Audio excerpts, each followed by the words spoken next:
Hello everybody, welcome along to the final of the three great tours of the 2004 season. This is the 59th running of the Vuelta Espana.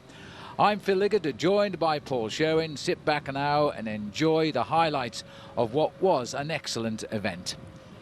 The race itself starting from Leon, right in the far northwest corner of Spain, going across the top of the country, then down. But this route particularly hilly this year. Many of the riders on the 21 teams saying that it is possibly too hilly. It's certainly one for the climbers. 187 riders will take the start, by the way, and the big surprise is that Francesco Casagrande out on the pre-race test for blood levels too high in hematocrit, and he's gone home. Vastly disappointed for him, because he was saying this was his big aim of the year. Well, we're looking now at the route for the opening team time trial.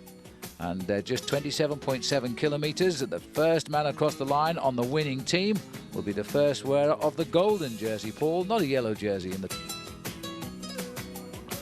Well, the fastest team at the moment is Fassa Bortolo with a time of 32 minutes and 10 seconds. But Il Baleares, the former Benesto squad, are coming in here, Phil, with a storming ride. Yes, well, at the time taken on the fifth rider as usual, and it's a very good ride for Il Baleares. Of course, this is a very important race for them, the former Benesto squad. And this is now the arrival of T-Mobile, and they too look set now to upset the leaderboard. I think this is to be expected from T-Mobile.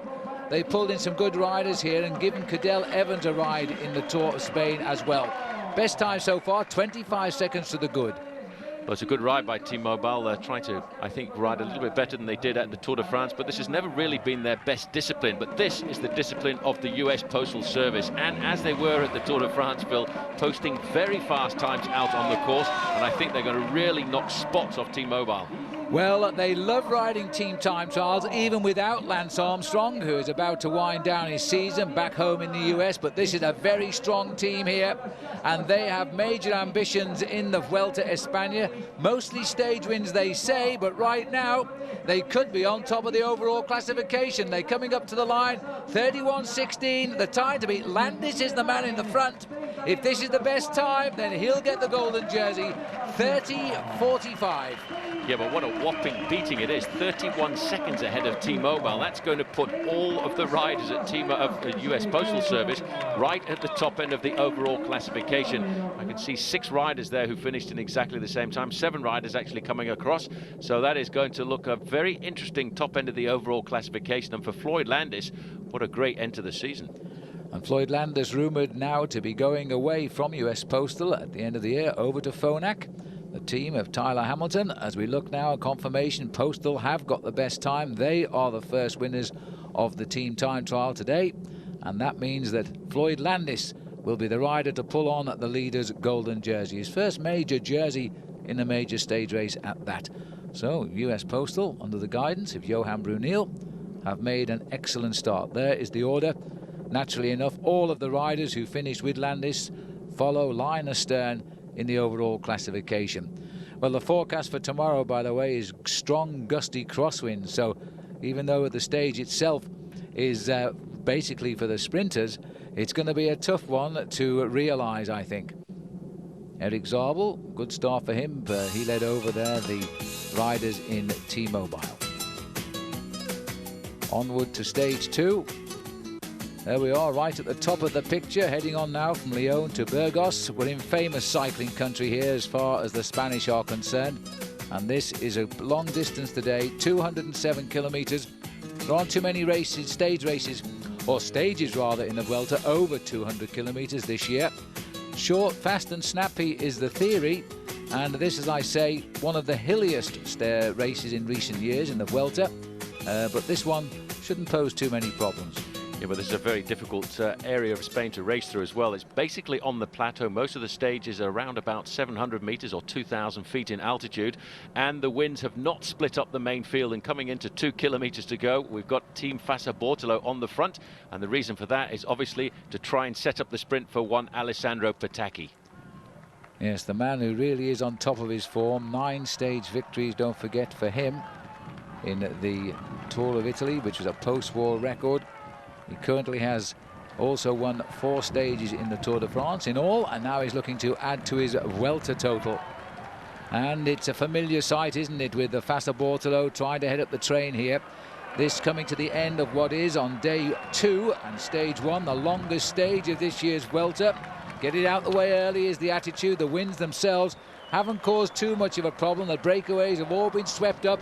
This is a big sprint for the line for Fassa Bortolo. Huge sprint there in 5th position there. You can just see the T-Mobile rider. That is Eric Zabel right on the wheel of Alessandro Petacchi. But this team really has become the unbelievable lead-out team of the man who is turning out to be the fastest sprinter in the world. And just a little bit further back is Oscar Freire. Well, Eric Zabel, he almost made it this year. I've lost count of the number of second places this great German rider has had in sprint finishes. He'd just love to convert one into a win right now.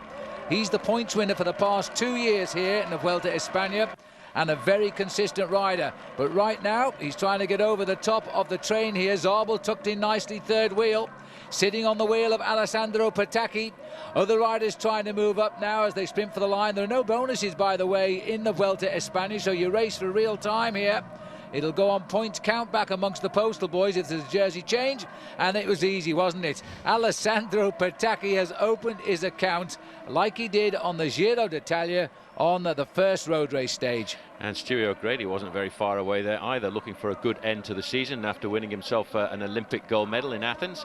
And what a great season he's had in the latter part of the year after a very difficult start to the year for Team Cofidis with that drug scandal that involved David Miller and Philippe Gaumont and a lot of other riders on their squad.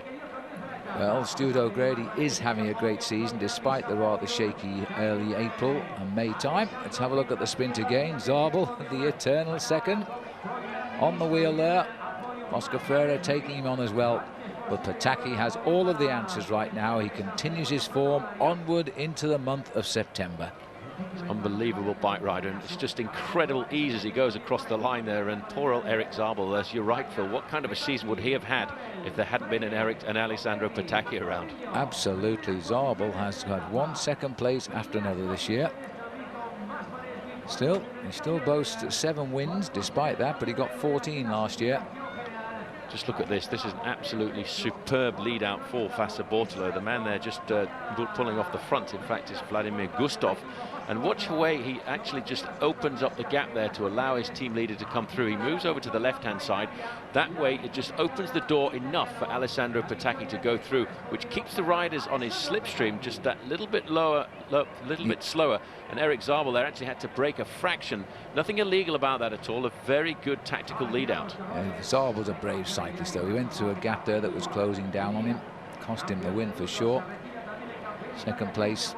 And Alessandro Petacchi can't believe it as he notches another win. There's the result anyway. Zabel taking the victory, another second place rather. Freire a third. Stuart O'Grady off to a good start in 4th. Could be a battle of the sprinters this early few days. And Pedro Orillo also sprinting well there in 5th place. But the wins are mounting for Alessandro Petacchi. Picked up 30 last year. He was the year's top winner. And he's locked in battle this time around to be top winner with Tom Bonen from the Quick-Step team. The Belgian rider, he's not riding this race. Maxi van Heeswijk on count back becomes the new leader. Benoit Joachim at 2 seconds. But it's still very much the top end of the overall classification, dominated by US Postal Service, and Eric Zabel in 8th place is the best of the rest. Nice to see Max wearing the golden jersey as leader of this great bike race, and it was in the Vuelta Espana a couple of years ago. He got himself a stage victory when he jumped out of the pack on the final day of racing. That's right, and a good season, actually, one of the best seasons that Maxi's had, and looking forward to an early end to it, I think, now, because it's been a long year for him. Onwards to stage 3, onwards we go from Burgos to Sarria, 157.1 kilometres, a little bit more ripply now, and it has a rather ugly finish, this one. It's not an actual mountain, but it is a bit of a grovel up towards the finishing line in Sarria, as the race unwinds over 1 or 2 small hills in the area here. Very nice countryside. We're in that part of Spain now, in the north, as we cross from west to east. Well, in the northern part of Spain, it always can turn out that the weather is rather treacherous, and certainly the rain in Spain has fallen on the plain here this afternoon. Running into the outskirts of Soria, the main field completely together, hardly any incidents out on the route. But I tell you what, it really is starting to cause a few gaps as they come into town here on the wet surface. Well, these are the twists and turns. The conditions really are quite dangerous, have been for most of the day today. This is the part, just like in Italy at this time of the year, in the northern parts, the rain comes down. They can expect sun as they head south, and they may get some chilly conditions too when they get down to places like the Sierra Nevada. Just look at the rain on our lenses. That's Luca Paolini just off the front end of the main field, and if he can look back over his shoulders, you can see that the whole of the main field is starting to bore down upon him. I don't think as he heads into town here he's going to survive, because he's only got around about 10 bicycle lengths on the front end of the main field, which is actually starting to fragment just a little bit here, because you can see the accelerations coming into town.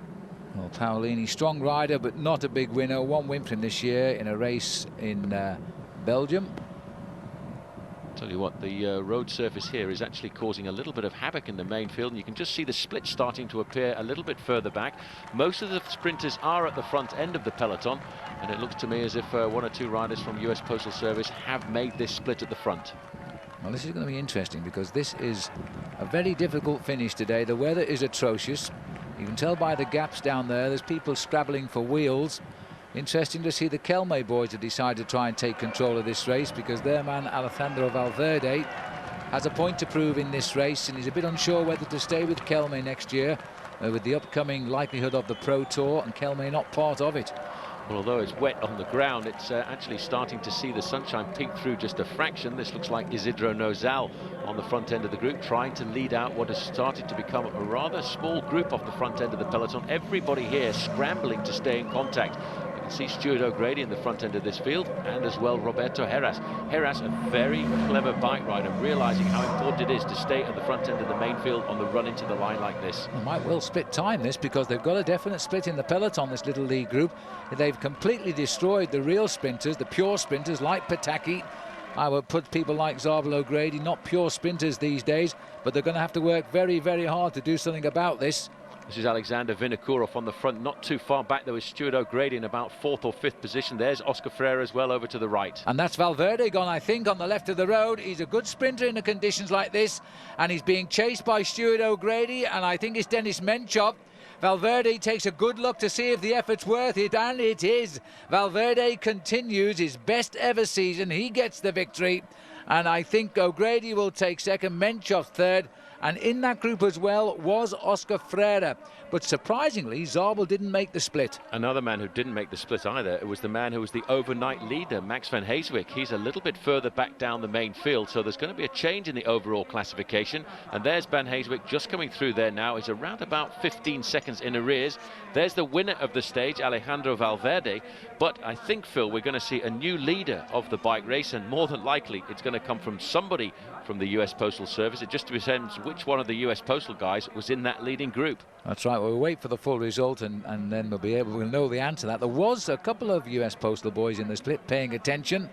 Poor old Max was caught out at the back there.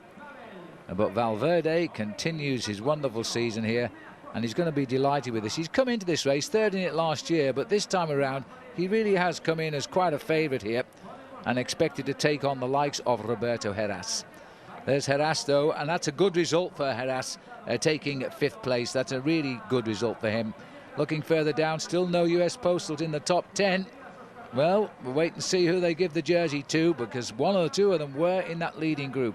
Good to see Stefano Garzelli at the front end. In fact, it was Benoit Joachim who was the man at the front end for US Postal Service. So for the Luxembourger, he will now take over the mantle of the golden jersey away from teammate Max van Heeswijk. That's a great result for the former champion of Luxembourg. And Benoit Joachim here keeping the USP on top with some good tactical riding today as well, as we move on now to the 4th stage of the Vuelta, as we continue on, heading on now to Zaragoza. And a few ripples on the road today. Highlight is the 3rd category climb, but then after that we go gently downhill to complete what is just over a 100-mile stage. And in these cross rides across the top of the country, the winds can be a little bit troublesome, but basically the race itself will try and keep control of things before they start the plunge down to the mountains. It's a very pretty part of Spain, and once again the race here dominated by the slight crosswinds, which have done nothing to split up the main field. A very large group of riders coming into town of Zaragoza, where in the past we've seen some very fast stages of the Vuelta a España. A lot of movement at the front end of the main field coming into town, a very rapid final couple of kilometres. Well, there is the big field, 187 starting in the race. And giving a chance here once more to the big sprinters to have a go. And again, their tails are up, because Pataki will have spent a long time looking at the routes that suit him in this year's Vuelta Espana. And he knows they're the only stages he can play for. He'll hang on in the mountains, and the last week of this race is virtually all mountains. So any ambitions for the points competition too is you've got to get into the thick of it right now. Well, it looks as if Passaporto on the front here have not got themselves completely and utterly in control here, because in fact the rider on the front there is a T-Mobile rider, followed by a man from US Postal Service, and then it doesn't seem as if the firepower is there for Alessandro Petaki's team. They're not completely organized on the front end of this race. That's Botero on the front there for T-Mobile. Coming up to the front now, you can see Passaporto trying to take over control if they can. But it's a little bit disorganized for them at the moment. They've allowed one or two other riders to get into the front end of this main field. And still 187. All of the starters still in this race. No retirements yet as we're moving on to day 5. Whole field here now heading into Zaragoza. Remember, Zabel has won the points on the last 2 occasions. He's mixing, but he's not yet challenging for that point. So obviously, Alessandro Petacchi is riding extremely well.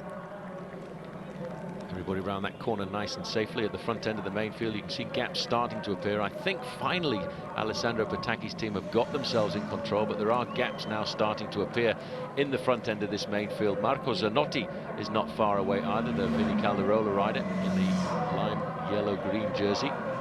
Passaporto, there's Eric Zabel in 3rd position, right on the wheel of Alessandro Petacchi. Let's just look at the speed of Pataki here. This light lead out, boys, they've got it right again here. The face of Zabel. He's still got the perfect position. He can read a sprint so well. He can put himself in the right place. He's getting a little bit older, of course, and it's a bit more difficult to find the twitch fibers. Again, he's let Pataki lead into the line, and he's never beaten him yet. Here he comes on his shoulder. Ferrer pushing as well. And as he comes to the line, it's a little bit less certain this time, but no doubt who took it. Alessandro Petacchi snatched it on the line.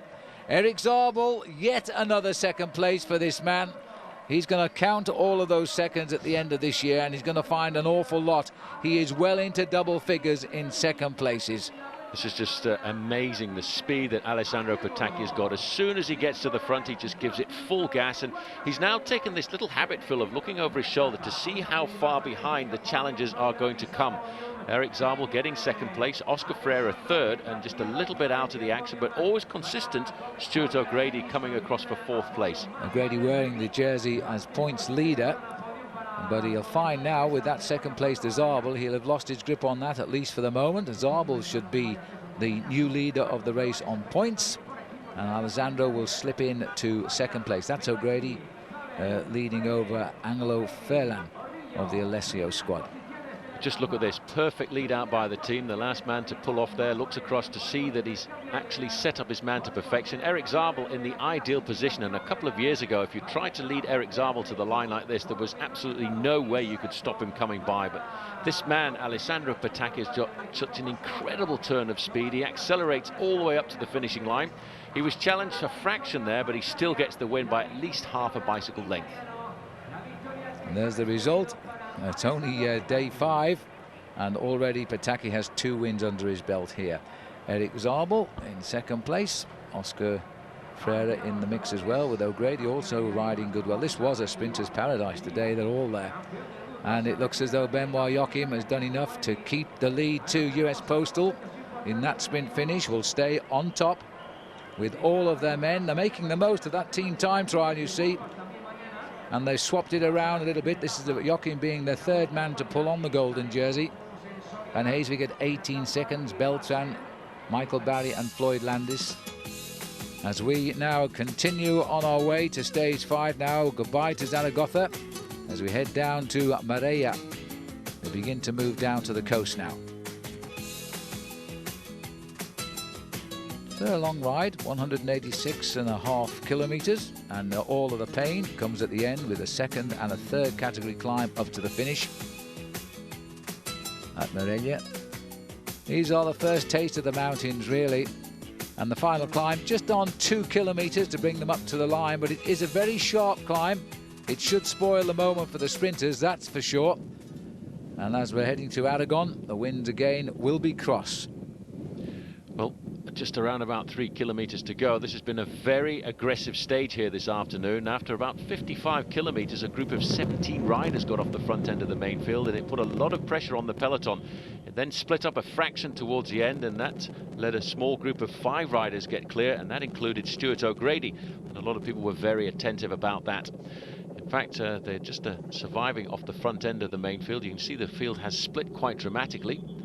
There's around about 25 seconds from the group of the leader to that front group of riders.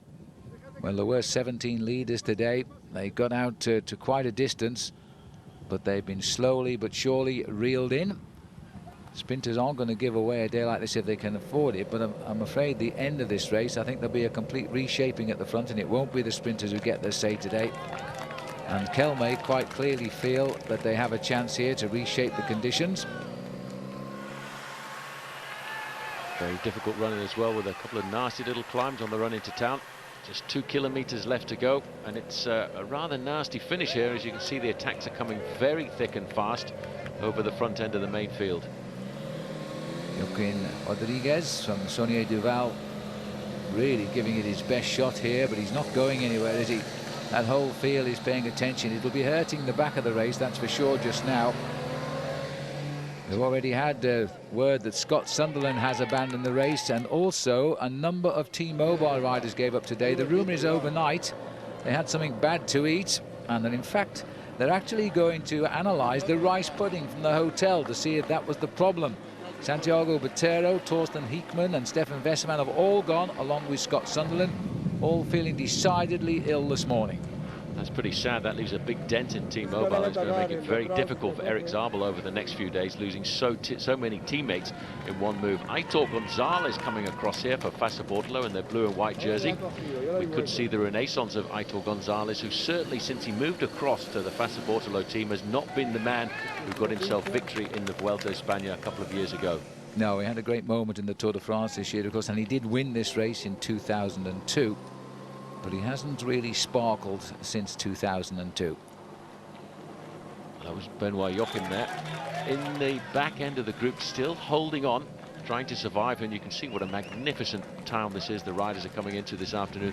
These two have actually got a fairly serious advantage. Now this looks as if this may well be... Nozal. Yep, it could be coming across here. Isidro Nozal. And he's actually trying to do the work for the rest of the team here, because I think Roberto Heras is also in this group once again. Heras is being very attentive here. We're inside now the final kilometre. The two riders just off the front there are Joaquim Rodriguez and Aitor Gonzalez. You get a chance to see how nasty this finish is here in Spain. Well, Isidro Nozal, remember him last year, he took the race lead for 16 days. He gave it away in the time trial to Roberto Heras. So what do? Well, you leave your team and you go and join the same team as Heras, and now you've got to help Heras. And it looks as though the fine, strong riding by Nozal is keeping this race almost together at least. This is an ugly little finish, isn't it now? As I say, it's not very long, but it's certainly sharp on the climb. This is Gonzalez again stamping on the pedals. He's been joined by a few more out for the dance now, though, and this looks like Denis Menchov, who's got in just behind him. Well, in fact, the rest of the group is not too far behind after. You can just see this as a move coming from Denis Menchov inside of 500 metres to go. Aitor Gonzalez has responded. He's still just about... No, he hasn't. In fact, Menchov has got a slight advantage there as they head into the last 400 metres. Well, Menchov's been pretty active in this race, and he's been looking good, and he's waited for an uphill finish in which perhaps he can do something. At 300 to go, I can't see anybody get near him. 4 wins this year, started winning back in March with the 6th stage of Paris-Nice. And the field behind don't look as though they've got quite the legs required here. At Valverde also tucked in. He is beginning to look quite a threat, but Menchov for the moment is going to be the hero of the day, and this will be a very welcome result here for the Illes Baleares team, as he can just a check over his shoulder, and then that's for me. It certainly is. This is Aitor Gonzalez trying to get himself second place, and I think he's going to go across the line there ahead of Alejandro Valverde. There are going to be some time gaps in this stage here as well, because looking down through that line, there are not very many riders in that group. There's a couple of riders from US Postal Service, but missing is the golden jersey of Benoit Joachim, so there's going to be another change in the overall classification, but I think it will still stay with US Postal Service. I think it will. That was Tricky Beltran who came in there, 8th or 9th, and he would be the next obvious candidate. And the way US Postal are just keeping the men there that matter, they are beginning to split up in the overall, but they are getting a lot of publicity out of this year's Vuelta already. And I think Beltran will be the next man on the team to take home a golden jersey. But there is the winner down there at the moment, Denny Menchov. 5 wins now to his credit this year, and that compares far and away his best ever season. He'd only ever won 1 in the same year before. But look at the time gaps here. That's almost a minute back to this group. We're looking down the length of this group here to see if we can see the golden jersey. But certainly there will be a change in the overall classification. I haven't seen Benoit Joachim just yet, but he has certainly lost more than a minute in the overall classification. But for Denny Menchov, getting his team a very good win ahead of Aitor Gonzalez and Valverde, and it was Leonardo Pipoli who came across the line there in 4th place. And as you can see, there are already some pretty serious gaps at the top end of the stage. And there it is, Tricky Beltran in 9th place, so he'll be the new leader in the overall classification. There'll also be a change in the points race, because none of the sprinters getting up there, but in fact out on the course today, O'Grady was scoring well, and he snatched back the points leader's jersey away from his arch rival, not just here but also in the Tour de France, Eric Zabel. But there's the winner of the day, 26.5 years of age, Denny Menchov. Now can add a stage win, his first ever in the Tour of Spain. He was the winner of the Tour de l'Avenir, by the way, by a single second back in 2001. And there is that confirmation. Tricky Beltran is the next leader on US Postal, but they're now beginning to get split up after the team time trial. Well, they really do seem to be sharing it around quite a lot. It's almost becoming a US Postal benefit over the first week of racing here, and they've been able to swap and change it around. Benoit Joachim actually didn't lose that much time. He's just slipped down to 28 seconds off the top end of the overall classification. On to stage number 6 now, and the end of the opening week of the Vuelta Espana. And again, a little bit of a return to flatter roads with a couple of humps in the middle and one near the end of this 157-kilometre ride, taking us from Castellón de la Plana, Benicarlo to Castellón de la Plana. And this now beginning to get into rugged terrain here. An interesting stage, this one. We're heading down the Mediterranean coast. But although those hills, for me, a little bit too far out to affect the standings of the race, but we'll see. Well, the front end of the main field looks today as if it's Cofidis are going to try and lead out Stuart O'Grady. They've just been attacked there as we go inside of 2 kilometres to go. O'Grady right at the front end of the main field. There has been a split in the main field, and once again that is really because of the weather conditions and the very tricky bit of crosswind that we had when the riders turned in from the coast just a few kilometres ago. Well, they've come in just a little bit, and the wind is now more or less helpful for them. And still we're hearing of riders having trouble with that food poisoning saga that they had. Still 1 or 2 riders not enjoying the race at all. Andreas Clear, another T-Mobile boy, has gone now. He didn't finish. He's packed in during the day here. And also Bertoletti from Lampre has gone. So we're down to 181, but really the riders who have left the race appear to be suffering from some strange form of food poisoning. It's always very sad when that happens at a team hotel, and that is obviously what has happened. A lot of those riders from T-Mobile have gone out with some kind of food poisoning, and it's going to be very difficult and very lonely, I would say, at the dinner table in the evenings. Cofidisville today seem to be trying to set this up for Stuart O'Grady. 1 or 2 of the sprinters have missed out on the split.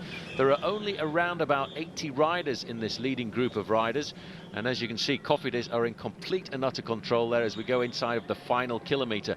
And maybe Stuart O'Grady is going to get that win. O'Grady, in fact, has been swamped there, and it looks as if Eric Zabel wasn't too far away from the front end of this line.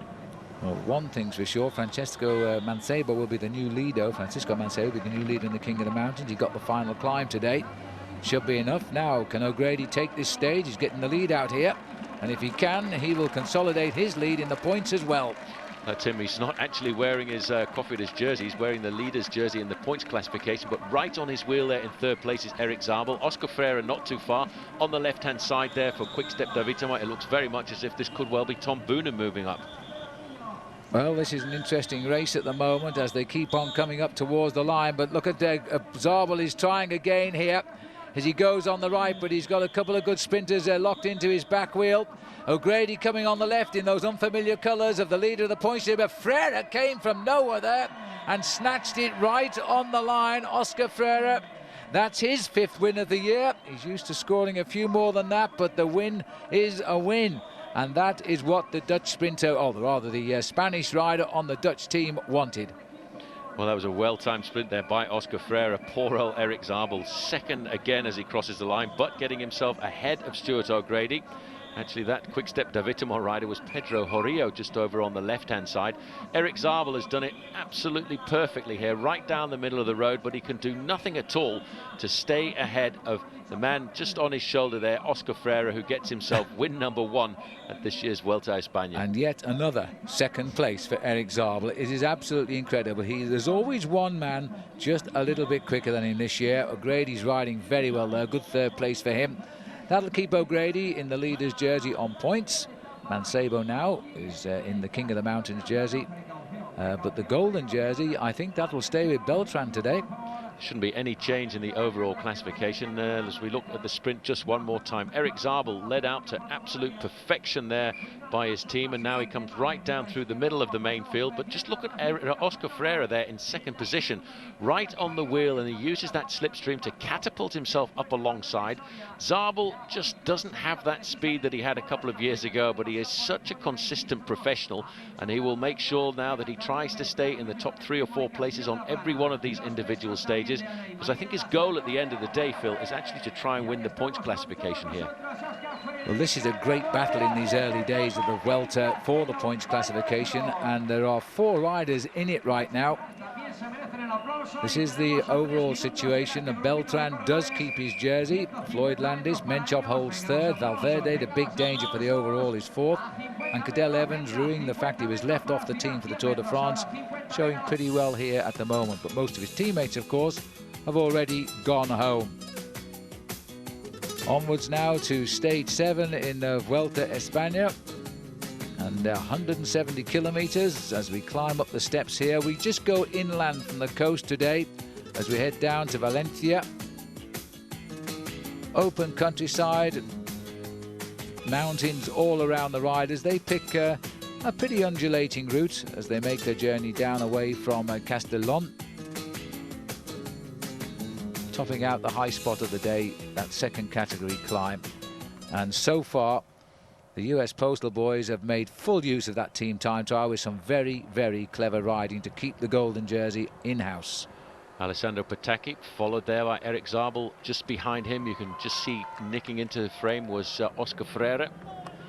These riders now charging into the outskirts of town. The team Fassa Bortolo once again getting themselves into that very habitual lead-out position now to try and launch their man into the ideal position to get himself the victory here this afternoon. And I think what he will try and do is use Guido Trenti as the last man to lead him out.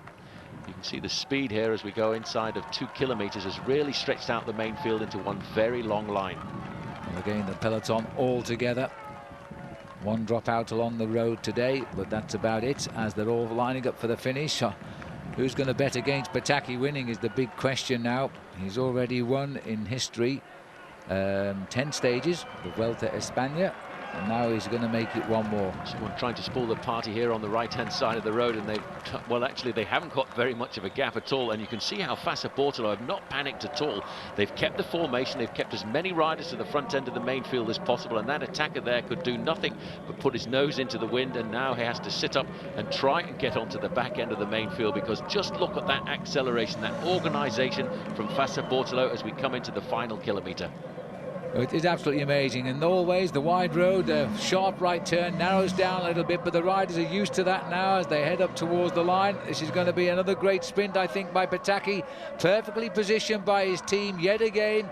The days of Cipollini has gone. Long live the new king of Italian sprinting, as he sits there waiting to fire, and again Zabel isn't very far away. as he looks there in the slipstream. Other riders moving up there too are Pedro Jarillo. He's sprinting very well for Quick-Step at the moment. But here comes the launch now as Pataki heads for the line. And guess who's going to get second? Because it looks like Pataki is holding off Zabel again. Can you believe that? But Eric Zabel finishes 4th time second since this race began. That's unbelievable. He gets himself into the ideal position every time he's on the wheel of Alessandro Pataki, but he just cannot find that little bit of energy needed to go past the flying Italian who's earned himself this year the nickname in Italy of Ale Jet, a fantastic super sprinter. He really is very much reminiscent of Mario Cipollini of old. Once he gets to the front, it's like a drag strip race, and he keeps accelerating all the way up to the line, and nobody has the power to come by him at all. Well, this second place at least will have some consolation for Eric Zabel, because he's got ahead of Stuart O'Grady, so the points leaders jersey will swing back to the defending champion of the competition for the last 2 years, in fact. And Zabel will be in that white fishes and blue jersey tomorrow. That should make him easy to pick out, but doesn't seem to make any difference. It's me, it's me, it's me, but we know that. But just look at that. The radar at the side of the road has picked up the speed there of Alessandro Pataki as he crossed the finishing line at 71 kilometers an hour. That's not far off, around about 45 miles an hour. That's unbelievable. It is, but we should see a change in the overall leadership tomorrow now, because it's the individual time trial. There are 3 time trials this year, including a mountain time trial, which is a really tough effort. But this one is 25 miles, 40 kilometers. It'll be an individual time trial. There's the stage result, though, with Pataki again getting a win. He's now notched another stage win in the Giro d'Italia, making it now 11 wins in the Vuelta, rather. 11 wins. He has 15 in the Giro and 4 in the Tour. That's quite an honours list, isn't it? Well, you know, the last couple of days, Alessandro Pataki was saying that he didn't actually feel very good. I think that has been put to one side here this afternoon, because he really has got the ideal lead out from his team, and he's got incredible form to finish off. And it's actually nice to see Alessandro Pataki, because the thing, Phil, about Mario Cipollini, he used to ride the Tour of Italy and possibly the Tour de France and then pack up for the season. Pataki is very much like Eric Zabel. He wants to be present throughout the whole of the season. Well, what does Zabel think when he looks across? That man again has just taken him out and spoilt his grand moment. Zabel, without Pataki in this race, would have been running away with the points competition. Pataki, you see, only goes for the win, and then if he's not in for the win, he doesn't score any points either, because he doesn't contest the finishes. Whereas Zabel stays Mr. Consistent, and that has given him the points competition lead for the moment. Let's have a look at the overall. So Tricky Beltran takes us to the time trial, or the eve of the time trial, with Landis in second place, and Landis can ride a time trial. Denny Menchov, Valverde and Cadel Evans, the top 5. Well, there he is, Tricky Beltran, on the eve of a very important rendezvous for him. And I know Lance Armstrong has been on the phone almost every night to most of these riders, just to give them a word of warning and a word of good luck. Well, they're needed today now as we move on to stage 8. The first race of truth, of which there are 3, and that's in comparison to the Giro d'Italia, where there was only 1 very late on this year. Pretty similar to the Tour de France, when they didn't have their first time trial till the climb of Alpe d'Huez. 40 kilometers, almost exactly 25 miles, so we should see them getting in around 54 minutes, I suspect. It doesn't look as though there's too many typographical problems out on the course. There's Beltran. He will be the last man to start, and I think that's probably the first time in his life he'll have started last as leader of a major race. A very nervous moment for him. You can see he's got it right over to the middle of the cluster here for the start, and he's going to try and get up to top speed as quickly as possible. Now rolling down the starting ramp for what is going to be a very important individual time trial for him. He's locked at the start of the day here in exactly the same time as his own teammate Floyd Landis. I do have to say, I think I would give the advantage to Landis, who is a very good individual time trialist and is on great form at the end of this season. Well, Manuel Beltran continuing now underway. We'll update you with the race situation in a moment as we continue now to look at the Illes Baleares team here. This is Francisco Mancebo. First chance to see the King of the Mountains leaders colours, but that's the jersey he's wearing just now. He is being viewed as a big favourite. If he can stay near the front in the time trials, he's expected to challenge as we get down into that crucial last week of the high mountains. And the next time trial is all uphill in the Sierra Nevada, so that'll be a tough one. Here's Nozal. First rider through here at the moment is held by David Plather, 36.22, and it looks as though Nozal, who lost this race in the final time trial last year, is going to go through best time so far. Well, there is 31 seconds faster, but let's not forget that final time trial where he lost his overall lead was slightly nastily uphill. There at the 13-kilometre time check, Tyler Hamilton has gone through with the best time, just ahead of Victor Hugo Peña, and Mancebo not too far off the mark there, Phil, in 9th place, just 20 seconds in arrears. 16 minutes for 13 kilometres. Hamilton is absolutely flying here. Olympic time trial champion, and that is probably what he's telling himself throughout the pedal revs. Champions don't get beaten, maybe. He's going to give this his best shot. Ruben Plaza, not David, sorry, he's coming in now, and Ruben Plaza had the best time at 13 kilometres. That's been surpassed, but this should be the best time for the moment, because Grabsch of Germany is in 48.32. It's not going to be much of a beating, but it's going to be a beating. He crossed the line with the best time, 48.21. Yeah, but look at that average speed, 49.8 kilometres an hour. That's almost 31 miles an hour. A bit further out on the course, this is Alejandro Valverde. It'd be interesting to see how he's going to perform. He's lost about 24 seconds at the first time check. He's a great sprinter. He's a man that many people think in the future has got a good chance of winning the Vuelta a España overall. But as with many of these Spanish riders, they really need to concentrate on their aerodynamic positions to improve their time trialling ability. Well, this looks like we've got Roberto Heras here at kilometre 30, and for him, this is a very, very good time trial. Well, Roberto is not very good and not very comfortable on the individual time trials unless they're going uphill. He's going to go through there with the 7th best time. He's actually lost himself about 50 seconds there to Isidro Nozal, and that is going to be a fair beating. It's interesting that, but look at this now. Floyd Landis has toppled Hamilton off the pile by 4 seconds at 13 kilometres. Now, that is a surprise. Next year, Landis and Hamilton will be teammates on Phonak, but for the moment, Landis is attacking Hamilton's time, 16.17. Now, if he rides like that, Landis will be back in the golden jersey. He'll be the top man, but we're still waiting to see the time here of Tricky Beltran. Beltran, not one of the great individual time trialists in the world, but he actually looks very good on his machine there, nice and aerodynamic. This looks like Nozal, is it? This is Nozal coming up, and he's going to try and knock Plaza's time off the top end of the overall classification. I think he's going to certainly do that. The time to beat is 48 minutes and 21 seconds, and I think Isidro Nozal is going to go inside of 48 minutes here. Well, it is amazing, because last year he lost the Tour in the time trial. It was a hilly one, I have to admit. This is a lot flatter, and he is showing that he can ride the flat time trials quite quickly as he comes home. Best time, he's toppled the 50-kilometre mark for the average, 47.53.9. Well, that's a good time, that. Here's Tyler Hamilton coming up now, and let's see what his time is going to be at the next time check. He's got a very strange position on that machine of his, and he's going through there with the new best time at 30 kilometres, 35 minutes and 37 seconds for the Olympic time trial champion. Well, that's the way to go, and that's setting himself up for the win unless Floyd Landis maintains his rides at the checkpoint, and Landis riding extremely well.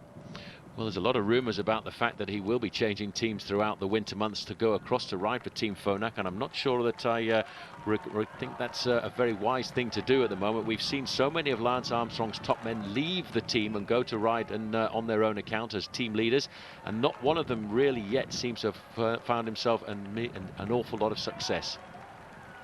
Victor Hugo Peña, he's coming through here. This is going to be a good time for Victor Hugo Peña. Hamilton has the best time at that point, and Peña has just gone through just 5 seconds off in a time of 35 minutes and 42 seconds. Well, Peña, don't forget, briefly led the Tour de France last year, and I think this is the best teamwork we've seen with them throwing the jersey around, probably since that time when they waited for the jersey to finally settle on Lance Armstrong's shoulders. But here, they've all had a scent of the golden jersey, and if the pace is kept up by Landis, it's going back. Carlos Sastre here now, also a man for the Vuelta, and trying to fly the flag for CSC. And is he going to do it this time? He's not going to come through with the best time, that's for sure. Bert Grabsch, who was the early leader, down to 4th. but now Sastra's gone over him with third for the moment. Well, that's a good ride by Sastre, because he's a man who was much more at ease in the big mountain passes, so I think he'll be fairly happy with that. But this is a great ride by number 1, Roberto Heras. Heras is not good at the flat time trials, but here, Phil, he's going to get himself a top 10 finish with a ride like this. I think this has been exceptional for Heras, and I think this is augured well for him to ride a great ride to the mountains. The defending champion is looking pretty sharp. He hasn't made any mistakes yet. When he's seen groups going away at the sprints, he's made sure he's been in them. He had a terrible Tour de France. His tour was over before we even saw a mountain this year. They're destroyed by the teamwork of US Postal. 25 minutes down before he got to the mountains. But this time is good. A 7th place for Heras is a great time. It's a great ride by Roberto Heras, just a minute behind Isidro Nozal, but there are some very fast times being posted out on the open road. At kilometre 30, this is Francisco Mancebo.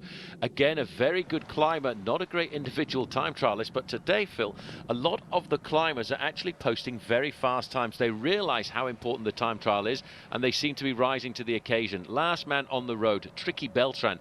He has an absolutely superb position. You know, a lot of time and money has been spent by US Postal Service in wind tunnels throughout the years at MIT to try and get their riders as aerodynamic as possible on their machines, and it is certainly starting to pay dividends.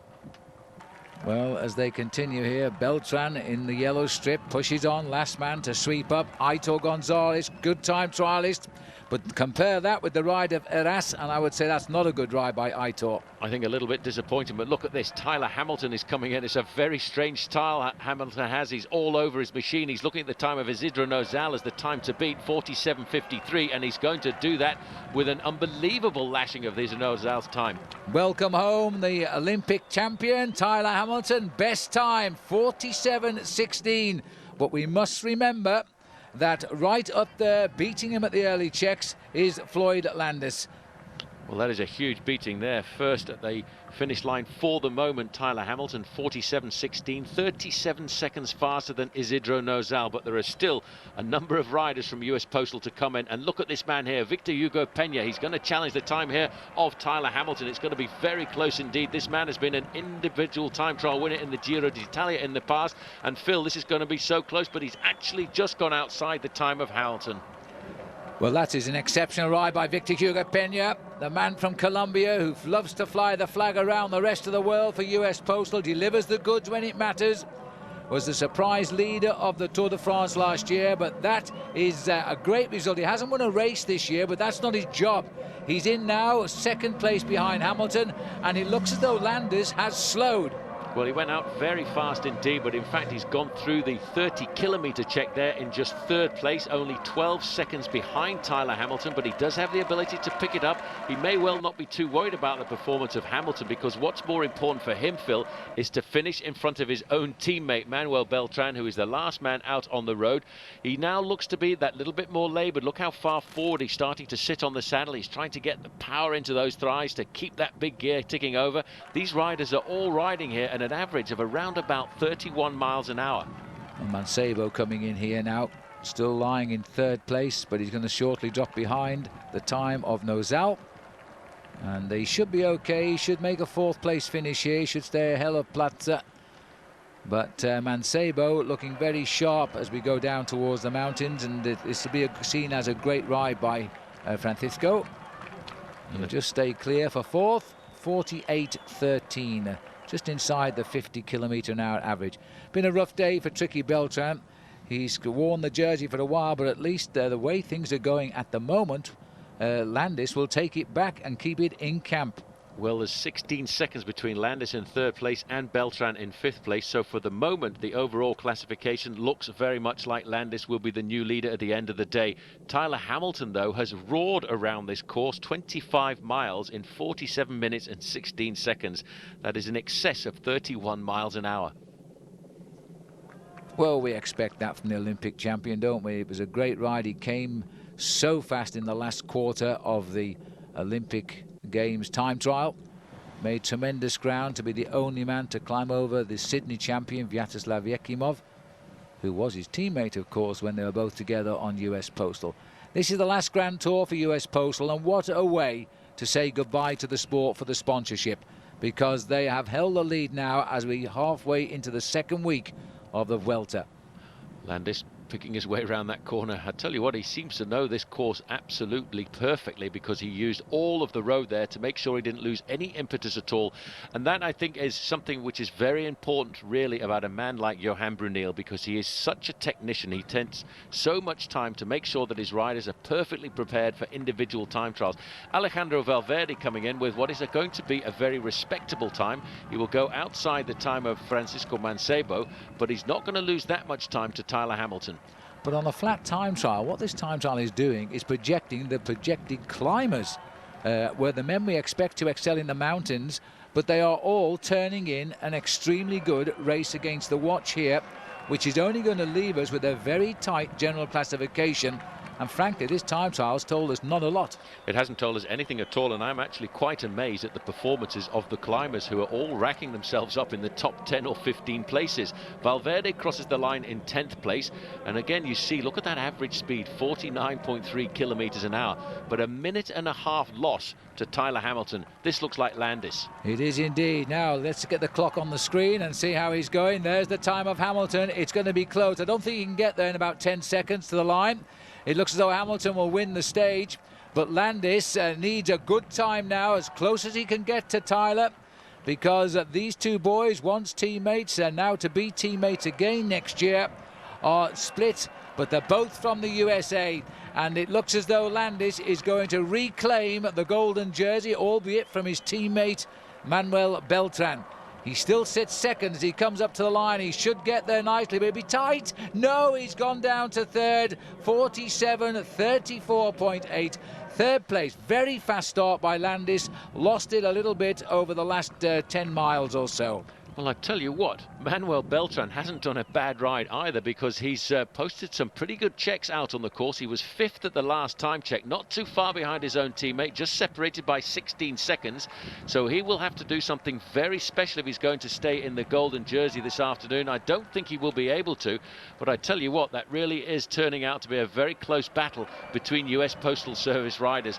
Menchov, by the way, started out of his role here. He should have started third from the back, but they actually separated the two riders from US Postal, and there is Beltran. What a ride. Well, take my hat off to him there. He's had a nice carrot out on the course. We didn't see him catching on those long straight roads, but that is an excellent performance to get close to Denny Menchov, as he comes in only 26th place, which is going to be a very fine run-in for the yellow jersey. It's true what they say, pull on the golden fleece, it turns you into two men. That's a 4th place finish for Beltran, and it's going to be tight. He may not have lost his lead here. I will do. Look at that. The difference between the two of them is 10 seconds. And that really is quite a remarkable comeback for Beltran, because he was 16 seconds down at the 30-kilometer time check and only 10 seconds down on his teammate Landis at the finishing line. That was a great recovery by a man who is reputedly not a great individual time trialist. 2nd, 3rd and 4th for US Postal, behind another American, Tyler Hamilton from Phonak. And I think it's close, but I think it'll just fade away slightly in favor of Landis. There's the Phonak boy on the podium. Olympic time trial champion Tyler Hamilton takes a rather splendid trophy there. A little book to read when he's got nothing to do when he goes to bed tonight. As he prepares now, he'll be happy with that. He came here with no big ambition, to do his best, he said, and as a result he's done his best. There it is, and it is those 10 seconds. The 10 seconds lost in the time trial to Landis has reversed the situation overall. Floyd Landis gets the golden jersey back, and Hamilton now up into 3rd. Well, Valverde not too far away either. He stays in the top 10 in 6th place. Benoit Joachim didn't ride an excellent individual time trial, but he still managed to keep himself up in the top 10 in the overall classification, actually in 8th place. But Landis getting the jersey back after wearing it on the first day after the team time trial on day 1. Stage 9, the 10th day of the Vuelta Espana, and there's been no other team to lead this race except US Postal. A nice round 100 miles today, but it's a little bit pebble dashed by those 3rd category and 2nd category climbs, with a very tough climb taking us up to the finish at Atana. And that is where this race will certainly be decided. The strongest man on this all category, outside category finishing climb. This is now when the Vuelta Espana begins to get a little bit tough, I think. It certainly does. It's the first real big rendezvous, and let's just have a look at that. It starts the day off with a couple of third category climbs, then 3 second category climbs, followed by a third down towards the end at Beni Falim, but it's all really going to be on that final climb of the day. 39 kilometers to go now on the 5th climb of the day there at Torre Manzanas. Well, this will be a nice tester now to see, and I have to say the climbers did their best in the time trial to keep themselves nice and tightly packed. This is the remnants of the breakaway here as we go on to this climb here, the Torre Manzanas. Second category, just sat there at the back, is Pablo Lastras. He had a good Vuelta a Espana a couple of years ago when he got himself 2 stage victories. But right now he's hoping that this breakaway is going to survive. But you know, they don't really have that much of an advantage over the front end of the main field, and this is the group that they were with just a few moments ago. Well, I can tell you what, yesterday's winner, Tyler Hamilton, does seem to be in more than a spot of bother. He's some many minutes behind at the moment. There was a breakaway, got away pretty early on, and they've been pretty much dominating the race here at the front. And this is the first battle, I suppose, for the points that will really count in the King of the Mountains. That's the situation just now. Leader at 2:58, peloton going back to over 5 minutes. And Tyler Hamilton has been dropped apparently and is trailing by about 8 minutes. Well, this is the 4th man on the road. This is David Blanco. He's 2 minutes 58 seconds behind the 3 leaders. And in fact, it seems to me as if he's actually got a couple of riders in front of him. Yes, there are a small breakaway of 3. There's the peloton, timing through there at 3 minutes 23. So they're beginning to close up a little bit now. Still Floyd Landis has got his golden jersey back. This will be a big test for him today, though, because the climbers are licking their lips. This is Lestras just here. So that's Cardenas just in Felix front of him. Cardenas, he's been there all day. And he's looking for some points in the King of the Mountains classification because he is the defending champion in that competition, a title which he took last year. So only 2 leaders now, Cardenas and Lastras, 3 minutes and 23 seconds ahead of the main field. So all of the men in the middle now have been picked up by the peloton. The race situation is just 2 leaders, but I tell you what, this is not really a peloton anymore, is it, Phil? Because there's a lot of pressure on the front end of the main field. And this is Alexander Vinokourov. He too is not having a very nice day.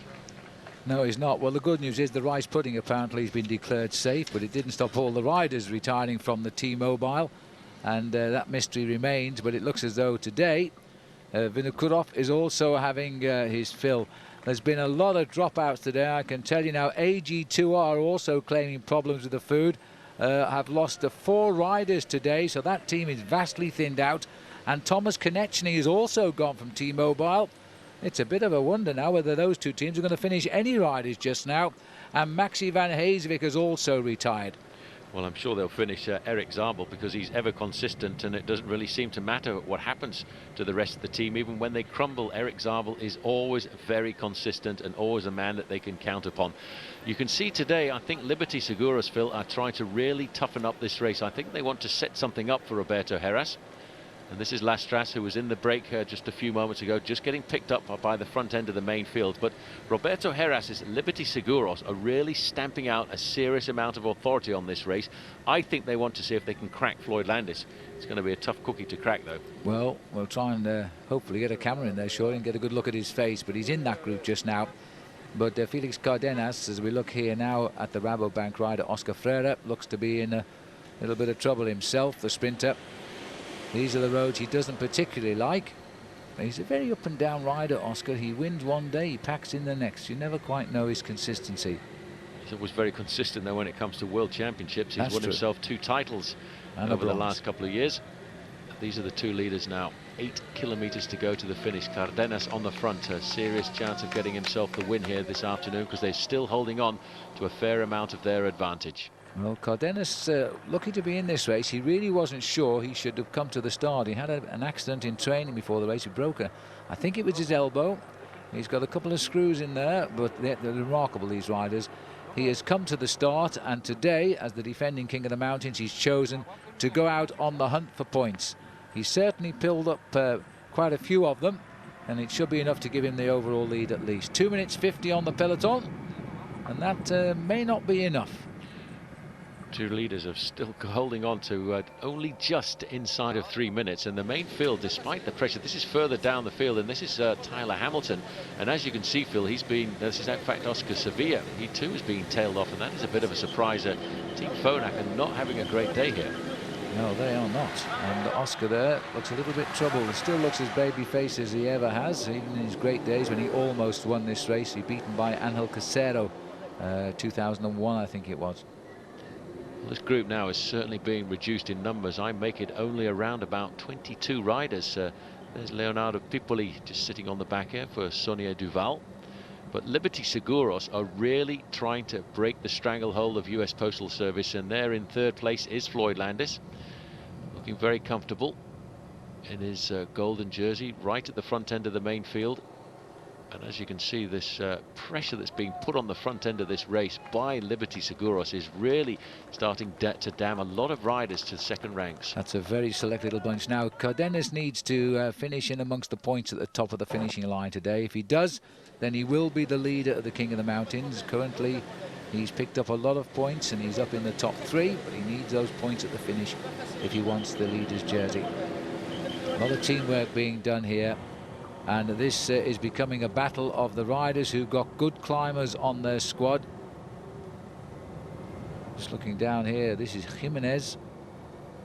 He also, not too sure where he is on the road at the moment, to be quite honest. Eladio Jimenez, he was with the breakaway, so he must be on his way back. 2:26 the gap, 8 kilometers to go for what we'll call the peloton right now.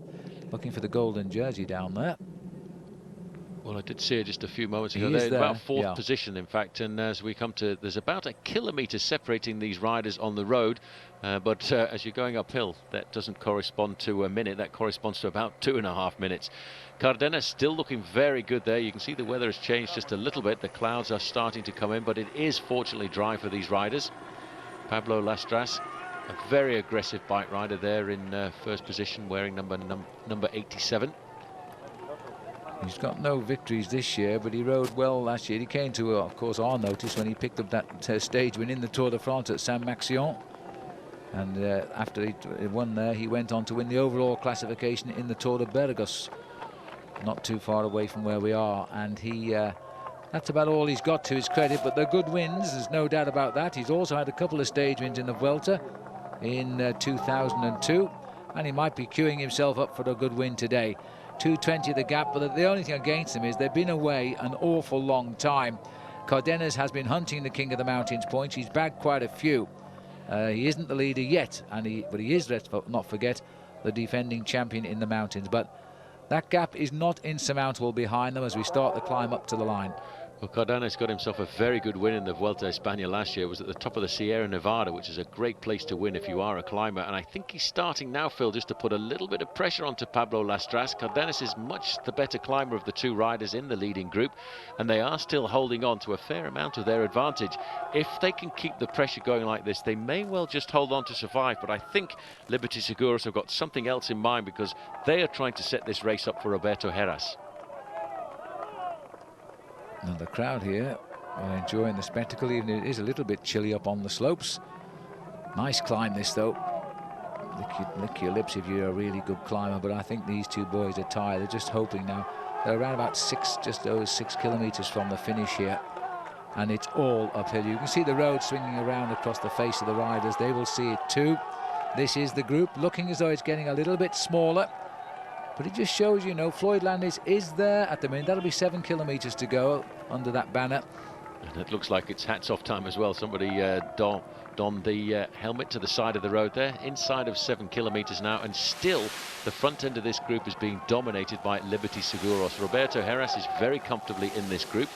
I also noticed Luis Perez moving to the front there for Cofidis. We'll get a chance to see who is in the back end of this group. There is one of the riders from Liberty Seguros at the back. That's Marcos Serrano. Kilometers slowly but surely ticking by, and these riders will be just hoping that there's no big battle in the group behind, but I think there is going to be a serious sorting out, because Roberto Heras probably thinks he's got a very good chance of getting the lead away from Floyd Landis. Heras did a superb ride in the individual time on Cardenas. Cardenas, he for some reason decided this isn't quick enough. He doesn't want to go to the top with a team with a rival. He's trying to attack him, and this is a big effort by Felix Cardenas, a rider who has not won a race this year, but he got second in the Tour of the Asturias, which is also a climbers race. Last year's King of the Mountains, and a stage when he finished 8th in the Vuelta last year, but he came in this year after his injury, not really knowing quite what to expect, but the team wanted him in because his team is a small team and they need a big name on it, and there's no doubt that Felix is the big name they wanted on it. So he started, and now he's had a good day today. Brave man that would attack so far out and race for more than 100 kilometres ahead of the field when you're not sure of your form. This is Baranovsky on the left-hand side there for Liberty Seguros, wearing number 9. He's done a lot of work on the front end of the race for the team leader, Roberto Heras, and I think now he's paying for that, and he is going to slip away and just going to have to drag his body up to the summit of this climb. No, those clouds are not looking too good, but let's hope the rain stays away till the riders at least get over the top and finish. But look at the crowd here. Beautiful, beautiful scenery. It would look a lot nicer if the sun was peeping through, I must confess. There's Floyd Landis. This is Roberto Heras in second position, right on the wheel there of Isidro Nozal. Nozal now is the man who's taking up the pacemaker. Look at those gaps starting to appear. This is an unbelievable job being done by Liberty Seguros, and they've actually hacked almost a minute off the time of the two leaders. 1:34 at 6 kilometers to go. A little bit of a test bed this, I think, for the big climbers. They haven't put in anything to hurt anybody, but they're seeing just who is staying with them in that very select peloton. Heras has staked his claim as the favourite because he's put his team on the front to do all of the work. US Postal, who've made the most of the golden jerseys so far, having led every day, but they've done it with clever riding. They still say they've no real ambition to win this race. That's amazing. They said that before the start. The only reason they were going to come to the Vuelta a Espana was to try and win individual stages. Well, they've been all over the newspapers here in Spain by their domination at the top end of the overall classification. Roberto Heras now trying to crack the man who only 12 months ago was his teammate. This is Stefano Garzelli at the back there wearing 201.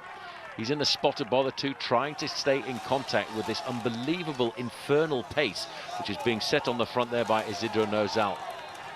Aitor Gonzalez, the Terminator, the winner of the Vuelta a España a couple of years ago, he's also been left behind.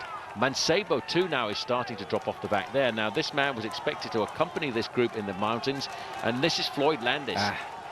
This is hard. Well, this is the pressure of the day. The yellow jersey has made a huge effort here, or the golden jersey rather, a huge effort to hold on to a very select group of climbers. He would probably not have made this effort if he hadn't have been the race leader.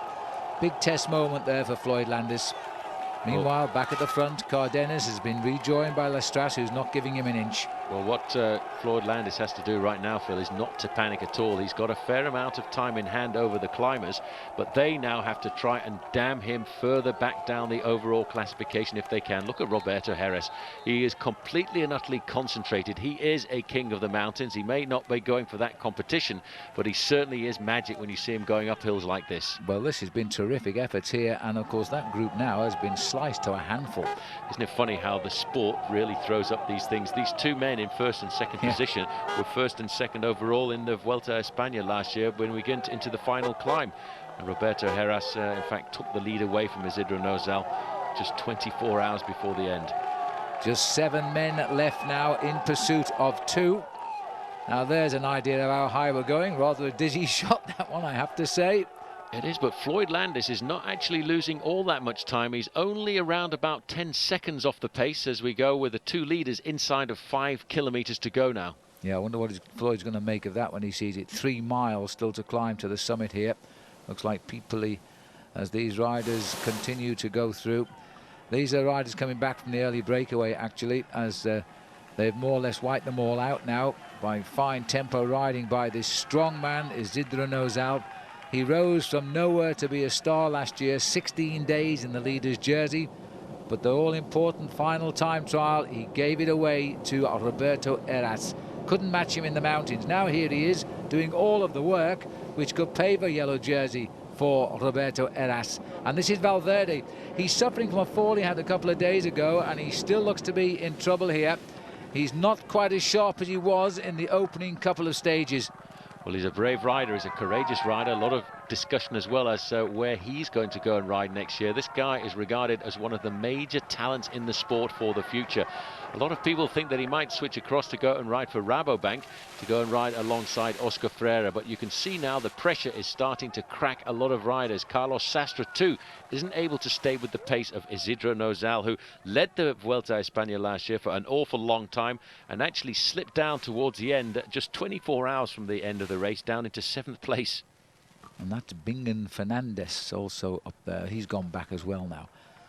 Well, hats off to Isidro. He's playing the role to the full, and he's going to give himself a high overall position right now because they destroyed most of the Vuelta on this climb. Time will make the essence later, but at the moment there's nobody here, and here goes another attack. And this time it is again an attack from Cardenas. And back on the defensive comes Lestras, and it looks as though he's mastered him once more. Well, Pablo Lestras is riding an absolutely superb climb here because Felix Cardenas is a very good climber. The winner of the King of the Mountains classification last year and the winner of the stage to the summit of the Sierra Nevada, and he's not been able to put daylight between himself and Lestras, who must have turned himself inside out there to respond to that attack. Well, this is an unrelenting climb, and we're pulling back, which is never a good sign. There's the two leaders, and there are the immediate chasers. I think that's one rider losing ground, but these aren't. This is the chase group now, and that's Nozal setting the pace for Heras. It looks as though they are going to catch them and spoil a perfect day for the breakaways. Fernio and Pipoli are the other riders in this group right now. Pipoli always turns in a good surprise occasionally, and looks like today he's on a good day. Floyd Landis, the leader of the race in the overall classification, the wearer of the golden jersey, and he's actually riding a very sensible race here because he's controlling the race. He can see basically where all of the challenges are in front of him, and I would say for the moment he's only lost himself around about 15 seconds. Well, a couple of strong attacks there by Felix Cardenas has done nothing to alter the two leaders' positions. And now I'm not so sure he's got too much more left in those legs. He's still having to do all of the work because Lestras is answering the attacks. Don't think he's got the strength to make one himself. 4 kilometers to go, and there's all sorts of bother here now because this is David Blanco, number 12. Forgotten about him. He was caught out in the middle of nowhere for an awful long time. He was trying to get across to those two leaders, and he's actually survived an awful long time. Valverde, he too now is beginning to suffer, slipping back as riders start to accelerate up through the main field.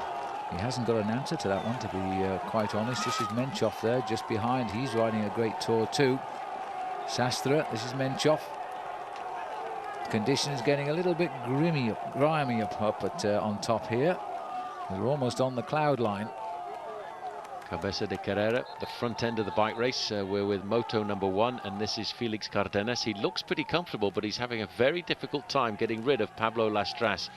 Now the gaps are starting to narrow very dramatically, and in fact there's only about 50 to 100 meters between the two leaders now and the chase group of the heads of state of this bike race. There is Isidro Nozal still pacing Roberto Heras.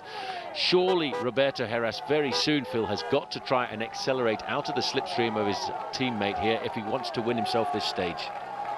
The face there of Nozal reminds me as though he should have a part in a James Bond film. He sits there on the front now, much to do all of the work. Heras is taking him. Heras actually is setting himself up here for a likely stage win right now because there are the two leaders literally around the corner. And these are only 4 riders left. Remember the group we had at the start of the climb? Well, it's goodbye Blanco. Oh, yes. And this is Mancebo. Whiteout, yeah. Mancebo starting to recover here. In fact, he may well ride himself back in. He's a little bit further down the road. He's got Carlos Sastre for company. And there just in front, you can see the group of Roberto Heras. Now, Heras still sitting in the slipstream of Isidro Nozal, who is doing an unbelievable job of work here this afternoon. He's never looked round at all. He's just sat on the front end of this group, and slowly but surely they've eliminated riders from the rear. And it looks as if somebody's actually recovered here and got onto the back of that group. Well, it's Menchov who's just hanging there. Not very much longer either, because I think he's decided to give up the ghost. Well, what have we got to say about Isidro Nozal? He's been absolutely superb. What a strong man he's turning out to be here. His second place in this race last year, 16 days in the golden jersey. That was no fluke. This man hasn't done much outside of the Vuelta Espana, but this is his race as they continue up the climb. Number 104 there, by the way. That is Jorge Ferrio from Spain. This is why Menchov dropped off the back there, Phil. He's actually dropped off the back to wait for his teammate, Francisco Mancebo, to try and pace him back up to this group. He must have got the nod from the team manager that, in fact, his teammate was starting to cover, was starting to ride back up to contact with Roberto Heras and Isidro Nozal, and Menchov has actually sat up and waited for Mancebo. Well, that's good teamwork, because it's also been some very good riding there from Mancebo, because it looked as though this group was moving away. But what an unbelievable job this man is doing on the front, Isidro Nozal. He's got control of the front end of this race. He's eliminated almost the whole of the main field. Now, this is Felix Cardenas, who's been caught and passed straight off the back. Straight through, and I think also, though this is Lastras' last desperate effort, and there is Mancebo. Heras has gone. Heras has gone, and now it's up to the others to follow, because the commissaire going a little bit demented at the back there, because we're in the way of the attack here. Piepoli is trying to get across to him, pretty easy to recognise. Well, Piepoli is in pretty good form right now as well, because just a couple of weeks ago he won himself the Subida Urquiola, which is a very nasty race just outside of Barcelona. He's a great mountain top finisher, and over the last couple of years he spent most of his career actually riding in Spain, so he knows most of these climbs, and he's actually made the contact with Roberto Heras. Now, Heras, I think there, Phil, is going to be a little bit surprised. Yes, but he's not going to worry, I don't think, too much about Piepoli being a threat all the way to the finish in Madrid. But we'll see. This is the rider who was overweight in 1998 because he had 20 screws in his body after quite a serious crash. But that's all behind him now, and he's back to his very fit self again. It looks as like we're going to finish this in the mist as well at the top of the mountain here. But Leonardo Piepoli, it's unusual for an Italian to settle down quite so well in Spain. They like their own country to live, but this man here is riding exceptionally well on Spanish roads. Just looking down the list here, this is Nozal now, still finding the strength to hold on. He won't pace make anymore now. Ferrio is going to have to do all of the work, and there's a pure climber for you. Flicks his left elbow saying, come on, give me a hand. Well, Nozal says, I can't really pace now. My team captain's up the road. Well, after all the work that he's done, I'm not sure that he's got the very much left to do any more pacemaking. But, you know, he's a very courageous bike rider. He's come up to the front here and he's decided just to keep going, because let's not forget, Nozal himself is 7th in the overall classification at the start of the day. Piepoli is a long way down, more than 15 minutes down on Floyd Landis, who for the moment we don't have any news on at all. But I don't think Floyd Landis is losing all that much time. Just look at the face here of Valverde. Trying now on what is a bad day for him not to concede too much time, because there's every chance you can reverse it with the roads that lie ahead, the mountains, and 2 more time trials. Far too early to concede the Tour yet, so grit your teeth and try and just save seconds. But at the moment, Heras is making the most of this, and there's the... Where's he find his legs from? This is unbelievable. Isidro Nozal was asked to come to the front by Ferrio there, and he said, OK, I will, but I'm not going to pace you all the way up this mountain. I think I'll go and see if I can help Roberto Heras just a little bit more. That is amazing, because he looked as though he was absolutely on his limit when Ferrero called him to the front, and now he's got a real chance of pedalling back up here by the look of it. Well, Piepoli knows the mission of Roberto, so he's not going to help him. But I bet he comes round him in the sprint if these two stay clear to the line. Well, Heras is more important today to try and get himself time over everybody else in this race. He started the day in 14th place overall, 2:26 behind. He lost most of that time in the individual time trial, but today he's trying to turn the clocks around and climb himself up the classification.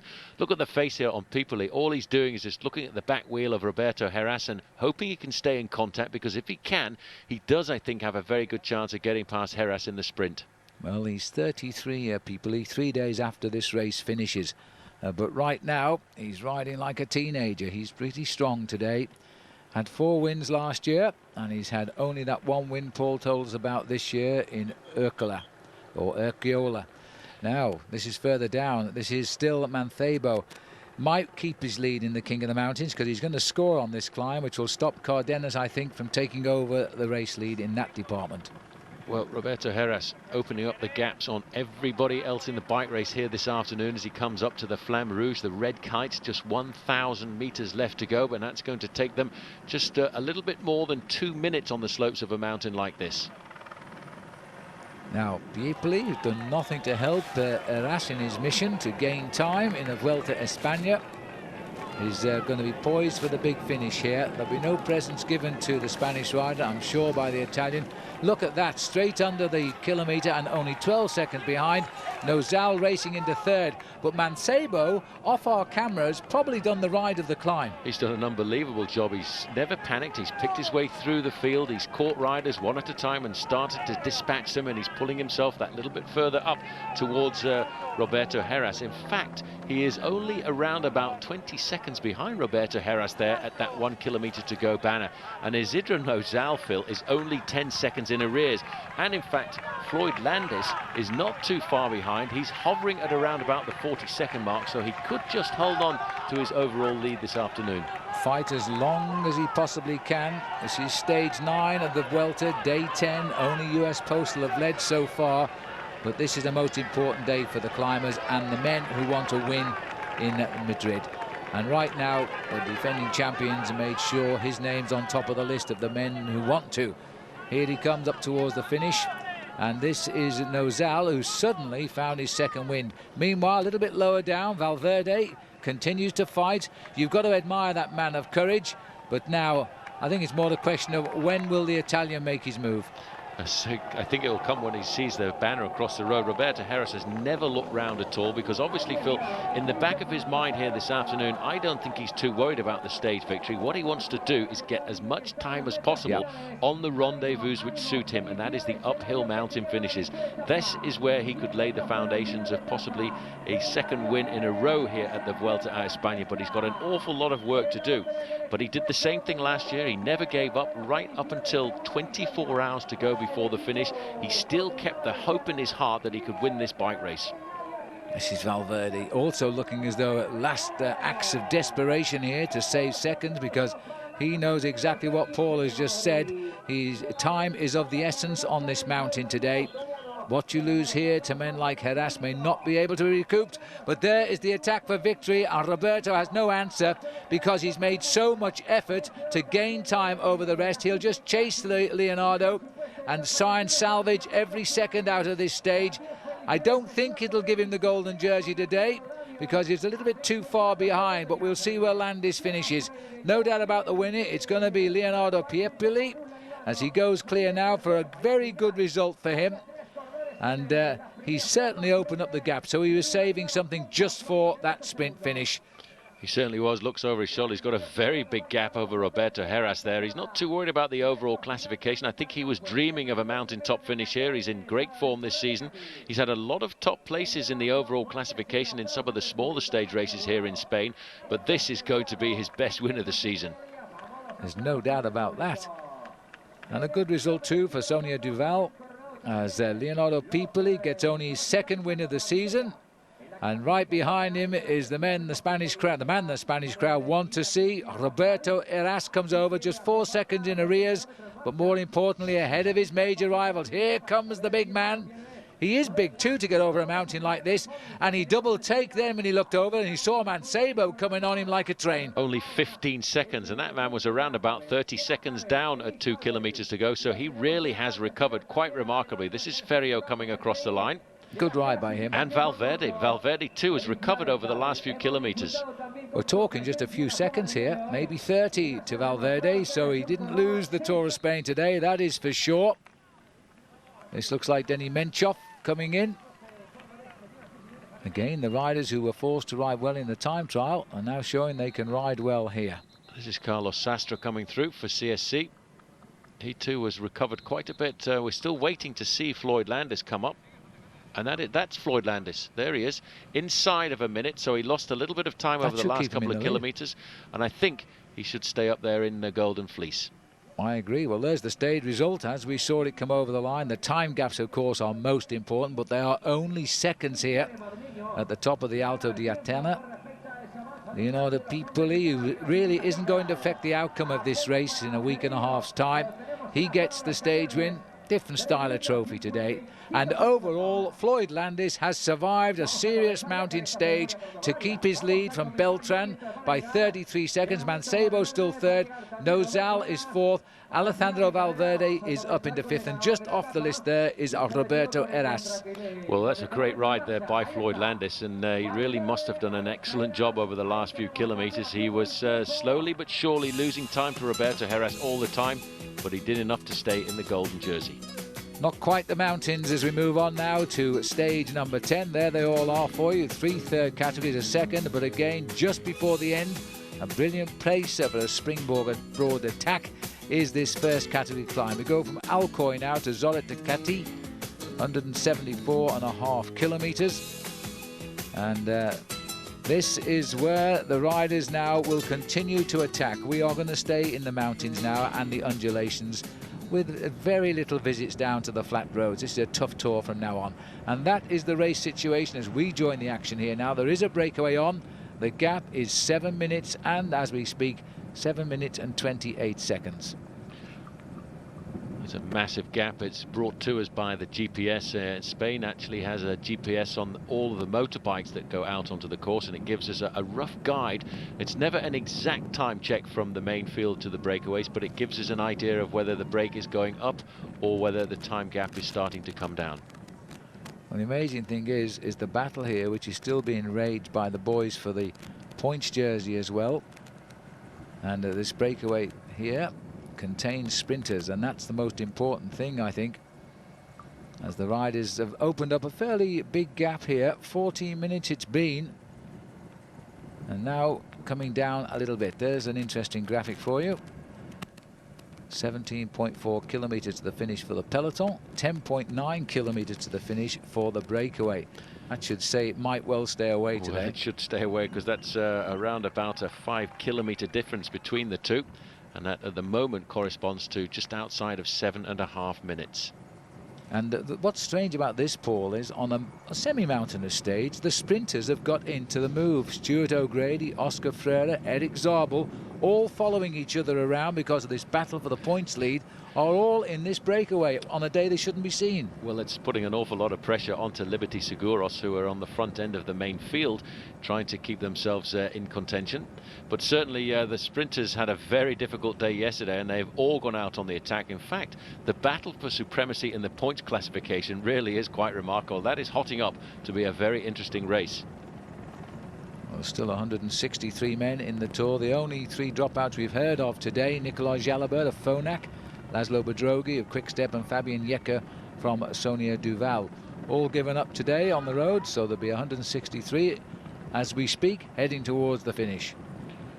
Long line at the front end of the main field. Liberty Seguros, they are now, Phil, starting to act as leaders of this bike race. They really do believe, I think, that Roberto Heras has got a chance of doing something very special on the climb up towards the finish. Well, they won't get caught. 7 minutes 35 at 15 kilometers from the line.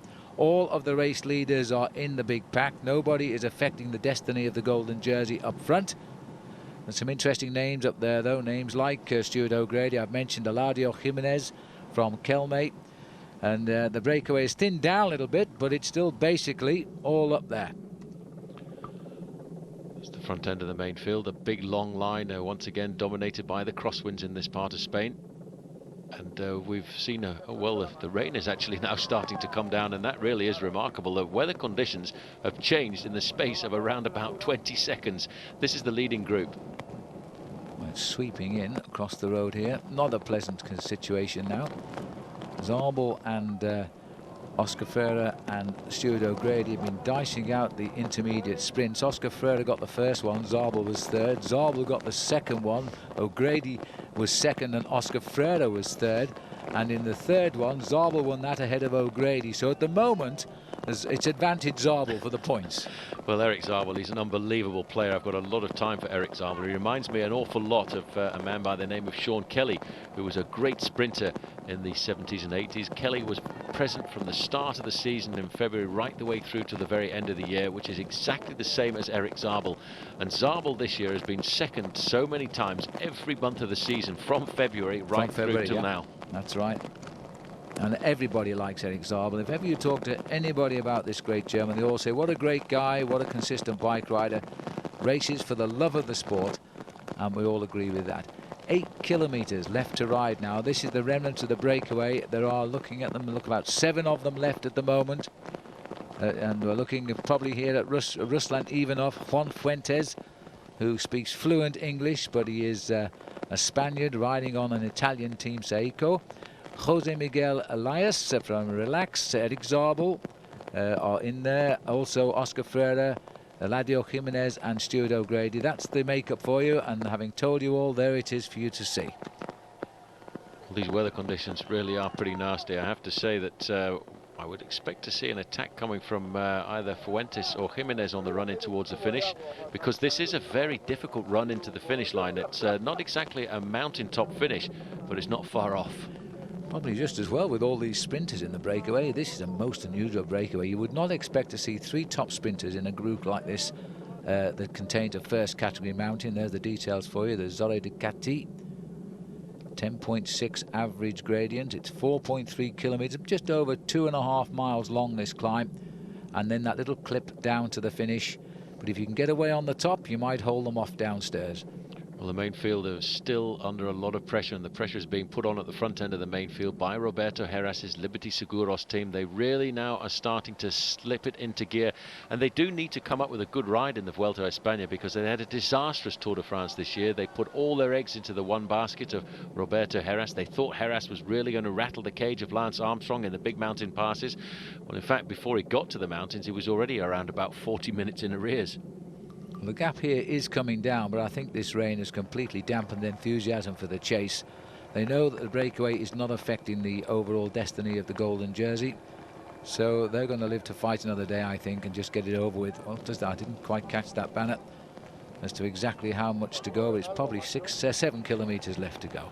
I think that was 1 kilometre to the summit of the climb. This is the leading group. There is O'Grady, 3 from the back. O'Grady is an unbelievable bike rider. You know, he's never scared to go out on the attack, and I wouldn't be surprised if it was his presence in that leading breakaway at the start of the day that forced the other 2 sprinters, Oscar Freire and Eric Zabel, to take up the chase. Well, Stuart O'Grady started off brilliantly with a crack at the World Cup, 3rd in Milan-San Remo.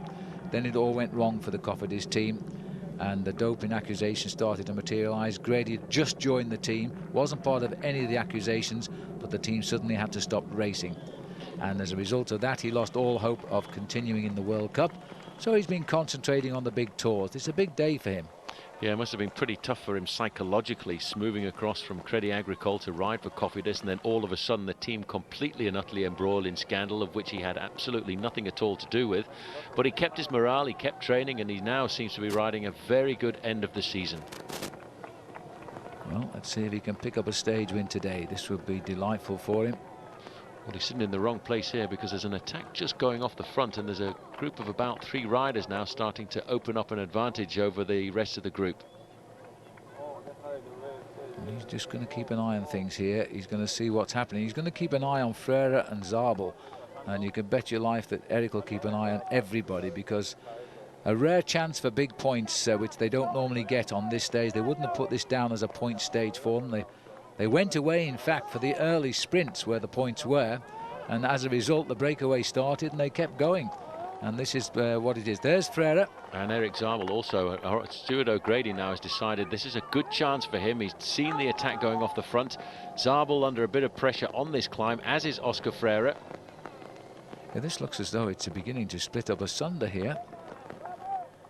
It is putting up. This is Fuentes. Well, we expected the climb to come, the attack to come on the climb from one of the climbers in this group. That's a good move by Fuentes. He comes to form late in the year. He did so last year, and he continues to get himself onto some good results. He started to come through really last year. That was his first big time. He got a couple of wins in the Grand Prix Industria and the Grand Prix Lodio. There's only 2 wins as a pro. He hasn't won anything this year. But, you know, on a big team like Seiko, you don't often get your chance. And for Juan, this is going to be a big chance for him. Oh, main field are really whacking it up here. It's the Kelme riders on the front here, trying to whip up the pacemaking. I should think for Alejandro Valverde, they're inside of 10 kilometres to go. Look at unbelievable. That's been a torrential downpour in that area. It's still raining heavily here with Fuentes, but that was torrential there. Look at the wind blustering at the side of the road, pushing the barriers. Unfortunately, those barriers are fairly well secured. 6 kilometers to go. There's 4 kilometers now separating the front end of the bike race to the main field, who are absolutely scorching along these roads. They've knocked quite a lot off that advantage. I don't think they're going to see the race again, but this looks coming through. This is Stuart O'Grady. Now, O'Grady is an unbelievable bike rider. He's actually ridden across the gap to Fuentes, and he's actually, I think, going to make the junction. Stuart could get himself the victory here. Well, it would be great if he did it. He's never won a stage of the Tour of Spain, and he's reached now Fuentes. And a handy pair of legs to come alongside. These two know each other pretty well because Fuentes used to live in Sydney. Now, Stuart didn't know him when he lived in Sydney. But since then, Fuentes has ridden in the Jacobs Creek Tour down under January timing of the year in Adelaide. And that's where Stuart comes from. And I'm quite sure they've had a good chat because Fuentes', shall I say, Australian accent is totally fluent because he was brought up there for about 15 years. I tell you what, O'Grady is the most versatile bike rider I think we can talk about, because this year he won himself a World Cup for the first time, went across to Athens, won himself a gold medal in the Madison, and then came across here to ride the Tour of Spain. It really is a very difficult do to swap and change between the different disciplines, but O'Grady is so full of talent. He's been able to do it well this year. Absolutely, he is the man when it comes to all-round bike riding. Well, the Kelme boys, for some reason, have taken this race by the head and have decided to start riding at the front. Well, I don't think there'll be any complaints there. Just saw Floyd Landis off to the right too. Yeah, Landis is riding at the front end of the main field. Still got a good half a minute advantage over his teammate, Manuel Beltran. He's going to try and stay up there at the top of the overall classification as long as he can. Well, it shouldn't be a big change today because that breakaway consistency shouldn't alter things too much. There's the breakaway for you. Jimenez, O'Grady, Ferreira, Elias, Fuentes and Zabel, the remnants of the breakaway. They've done well to stay away. They will stay away now because the rain is on their side, I would think. There's another attack going. Is this Fuentes again? It looks like it might be through the mist. Yep, he's just decided to go again. They were just picked up by the rest of the group, and he thought, well, let me just hit them hard again one more time. So O'Grady back in the group with the rest of the sprinters. There over to the right-hand side, you can see Oscar Freire keeping a very close eye there on Stuart O'Grady. But this might be the move that's going to pay. Is this Eladio also getting across here now? It's a good move, the Kelme rider, Eladio Jimenez. He now has taken up the chase. He's got to the back wheel of Fuentes, gone straight by him, and it looks as if that's Oscar Freire. Very difficult to see through these nasty conditions here this afternoon in the Tour of Spain, but I think that was Oscar Freire still taking up the pace behind. Well, Eladio, is he going to do what he did in the year 2000 and win here? Because that's what happened then. Your name appears to have to be Jimenez if you win here, because Jose Maria Chava Jimenez, he also won here, sadly no longer with us. The rider who has been the king of the mountains and also the points winner of this tour in years gone by. 4 times the king of the mountains. He won the points in 2001. But that is Jose Maria Jimenez, who sadly became very depressed and passed away a couple of years ago. But the last time that this Jimenez came, in 2000, he won the stage. So he's obviously inspired. I tell you, this is a nasty climb. These guys are all over their machines, just trying to keep themselves going up. I think it's very difficult to see through the mist, but I think that is Oscar Freire in second place. Stuart O'Grady climbing out of the saddle there, trying to keep himself in contact in third. And Eric Zabel, in fact, is just dropping away a little bit. Oscar Freire continues to amaze me. One day good, one day bad. We're on the good day again today now. And this is a free fall. There's Landis just off to the right of our picture with golden jersey, looking a little bit drab under the conditions. As we come under the banner here, and I'll tell you how far to go when I see myself. Looks about 5 kilometers to go. 5 to go. 5 kilometers still to go to the finish. Eladio Jimenez here is not really opening up the gap on Oscar Freire. I think it is dancing through the haze there. It's very difficult to see in these conditions, but it looks as if it's the orange Rabobank jersey. Well, the ambition of Eladio Jimenez might have been a little bit premature here. Sorry about the picture breakup. It's all out of our control. It's the atmospherics. We've done very well to keep these pictures with the clouds so low. Makes helicopter flying a bit hazardous. And a counter-attack going from the field now. And it looks as though Isidro Nozal might have got control of the peloton. Well, it's been a big domination by Liberty Seguros throughout the whole of the stage here. Looking back there, difficult to see through the mist here, but it's still Eladio Jimenez on the front end of the race. It is Frere, you know. It is Frere, still in second place, and in fact he's going to do what he can. Frere is one of those unbelievable rare sprinters who has the ability to climb fairly well. Well, just watch the riders, and that gives you the indication just how hard the slopes are now of this climb. It really is tough, and our camera's not behaving now. They're probably getting water in them as well with torrential rain we've been through.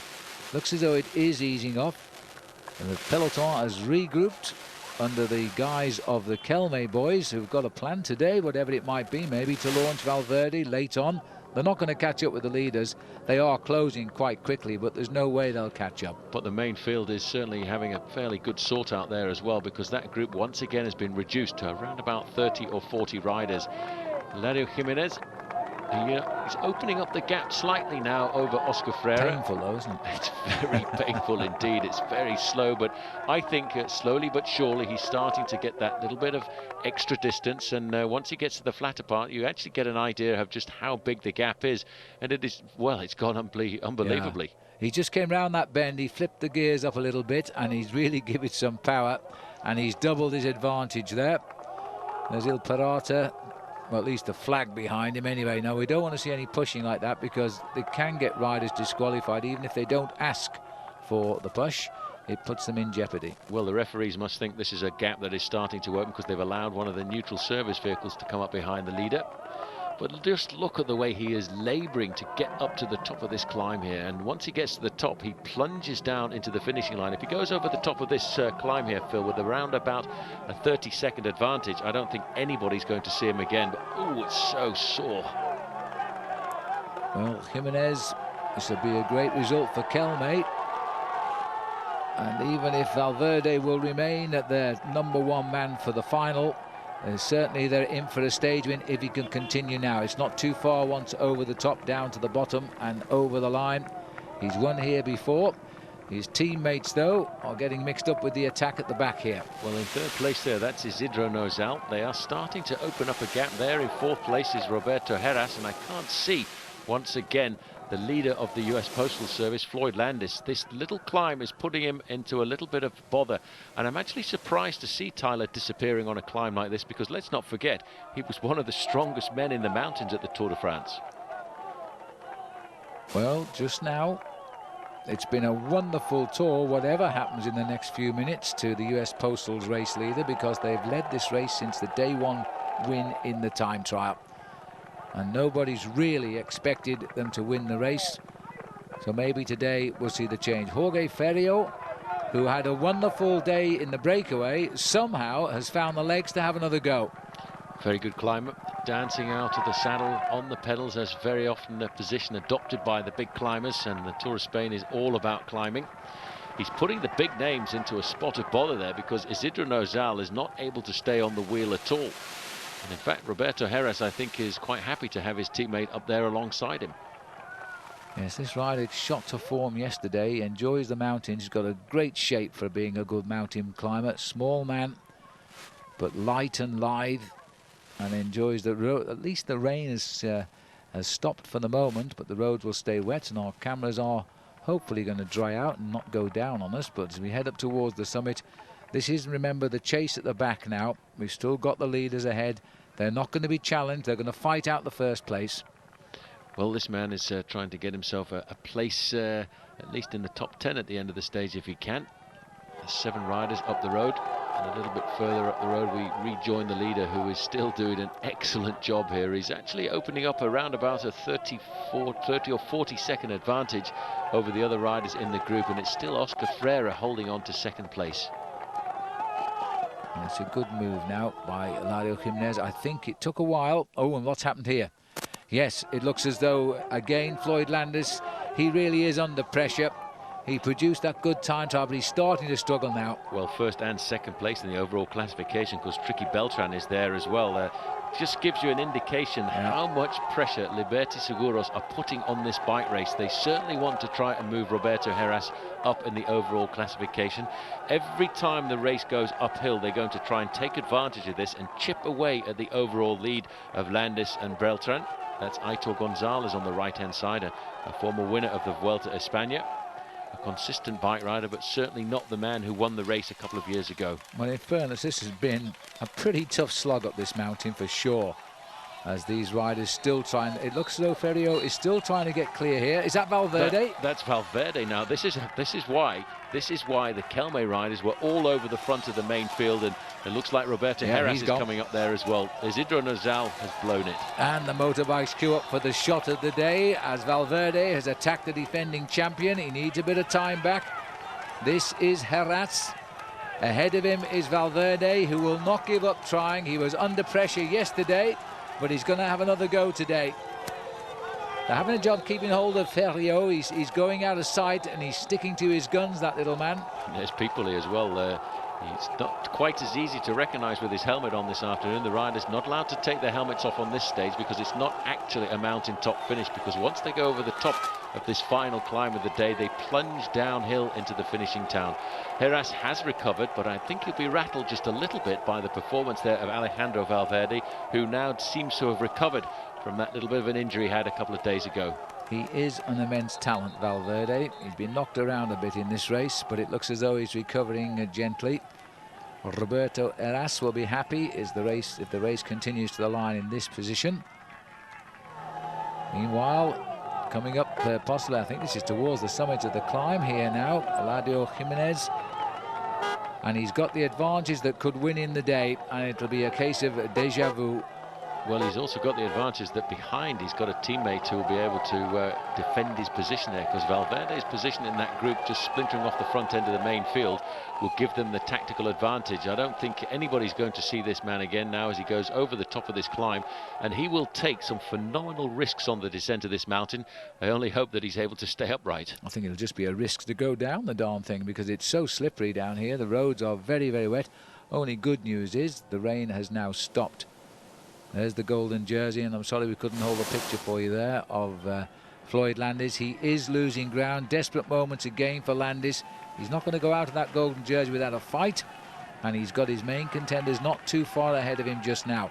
He could still hold on. He will have to take risks, though, going down the mountain if he wants to stay in gold. Just 3 kilometers to go, and if you look at these riders here, you get an idea just how steep and nasty this climb is. These are some of the top men from the Vuelta a Espana this year, and they are struggling just to get the bikes going forwards on the slopes of this climb. Valverde is doing a very good job here for a rider who's a fairly large rider. He does get himself over these mountains quite well. Just a reminder that we haven't, although we haven't seen them because of our camera staying with this move here, still ahead are the remnants of the breakaway. The sprinters are still in front, Ferrer, O'Grady and Zabel, and Fuentes and Ruslan Ivanov. We haven't seen them, but they are still in front by some minutes over this group here.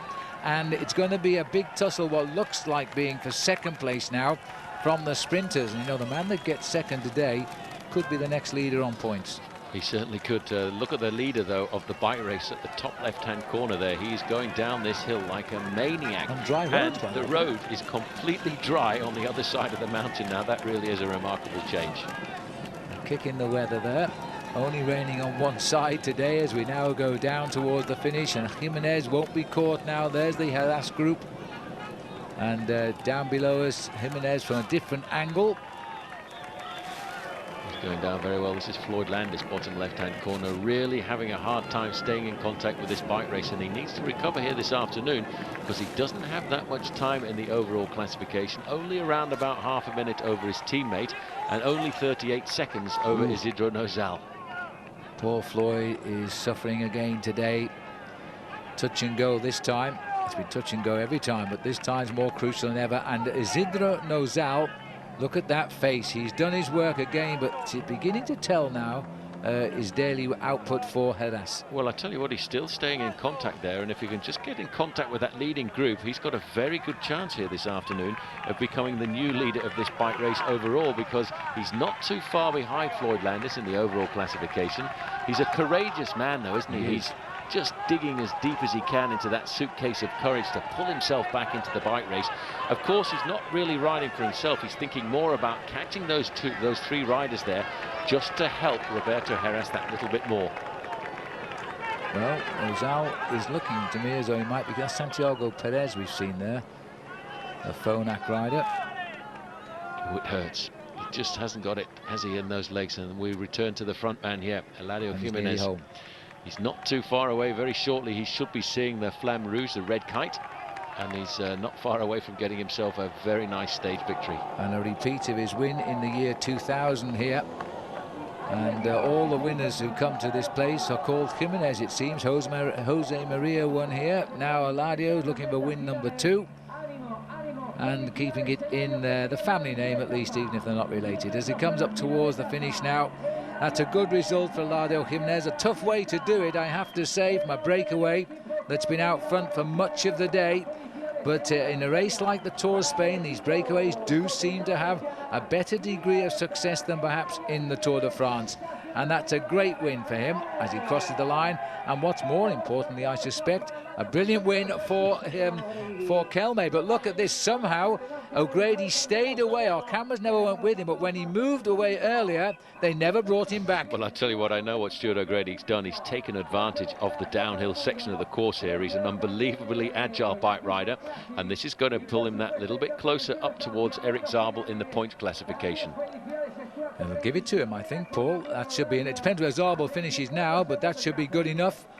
There's Zabel. No, that's not Zabel. So that it will, in fact, give O'Grady the lead in the points yet again. Oscar Freire comes home, and Ruslan Ivanov just behind him. No sign yet of Eric Zabel. He's out of the points.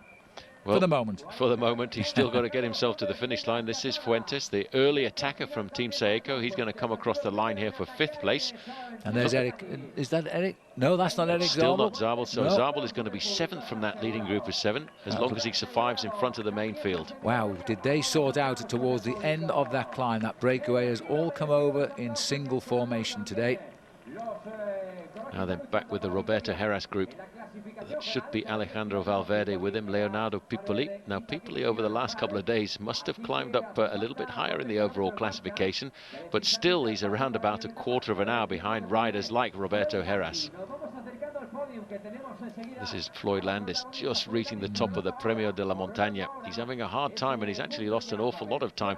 Here is Eric Zabel. He'll have to relinquish that points leaders jersey this afternoon to a certain Australian by the name of Stewie O'Grady. Nothing much in it. That fight is set to go on for a while yet, I think.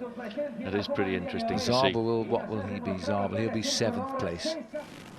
It is pretty interesting to see that the sprinters are actually going out into breakaway situations to battle out the points classification. That's right. We must remind everybody that it's places which count at the finish and not time for the points competition. It's meant to be a sprinters competition, and today, for the first time, 3 top-class sprinters were in a breakaway on a mountain stage.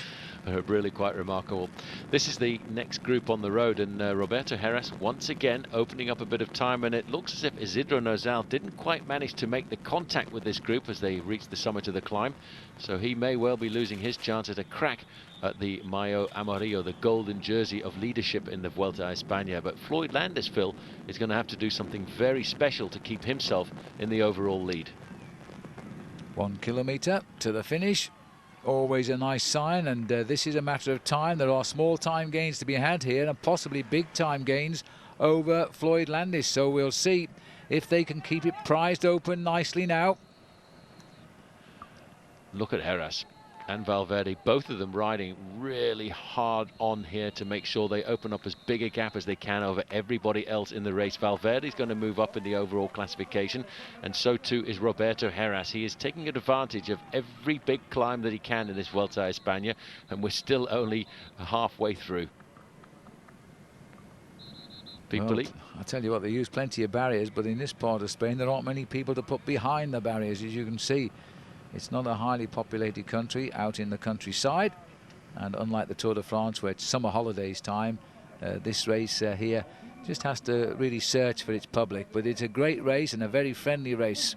This is Ferriot. He did well to stay away. Forgotten all about him. He's going to come across the line for 8th place, but look at the time gap. They really didn't pull back very much on that leading group of riders, because he's going to cross the line just around about 4 minutes in arrears. That'll be an 8th place then for Jorge. That's 2 good days he's had now in this event. Oh, he's glad that's over too. Time for a nice warm shower and some dry clothes. Here's the battle behind. This is about time now.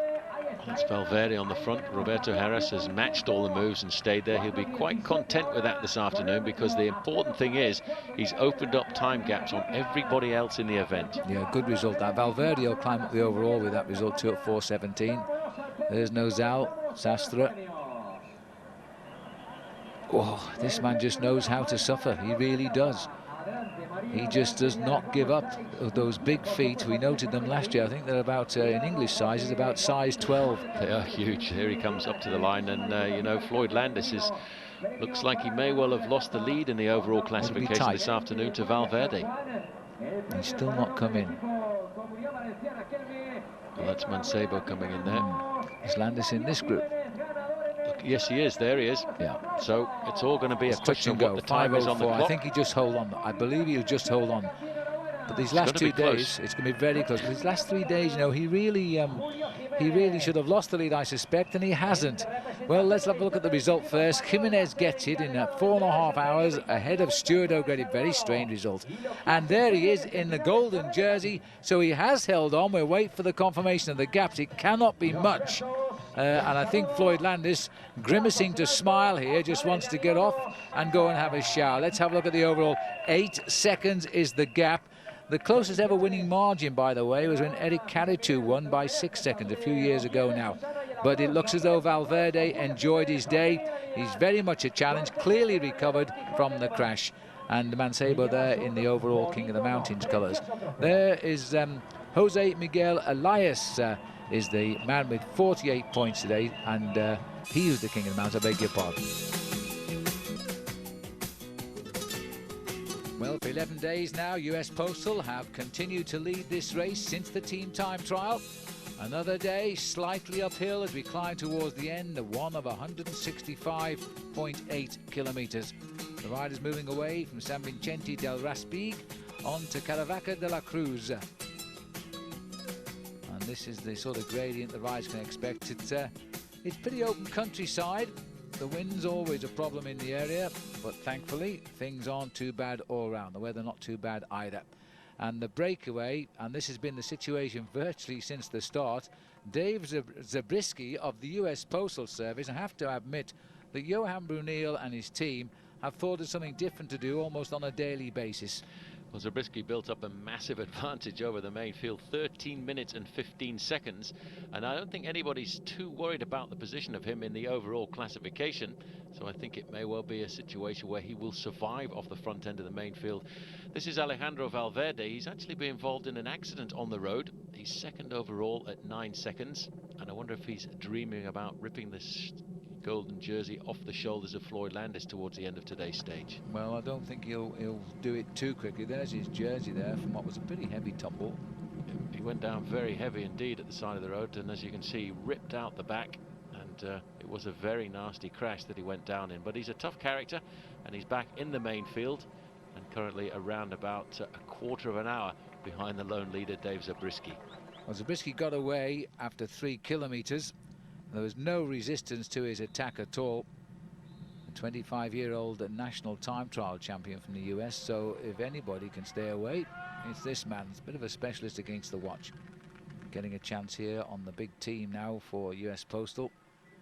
He looks as though he's struggling, and I'm not surprised because he's only got 4 kilometres to go. The field are closing in, but I think he is going to stay away here. And what a win it's going to be. Far and away the biggest win of his career.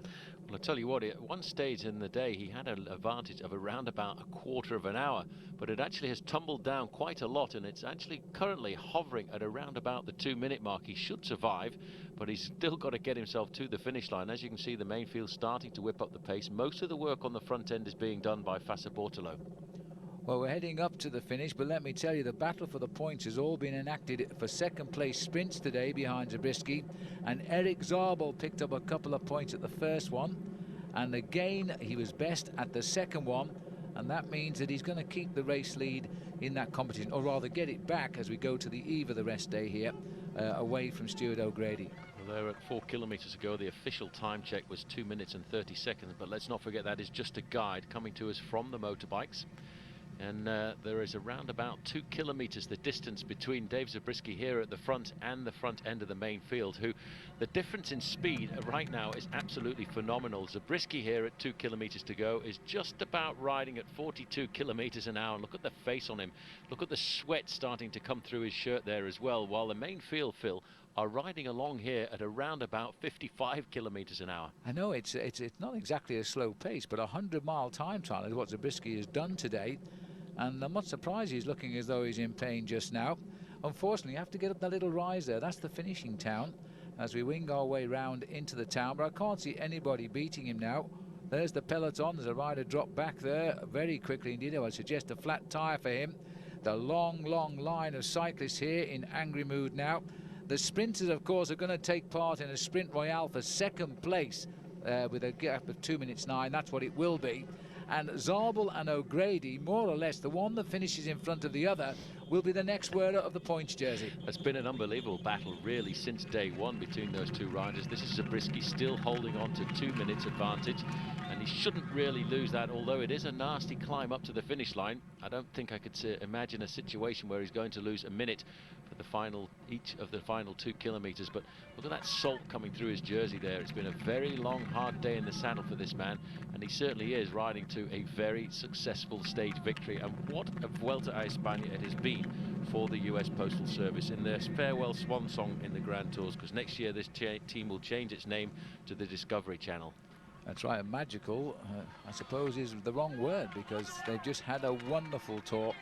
Ever since they got the lead originally, Floyd Landis is going to have no problem taking it again now. This is the end of stage 11, so we're 12 racing days into the tour, and there's only been one team leading it. That's half of the race, slightly more than half of the race. US Postal have really had a great tour, that is for sure. And today they're going to finish it off with a stage win, which I would think they didn't plan, and they certainly couldn't have expected. When one rider goes clear after 3 kilometres, you don't expect to see him still in the lead with a couple of minutes in hand when you get to the end of the day. But that's the way it's going to be, and at 25 years of age, this is the finest win for Dave Zabriskie. He turned pro back in 1999 for Nutrafig, had a couple of wins then.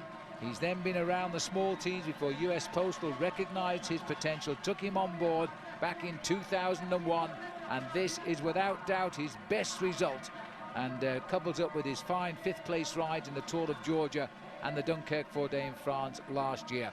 So the USA time trial champion has shown us his real talent and time trial to a great win today. Well, it's not the easiest way to get a win in a bike race like this, and it's certainly been a very long, lonely day for Dave Zabriskie, but he gets the win. He can celebrate over the last few kilometres because he's still hanging on to a good 1.5 minutes advantage over the main field. Actually, there in the distance you could see them as Zabriskie celebrates over the line to get the win. What a long ride that was for him, 100 miles, 4.5 hours in the lead. Oh, you can't believe it. Congratulations all round. He's not worried about time, he's not worried who finishes second. He's got the stage win in the Vuelta a Espana. This is the build-up now, and guess what? Pataki sent his team to the front once again, and Zabel is there in 3rd place. O'Grady is on Zabel's wheel because he's wearing the points jersey at the moment. If Zabel finishes in front of him, he won't be wearing the points jersey, not tomorrow but the day after. We're all having a rest tomorrow. Well, there's a sprint lead out there coming for Alessandro Pataki. I'm surprised to see him sprinting out for 2nd place, because at the end of the day he normally likes to just try and get himself, well, in fact it wasn't Pataki in first. Pataki's in about 3rd position there. Zabel's got the lead. Oh, and poor old O'Grady's been sandwiched out of that one. He couldn't go through with that. It was an impossible gap on the left of our picture, as now they try to go for the line yet again. This is going to be a great sprint. Zanotti is the rider in yellow trying to get through. Zabel is going to come through the middle over O'Grady, or is he? And that's Pataki coming now on the left from a long way down, and on the line I think he got it. Alessandro Patacchi has just pipped Stuart O'Grady, and by virtue of that sprint, O'Grady will keep his points jersey. Well, I don't know where Alessandro Patacchi came from there, because he was completely and utterly boxed in about 50 metres to go, and he came right around the outside with an incredible acceleration. But O'Grady and Zabel are having an unbelievable battle, and in fact Marco Zanotti gets in between O'Grady and Zabel. Well, it's even worse for him. It's worse for Zabel, but better for O'Grady. Absolutely right, because O'Grady had lost his lead on the road today to Zabel. Now he's got it back again in the final sprint. Overall, let's have a look at it, because I think we should do indeed, that Floyd Landis has brought this race to the rest day, having kept a US Postal in the golden jersey from day one. Starting as we finish, but it's been around the team a bit, that golden jersey, in the meantime. And there is O'Grady confirmed just 2 points ahead of Zabel in what is an intriguing points competition. Frere third, and Patacchi, despite his stage wins, only in fourth place. In the mountains competition, Jose Miguel Elias has 48 points, 10 more than Jimenez and David Fernandez there. So after a day of rest, the race continues now as we're heading and continue what is going to be a very, very difficult final week, but really it starts today. 145 kilometres, a mountain top finish on the all category climb with a couple of steep ones on the way as well. This will be a return, we would expect, of the Valverde Heras, a big battle at the top, and expect a little bit of help for Heras coming from Isidre Nozal. It is a very difficult course, and the fact that it's just 145 kilometres is going to make it just that little bit more difficult. Looking at the back here, number 11, you can see bearing the scars from that crash of just a couple of days ago. And that, in fact, is Alessandro Valverde. That's what the race route looks like here this afternoon. Velefik, the first category climb to start off with, followed by the Calor Alto, and then finishing off with the Calor Alto for a second time. And I tell you what, that really is a very nasty little climb. Well, this is the one that they are all fearing today, and already we are hearing of a massive number of riders dropping out along the way. Pavel Tonkov has gone from Vino Calderola, the world champion. Astaloa didn't start this morning, by the way. And another riders, none of them big names, but they've all been dropping out. AG2R are very thin on the ground now. A couple of riders only left in the team because they've lost 2 more today from their squad. Well, this is going to be a very difficult day, I think, for Floyd Landis to try and hold on to his 9-second advantage over Alejandro Valverde. Valverde just waiting in the wings to see if he can take over the overall classification. This is Marcos Serrano in second position, and just in front of him, the man who was very aggressive just a couple of days ago, and that was a very big climber, Felix Cardenas. Yes, and Cardenas on another expedition today. And if he can keep this up, he's going to find himself in the King of the Mountains jersey tonight. He's lying there just in the top 4, lost a little bit of ground, but riding okay. This looks like Francisco de Lara out in front at the minute. Patanina, 10 kilometres from the finishing line. Just to give you the results over the Velefik climb, it was Lara ahead of Cardenas and Serrano. Over the Cala Alto, after 88 kilometres, same result again, Lara, Cardenas, Osa, Unai Osa. And then on the Cala Alto, that's where we're headed to now, and that is up to the observatory there. And it might be a change here, because it looks as though the order's gone out to try and get Roberto Heras up to the leaders. There's Luis Perez just on the right-hand side there for Team Cofidis. But you can see what is happening here right now. The Grupo Heras has got 11 seconds difference between themselves and the yellow jersey of Floyd Landis. But Landis, I think, is actually around here about to make contact again. Well, the elastic has been stretching but never snapping today, and if anything has come out of this Vuelta Espana for Floyd Landis, it's been the art of suffering, because he's certainly done that. He has fought gallantly to hold on to the golden jersey. When the days have come and gone when we thought he would lose, he's always got in just in time. It's going to be hard to keep that rhythm up now, though. He's getting tired, surely. Well, look at that. On the front of this group, it's Liberty Seguros. In third position is Roberto Heras. I can't actually see Alejandro Valverde in there. I think that is Tricky Beltran in the group there for US Postal Service. And as you can see, this pace here is really starting to put a lot of riders into a spot of bother. There's Stefano Garzelli, there's Floyd Landis, just on the back of the group, so he's actually recovered just a little bit there, and I think he's managed to reintegrate the Roberto Heras group. David Blanco going off the back there. Landis is tacked on to the back, and he's having to hang on in there for the moment. Just in front of him, you can see the balding head, I think it was, or Pipoli. No, that's Garzelli. I beg your pardon, Garzelli, Stefano Garzelli. We haven't seen much of him at all in the race this year, but he's still there. He's been very quiet, just sitting on the back there. You can see David Blanco. I would expect that the man in second place in the overall classification, Alejandro Valverde, should be in this group, although I haven't managed to spot him just yet.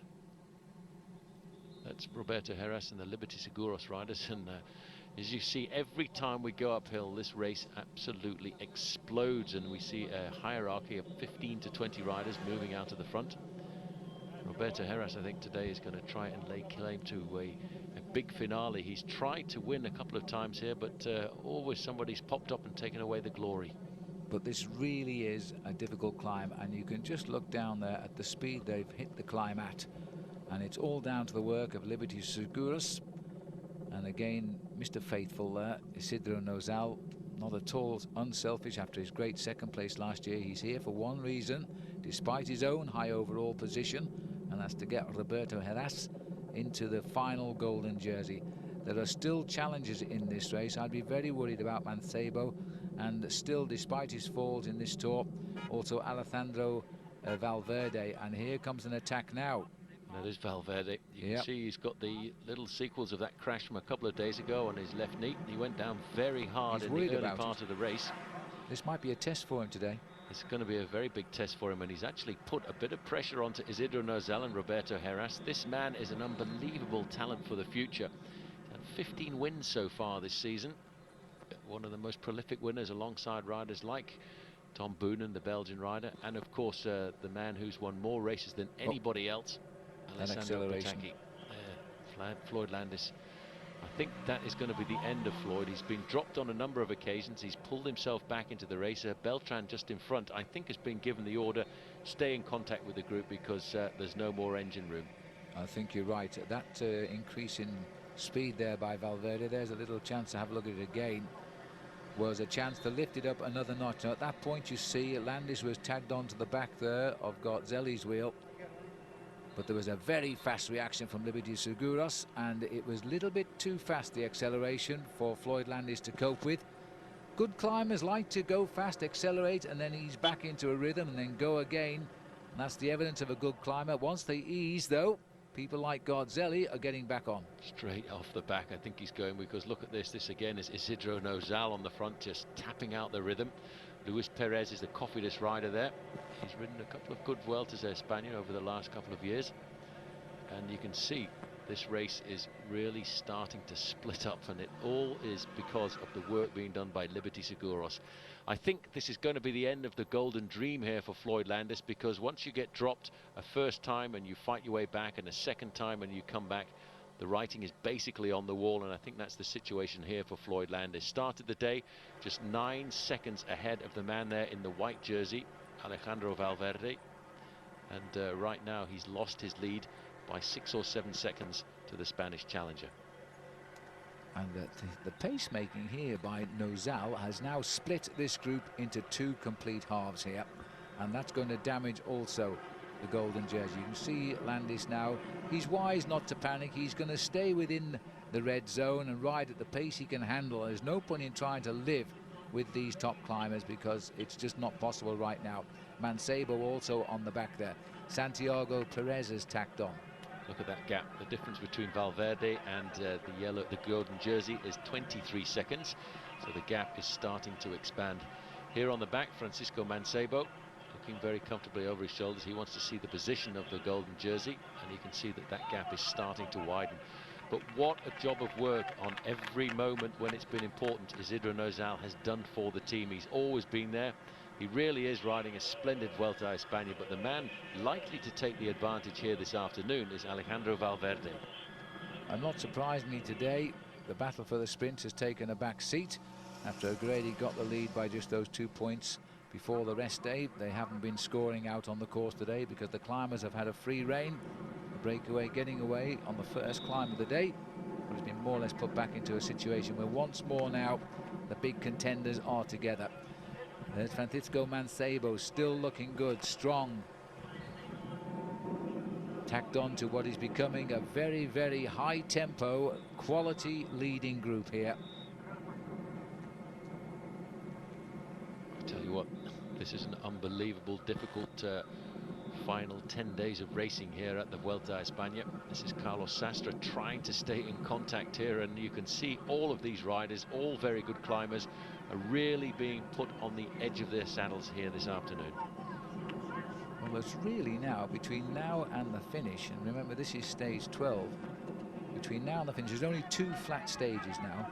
So this is where I suppose the big boys will tell you the Vuelta really begins, and it's going to be a battle of the climbers, and just about the climbers that matter have got themselves in the right position. Well, 28 seconds now, the difference between Valverde's group and the group which contains Floyd Landis, the leader at the start of the day. That's Luis Perez in the white jersey of Cofidis on the left-hand side. All of the big sprinters this afternoon taking a back seat and just trying to make sure they stay in contact and don't get eliminated. Stefano Garzelli is having a very difficult time here to stay in contact with the group. Well, if these guys come to the line together, it'll be the Kelme rider Alejandro Valverde next in the golden jersey. If the gap opens, he's already the leader on the road. This is Roberto Heras, as you saw there, 5th overall in the classification, but he's really 4th already because down the pan has gone poor old Floyd Landis here. Heras is making a move here. Look at the gap he's got. It didn't look like a serious attack. It just actually looked as if he was standing on the pedals. He's gone off the front of the group, and there you can see just in front of him. I can't remember. That looks like Nozalta. No, it's not. It's Lara. I think he's still clear. 7 kilometers to go to the summit. But Roberto Heras here has made the move. He's got a gap over the rest, and in fact this is rather interesting because Alejandro Valverde now is going to have to try and respond to this. He has to stay in contact with Roberto Heras if he wants to have the golden jersey at the end of the day. Oh, Francisco Lara, who only came in with 24 hours notice to the event, has just been caught and passed. He's had a great day in the mountains, but now it's all over for him. As you see, the little climber Xereit, Mancebo and Valverde are going to have to dig deep here because they can't allow Heras to gain too much time. That's him up the road. Huge decision time now. I think that was Santiago Perez just ahead there as well. Well, there was 38 seconds between Valverde and Roberto Heras at the start of the day, and it looks to me as if Roberto Heras has already opened up around about 10 or 15 seconds over Valverde. Valverde is riding defensively. He's actually just sitting on the wheel there of Francisco Mancebo, and that would indicate that he's not in the greatest of form this afternoon, and that is very often the case after you've had a nasty accident. And Nozal also looks as though he's done his job. He's bottom left of the picture here and beginning to look very laboured indeed. But you know, we've seen this so often, haven't we? And this man still closes his eyes, grits his teeth and finds something special. Valverde sitting on the wheel of Francisco Mancebo. Mancebo not a big winner, but he is a very, very good climber. And he has 10 wins to his credit since he turned professional back in 1998. But he has his moments. Valverde, well, he also, like all of these top riders in this race, know how to take the pain. Well, 12 seconds now separates Roberto Heras from Valverde. Separated at the start of the day by 38 seconds. Roberto Heras now has to really stamp on the pedals, but he actually looks an awful lot better than he did a couple of days ago when he just really could only stay on the wheel of his teammate Isidro Nozal for an awful long time. He's been riding himself into this race, trying to put the memories of a bad Tour de France behind him. Disastrous Tour de France, I would say. He came in thinking he was going to be a real serious challenger to Lance Armstrong, and he just lost all of his time on the early flatter stages before he even got to the mountains, and he lost an awful lot of morale. This is Valverde and Mancebo. They're just looking up the road there. I think just in front of them is Lara. He's about to get picked up. No, Lara's gone through. I think that's Santiago Perez, the Phonak rider there. Oh, it could well be. Roberto Heras is in front there in that gaggle of riders surrounded by motorbikes. And here he comes, just dancing away, looking superb. He really loves this race when it goes uphill, and I think this Vuelta a Espana has been made very much with him in mind. Well, There can't be many more mountains. There's been a few complaints about the severity of the course of this Vuelta Espana. And not surprising that they emanate from the sprinting teams, not from the climbing teams as usual. 6 kilometers to go to the finish. There's a lot of chance of gaining time here. He's still only just up the road. And whoever that rider is, and I think it is Perez, these two are going to pick him up anyway now, and this will be the battle for second place. 21 seconds, just 17 more seconds for Roberto Heras to move off the front of these two here, to put himself in a position to actually take the golden jersey here this afternoon. And look at the face here of Mancebo. Amazing. He is absolutely turning himself inside out, and he's actually turning out to be an ally for Alejandro Valverde. Valverde, I think, just quite content to sit there and allow somebody else to make the pace-making. Look at his face too, a picture of agony. Well, the Spanish champion of Spain, Mancebo, also, and it was Perez, here he is, also won a stage in the Tour of Germany. Came to this race with big hopes, hasn't let us down yet. There's their overall situation. Valverde best placed, the next candidate for the golden jersey, but only if he closes down here on Roberto Heras, who could climb into the #1 slot. Just needs 12 more seconds now. Let's not forget these GPS readings are only a guide, but what the guide indicates to us is Roberto Heras and Valverde. The gap between them is starting to go to the advantage of Roberto Heras, last year's winner, and you can see Valverde's in real difficulty here. He's taking risks and he's just closing his eyes every now and again to try and push the pain away a little bit. He's going to need all the help he gets there from Mancebo, because he's a little bit worried about that left knee. He fell on it, and he's got it quite heavily strapped. Huge test for it today. First day back in the saddle on this mountain section. But we'll see how he goes. But at the moment, it's all good. Although I think if Heras, he's certainly got the time here to open up, to take the lead by a hatful of seconds. It won't be much more than that if he does take the lead. One thing's for sure, for the first time since this race began.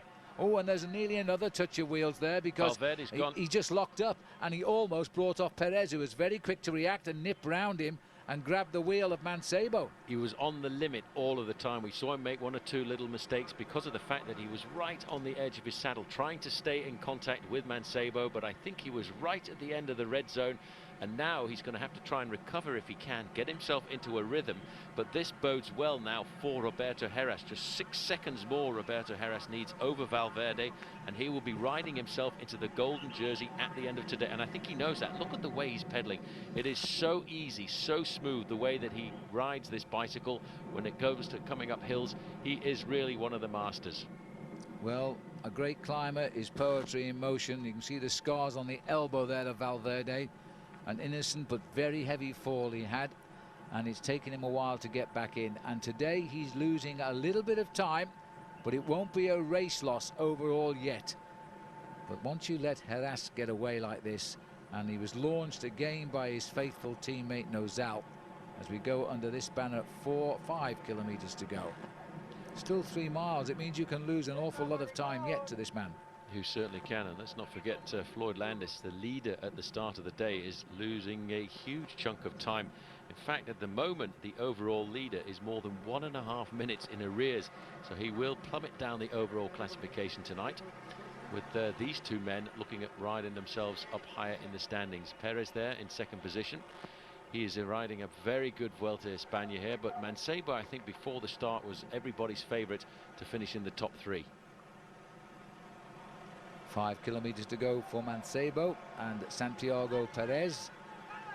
Well, Tyler Hamilton, who picked up the time trial win, we haven't seen him in our camera shot since, and it looks as though Perez is going to try and fly the flag for the Phonak team overall. Well, Valverde's lost his chance of trying to get the golden jersey there unless he can recover over the last few kilometers, because there he is at 44 seconds to Roberto Heras. He started the day with a 38-second advantage over him. It's 36 seconds between Heras and Mancebo, and a further 8 back to Valverde. That's going to take some closing now. We're still talking seconds at this stage of the Vuelta. Almost said the Giro d'Italia, but that was a few months ago. And we're looking now at the white jersey here of Valverde. Valverde just got to find himself a little bit of rhythm, and it's not surprising, you know, when you take a knock like he did It's very difficult to bounce back. I think in the back of his mind he was hoping this afternoon they would have a very good chance of getting the golden jersey. I don't think he expected to see such a vicious attack coming from Roberto Heras, top left-hand corner. The two chasers in second and third place on the road there, Mancebo and Perez. Fourth place on the road, down in the bottom left-hand corner, is Alejandro Valverde, the star, I am sure, of the future of Spanish cycling. But here this afternoon, his body is asking for mercy, asking just to slow down a little bit to try and take the pain away, compounded by the fact that not only is his body in pain for going uphill, but also by the fact that he went down in a very nasty accident just a couple of days ago. Well, as we go under 4 kilometres to go, Floyd Landis apparently is more than 2 minutes behind with still 4 kilometres to go. So we are looking probably at the new leader of the Vuelta now. New leader, but a familiar name, Roberto Heras. He's had a wonderful relationship with this race, and he is the defending champion. Let's not forget that. But in 2003, when he won this race, he only wore the golden jersey for 2 days. Right down to the very end, and poor old Floyd Landis, I think, you know, he's really held on to that jersey for a number of days now, and a couple of occasions we thought he was actually going to lose it, but he kept hold of it. And I think what's happening now is the lights have gone out and he just doesn't have anything left in the engine room, and he's just going to try and survive. But even if he stays at 2 or 3 minutes in arrears, he could keep himself up in the top 10. Well, Valverde is going to take a little bit of heart and 4 kilometres to go and keep his pressure on, but look at the clock. He is now conceding more or less 1 minute under the banner, and that is now getting a little bit more serious, I think. A lot more serious. He's just got to try and concentrate now on making sure that he loses a minimum amount of time, not to panic. Even though he knows he's losing serious time to Roberto Heras, what he has to do is just find a rhythm which is almost comfortable, but that's a very difficult thing to do on a mountain like this, as Heras makes it look so easy, so smooth, and this is what he really is good at, and this is why he was signed up a couple of years ago to go across to the US Postal Service to pace a man by the name of Lance Armstrong to the heights of the Tour de France. But now, since he left the team last year, he had a disastrous Tour de France this year, and now I think, Phil, he's on the road of this finish this afternoon. He's making amends for that. Well, last year he won this race by winning the mountain time trial on the final weekend to Abantos, where he destroyed his teammate, Isidro Nozal, and became the winner. Second time he's won that. Now he's laying the foundations perhaps for a third victory here. There are still pockets of resistance though, and there's still some tough mountains which lie ahead. He'll be mindful of that, because you see how the form changes. One day you ride well in the mountains, next day you lose time. And right now the man losing the time is Alejandro Valverde, which Heras will be pleased about, because I think that man has worried him. Little bit of a rejuvenation coming from Santi Perez though. He was nearly 5 minutes behind at one stage in this race. He is now closing the gap. Look at that, those are big gaps now starting to appear to the hopeful Spanish rider Alejandro Valverde. They expect a lot from this man in the future. But I'll tell you what, Roberto Heras has had an unbelievable relationship with the Vuelta Espana over the years, and I think since he first rode the race back in 1997, I don't think he's ever finished lower than 6th place in the overall classification. Well, he's certainly won 7 stages, and he might be lining up for his 8th stage victory throughout history. Sorry about the little spot on, it looks like a halo, doesn't it, over Roberto Heras, but that looks like a bit of dampness has crept into our camera lens there. It's not surprising. We've had a lot of very damp days. I think there's just a little bit of mist probably fogging up the inside of the lens, but that's not affecting the performance here of Roberto Heras, and he's just ticking those pedals over quite remarkably. It looks as if he's actually caressing those pedals and getting the bike to go that little bit faster uphill. He'd be happy, I think, to see that the sun is starting to peep through a little bit here in the afternoon. But he is opening up some serious gaps and making some serious damage onto the overall classification, which will have a very big turning upside down this afternoon. Well, Mancebo, who picked up Perez, is now having to do all of the work here, the champion of Spain. And he's working as hard as he can just about, and Perez is making the most of it. The helicopter is where Roberto Heras is as we circle our way under the 3 kilometre banner, and now these two are almost a minute back. So where on earth is Valverde? Well, Valverde is going to be around about 1.5 minutes. I think the way things are starting to develop here, Francisco Mancebo could be, Phil, riding himself up into second place in the overall classification at the end of today if Valverde can't do anything to recover. He's about to come through that same point now, and in fact it's not a minute and a half. He might have recovered. He has, because it's 1 minute and 18 seconds, so he now seems to be finally finding his rhythm. It's just gone a little bit easier, the terrain there, and he's got himself back in. See, wise men don't push themselves into the red zone too deeply because they don't come out of it again. And he's just hanging on. He might well, because you can see those two riders just around the corner, at least get back to them. This man's gone for the day. I think that's pretty certain now at 2.5 kilometres to go. Depending on the gaps, and if they stay as they are, he's the next golden jersey. Well, I think here we're probably looking at the top 3 men in the overall classification at the end of today. Top left-hand corner, Roberto Heras. He should take the golden jersey as leader. Top right-hand corner, Francisco Mancebo should move up into second place of the overall classification if the race stays as it is.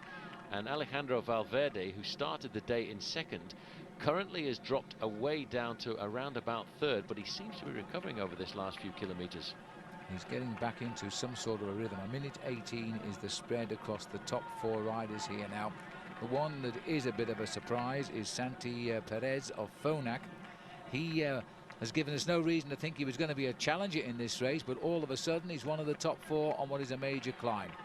But he's been very consistent over all of the big mountain stages. Roberto Heras is the best. We have to admit that. He is riding a superb ride at the front end of the race here, and just coming up to 2 kilometres to go. I wonder if he's still holding on to that 1 minute. In fact, it appears that Francisco Mancebo is recovering over the easier gradient because he's chopped off maybe 2 or 3 seconds. Perez seems incapable at the moment of helping Mancebo. It's a pity, but if he could. And now, what's he going to go through at? I think he's just about on the same time. He might have lost a second or two, Valverde. He can see the other two. And up comes a group here, so there's reinforcements. Isidro Nozal has just ridden himself back into the action. Sitting on his back wheel there is Luis Perez, the Cofidis rider, and that's a good result for him. And completing the list there, it looks as though we've got our old friend Jose Angel Gomez of Spain tagged on. Well, Isidro Nozal right now has to sit on the wheel of Alejandro Valverde because this is a turning point in the Vuelta a Espana. He can do absolutely nothing to assist Valverde because Valverde needs to lose time to Isidro Nozal's own team leader. It was 1 minute and 20 seconds at the 2 kilometre banner there, so in fact has lost just a couple more seconds. Yeah. I thought he was starting to recuperate over the slightly easier gradient as we get up towards the summit. Might be a slight change now. Gomez having a trouble here. He's just come on. He's not quite closed the gap. What is Isidro Nozal doing here? He should not be doing that at all. He should not be riding in front of Alejandro Valverde at all. No. He has to defend the position of Roberto Heras. And I wonder if Roberto Heras just got to look at the TV camera in the team manager's car. Yeah, I don't. Nozal may not know the situation. He must know Heras is ahead. Perhaps the programming's gone a little bit wrong for today. But Nozal seemingly doing the wrong thing. He should be sitting on Valverde, making him make the effort, and maybe nipping away from him just as the finish line approaches. It looked to me as though Mancebo was getting a little bit tired there. A good length between him and Perez. This is unbelievable. Nozal is now pacing Alejandro Valverde. They've popped Luis Perez off the back there. I think Isidro Nozal is thinking about himself here, not necessarily thinking about the team, and he could find himself trying to climb up into a high place in the overall classification.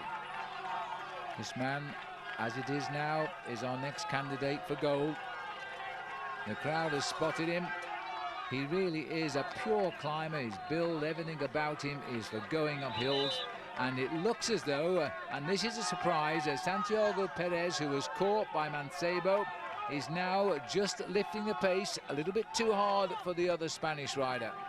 Well, let's not forget, Francisco Mancebo is the current national road racing champion of Spain. And he really has the most disastrous position on a bicycle, but I tell you what, he goes uphill pretty fast now. That'll be sweetness for the eyes of Roberto Heras. Just 1 kilometre to go to the summit.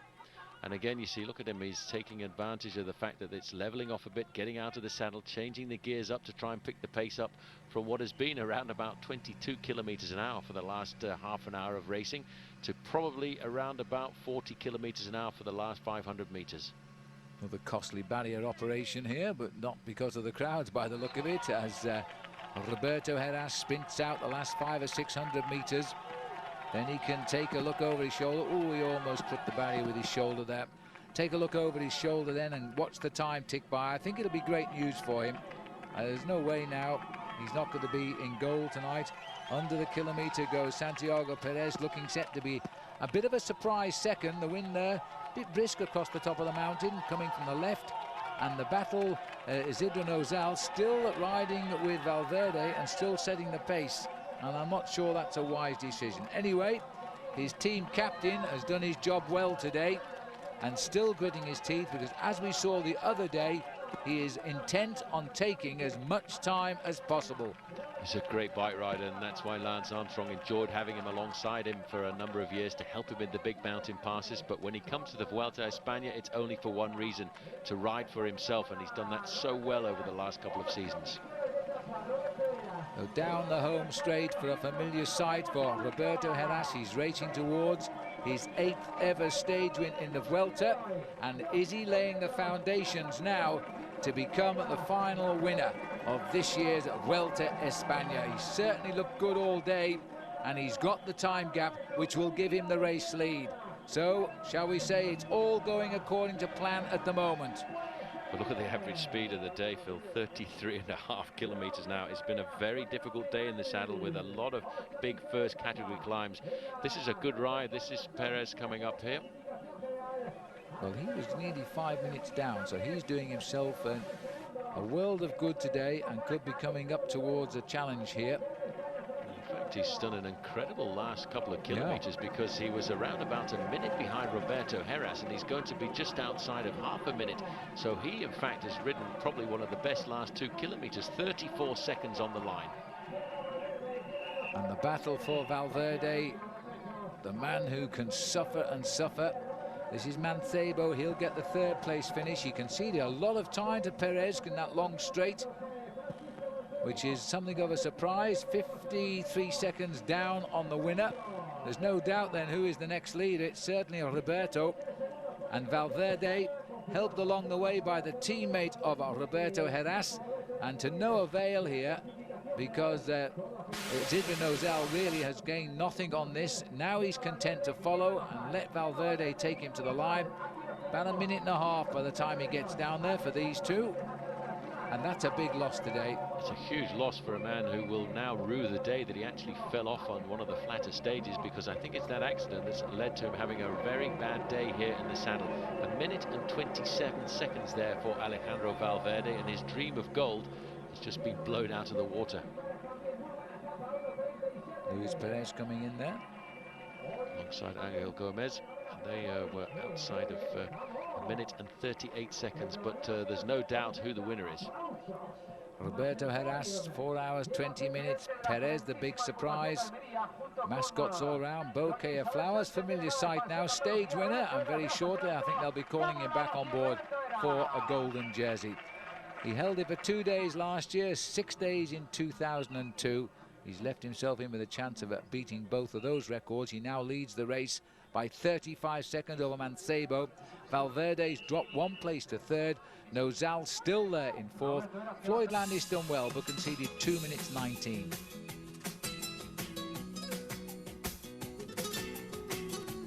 So moving on now to stage 13, 172 kilometres. Unlucky for some, Tyler Hamilton not starting today, reducing the field to 148. Oscar Freire, big sprinter, going out yesterday, but the battle's still there amongst the top 3 sprinters for the points jersey.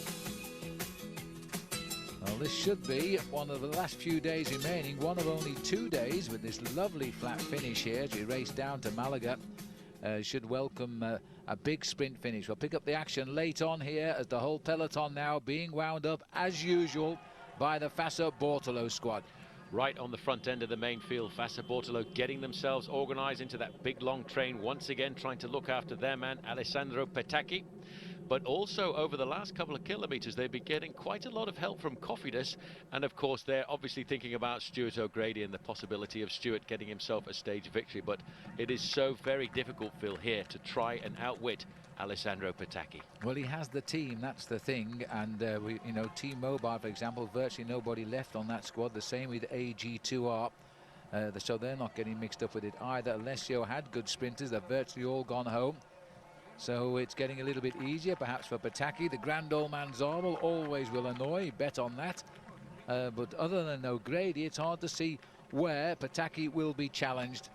And he's got control of this race on a lovely approach to the finishing line here in Malaga now. It's been a fabulous day's racing this afternoon, all along the Mediterranean coast. Slight undulations, but nothing really too much to worry the sprinters at all, which is why there are still almost all of the 148 riders together coming into the final kilometre.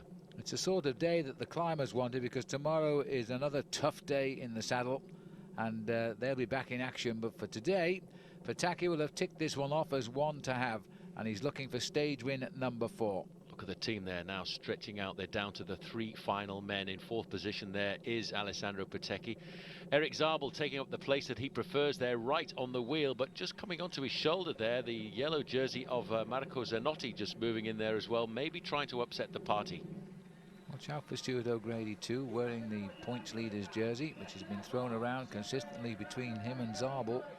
There's the train, there's gritting his teeth now, the pink jersey of Zabel. No team support at all, really. He's got to make the best of everybody else's back wheel. As they go on the right-hand side of the road now, trying to sort it out.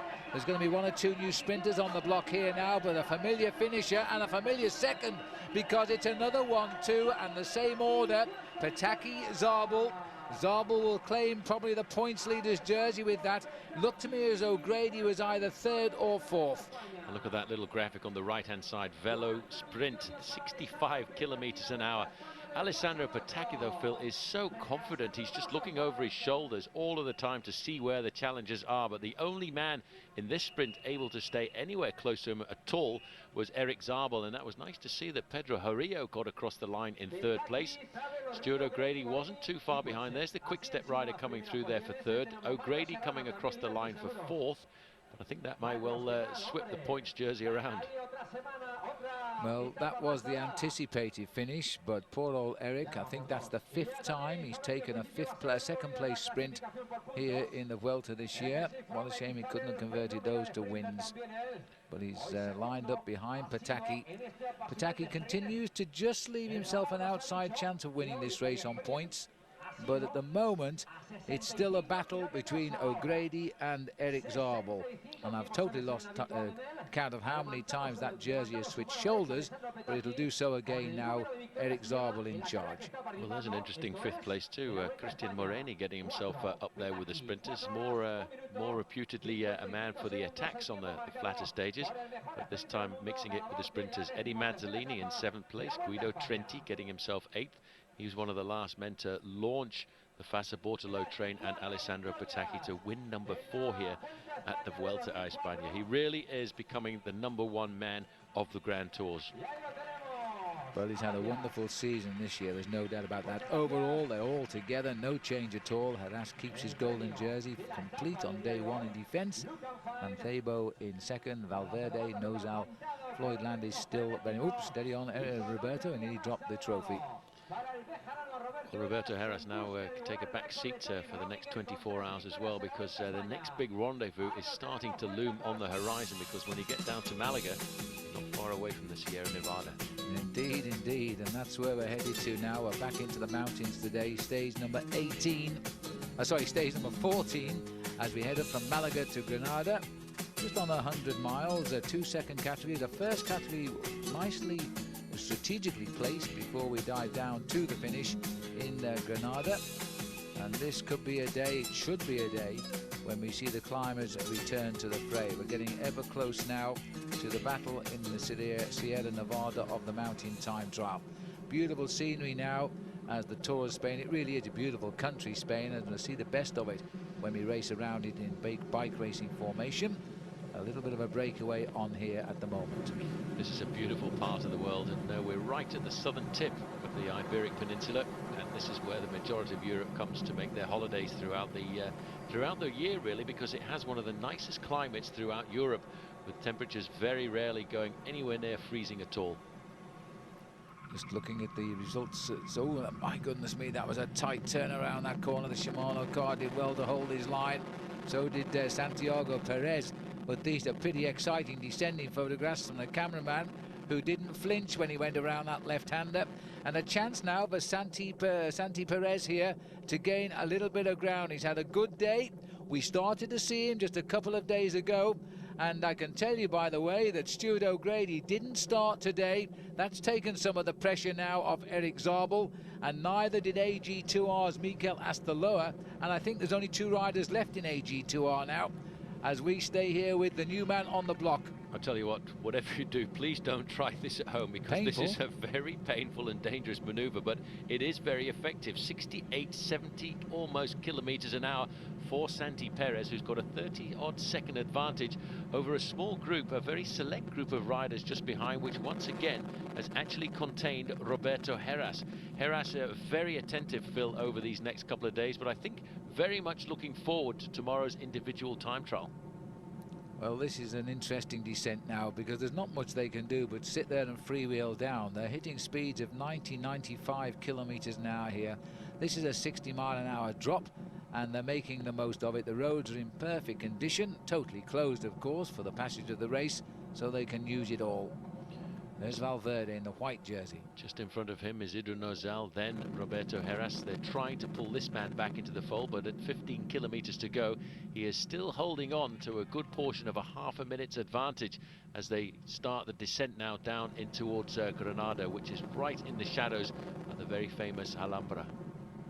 Well, a bit surprised that Stuart O'Grady dropped out by not starting this morning, but that's the way it is, and he's taken away a little bit of the excitement for that points jersey, which is now centering only between Zabel and Alessandro Patacchi. But with all the mountain stages to come, and Zabel won't score points, he could have a challenge, of course, from the climbers as we go into these last few days. Well, this is a nice descent here, very fast descent, hovering at around about 50 miles an hour on the charge down into Granada. Santi Perez has really taken the bull by the horns in deciding to go it alone here this afternoon. You can see the helicopter just hovering up there. This is Garcia Queseda from Team Kelme, and I think what he's probably trying to do is to whip up the pacemaking a little bit for his own teammate Alejandro Valverde. Luis Perez is taking up the chase just behind him. Just look at the speed. Our camera's following these riders down here, kicking out their left knees there to stay upright as they go down. Perez has gone over the top on his own of the Monachil climb. He's being chased by Heras, Valverde, Sastre, Mancebo, Nozal. We've seen Luis Perez and Carlos Queseda, and somewhere in amongst it too is Leonardo Piepoli. But this rider suddenly finding himself again here. He started to come good. He's had a very quiet tour. It was all the fingers are pointing at Tyler Hamilton as the likely man to lead the team. Hamilton delivered the goods in the time trial, but has since left the race complaining of stomach problems. So we're now watching a new man on Phonak here try to make an impression. He's trying to make an impression. He's taking an awful lot of risks going around these corners. He's certainly making an impression on me, Phil, because he is using every little bit of road. And you see around these very steep corners here, it is almost impossible for the motorbike to actually stay in contact with a bicycle racer. That gives you an idea just how agile these men are on the bikes. You see how they put the knee out just a little bit in the corner there. That's to lower the center of gravity and keep you into the apex of the corner, making sure that you don't lose very much momentum at all. This is a great descent now. I'll tell you, this was Queseda there taking them down, and also Luis Perez of Cofidis.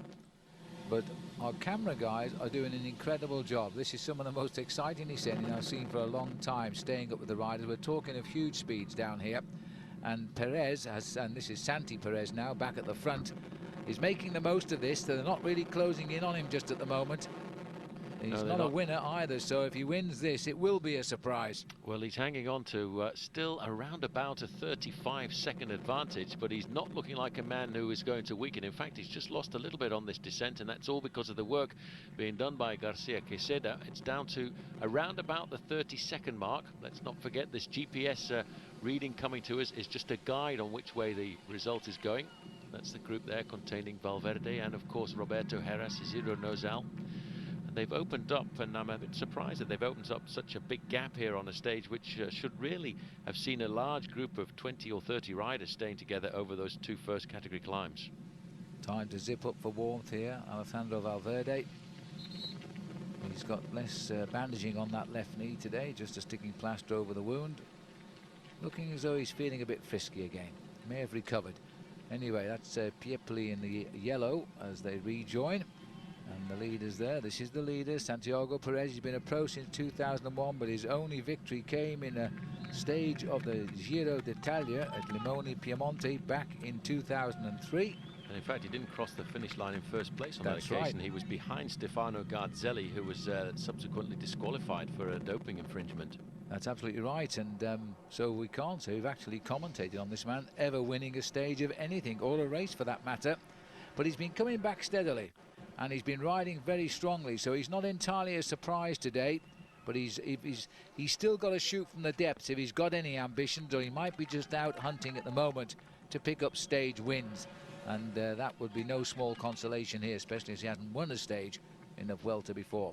10 kilometers to go. It's still a big ask for him. There's Mancebo, number 81, Leonardo Piepoli. This is an interesting group, Valverde, and they are working hard here. And again, relying heavily on Isidro Nozal is the golden boy, Roberto Heras, and he won't do any work. He's saving as much energy as possible. Well, you know, if you've got a teammate to work for you, why not have Isidro Nozal? This man won the 2 individual time trials at the Vuelta a Espana last year, so he's a very big engine to ride on the flatter parts of this course, and he too is riding very high in the overall classification. Roberto Heras, I think, is in an ideal situation here this afternoon. He just has to sit back. His closest challengers are here with him. He can keep a very good eye on them. And they're actually opening up a pretty large gap over the whole of the main field. The next group behind them is around about a minute and a half in arrears. The main field is around about 15 minutes back.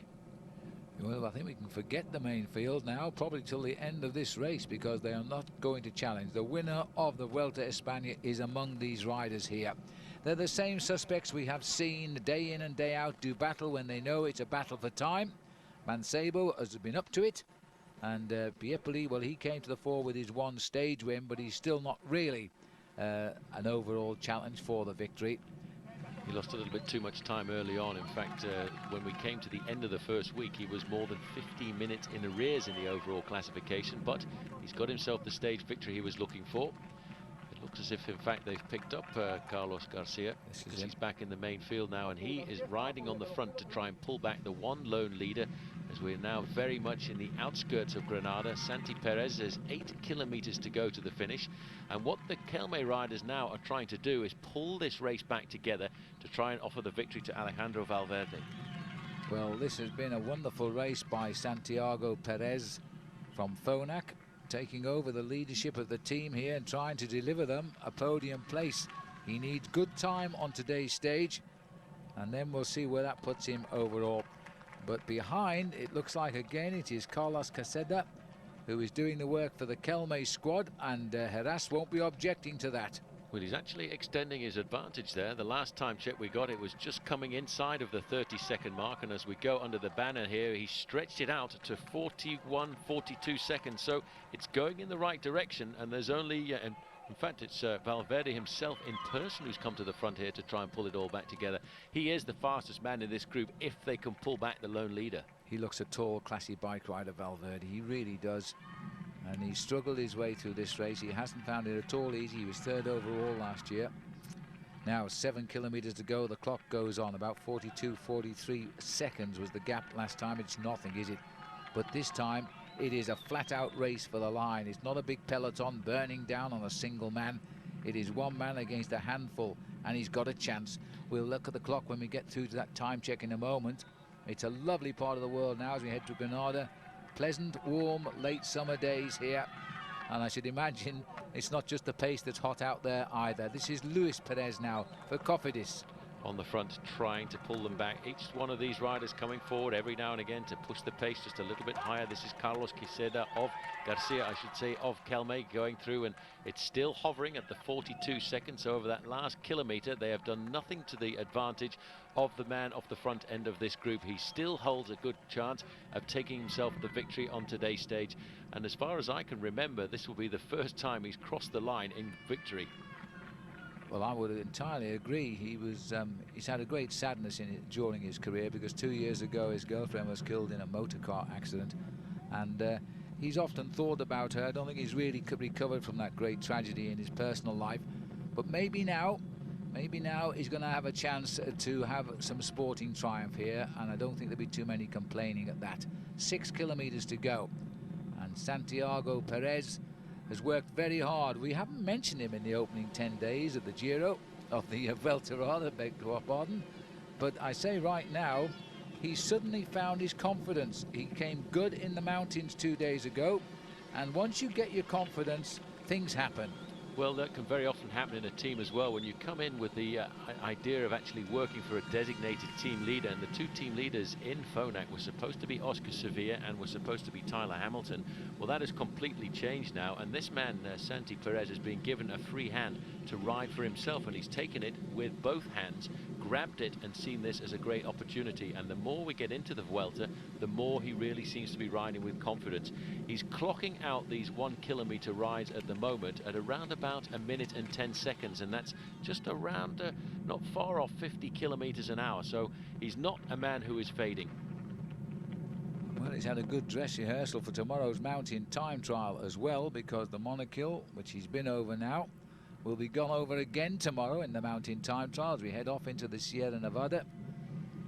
And good dress rehearsal, but he may be giving away a little bit too much of his energy today. This is the day he's probably chosen, knowing that the big hitters will be concentrating on the mountain time trial. Yes, they'll be trying to keep just a little bit back in reserve, although it doesn't look very much as if Kelme are keeping anything back in reserve at all. They're thinking about the stage victory as well, because they've got the fastest man in the group just in second position there, Alejandro Valverde. He's a very rapid sprinter. They're not doing anything at all, just 1 or 2 seconds. Yeah. It is fluctuating between the lone leader and this group of riders who are really the top men in the Vuelta a Espana. And if you look at the position here of Santi Perez, Phil, he is not showing any signs of weakness. He's locked solid right in the center of the handlebars here, still looking exceptionally strong. 4 kilometers to go. He's only now got around about 5 more minutes of effort to go. Well, just under 3 miles to the finish for him, and he's really conceding nothing. The clock is on again now at 4 kilometres. They're flying over the kilometre bands, but they are taking this attack seriously. Maybe they know something we don't, and maybe they fear this man, because they are not giving him the lead we would have expected. He's not yet a challenger for a podium place in Madrid. Well, one Perez chasing another Perez. That's Luis Perez on the front for Team Cofidis, and he's whipping up the pace, and immediately he starts to slow down. It's Alejandro Valverde taking over and coming up. About the same, isn't it? It's hovering. It's exactly the same at 39 seconds. The man at the front is now starting to feel the confidence and the possibility of the stage victory. He's just got to continue for another couple of minutes of agony, and then he'll swing into the finishing straight with a good advantage over the main field. They're doing nothing at all to eat into his advantage, and I think right now it's going to be very difficult for them to catch him. Clock back on, 3 kilometres to go now. I don't think they're going to catch him, because they've showed no signs of improving. This man is riding a time trial equal to the speed of that very elite chase group. These long straight roads now through the trees. As he concentrates, he hasn't altered position, he hasn't looked over his shoulders, he's just got on with the job. And Santiago Perez could be running to what I think we can safely call his first ever win as a professional bike rider. He was awarded that stage in the Giro, but he never crossed the line then in first place back in 2002. Exactly the same, 39 seconds as they go under that barrier at 3 kilometers to go to the finish. Perez is doing a magnificent ride. Roberto Heras just sitting 3 from the back there, nice and comfortably, keeping an eye on everybody else. All of his closest challengers are in that group with him, but he doesn't have to worry about individual glory on these stages. He's got to think about what's coming up tomorrow, because that mountain time trial is going to be a very important rendezvous for him. He has to ride well, and if he can ride like he did in the last mountain time trial in the Vuelta a Espana 12 months ago, he could be extending his advantage once again in the GC. Yeah, well, the clock is once again on. He's seeing none of this, of course. He probably wishes he would. Here's a last word of advice from the team, because all of a sudden they've got a man here who is going to move up probably into the top 6 or 7 overall now. Therefore, he will become a challenger. But after tomorrow, who knows, because he may be giving away all of his energy one day too soon. Hard climb tomorrow, vicious mountain time trial, and perhaps not as steep or renowned as Alpe d'Huez as it was in the Tour de France with Lance Armstrong, but it'll be a sort-out day. And there's the clock still counting. Oh, what's this? Sastra's got a problem. I think he was just going around that corner there. I don't think he went down, but we did see it, and in fact that's had a little advantage for Santi Perez. He stretched it out to 41 seconds. That's Luis Perez on the front. Valverde, let's have a look at. In fact, he didn't crash. He just went round the corner, and he ran out of road and managed to stop before those concrete barriers. Well, he might or might not rejoin there now, but one thing's to the good. 41 seconds, 2 seconds at this stage is an enormous amount of time to ease out of the chase. So they've had their rhythm disrupted. This rider now is sensing the first big victory, and it's going to be a pretty emotional one for him as he races up. What a result for Phonak now. Tyler Hamilton won the time trial for him. That, I think, to a degree was to be expected. Hamilton now at home, but this rider here is delivering the goods for Phonak and is putting in now a challenge at the top of the overall classification.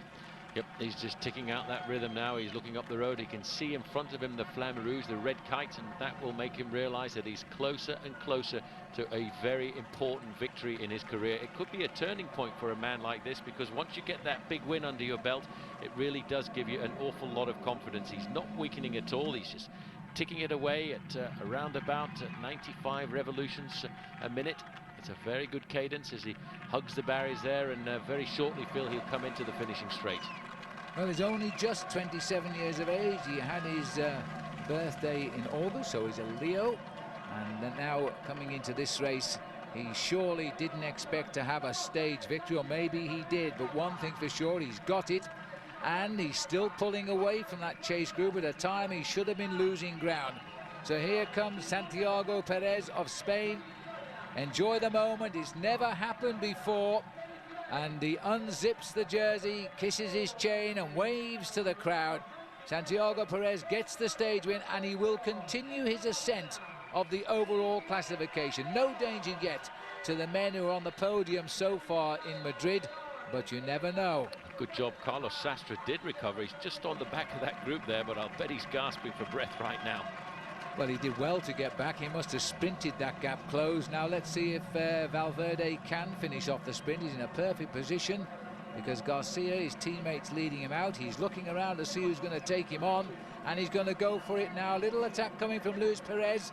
Perez is the name today, perhaps. He's on the left of our picture, but Valverde is going to win the sprint. But look at the clock. In fact, in that last kilometre, Perez, Santiago that is, did pick up more time. The final gap, 45 seconds.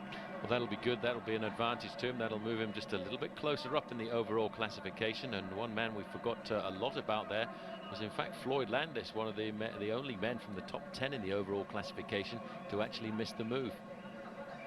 Yes, and that means you'll slip even further away, poor old Floyd. The pressure's off him now without the golden jersey, of course. As we're looking here now, the winner of the day. And although he'd be credited with overall, he's won one race before, but it was that on a disqualification in the Giro, so he's now had 2 wins in his career. This, I think, will be the one that he will enjoy the most because it's in his home country, and there is classification. He'll probably save that for a long time to come. Santiago Perez, 46 seconds the official time gap over Alejandro Valverde, and Luis Perez, the other Perez, in the breakaway. And in the overall standings, no change at all for Roberto Heras. He was accompanied by all of his closest rivals. But now Phil is very much on the eve of a serious rendezvous, the individual time trial to the summit of the Sierra Nevada. And he's just off the overall situation. In fact, he's come up into 6th place now. Santiago Perez.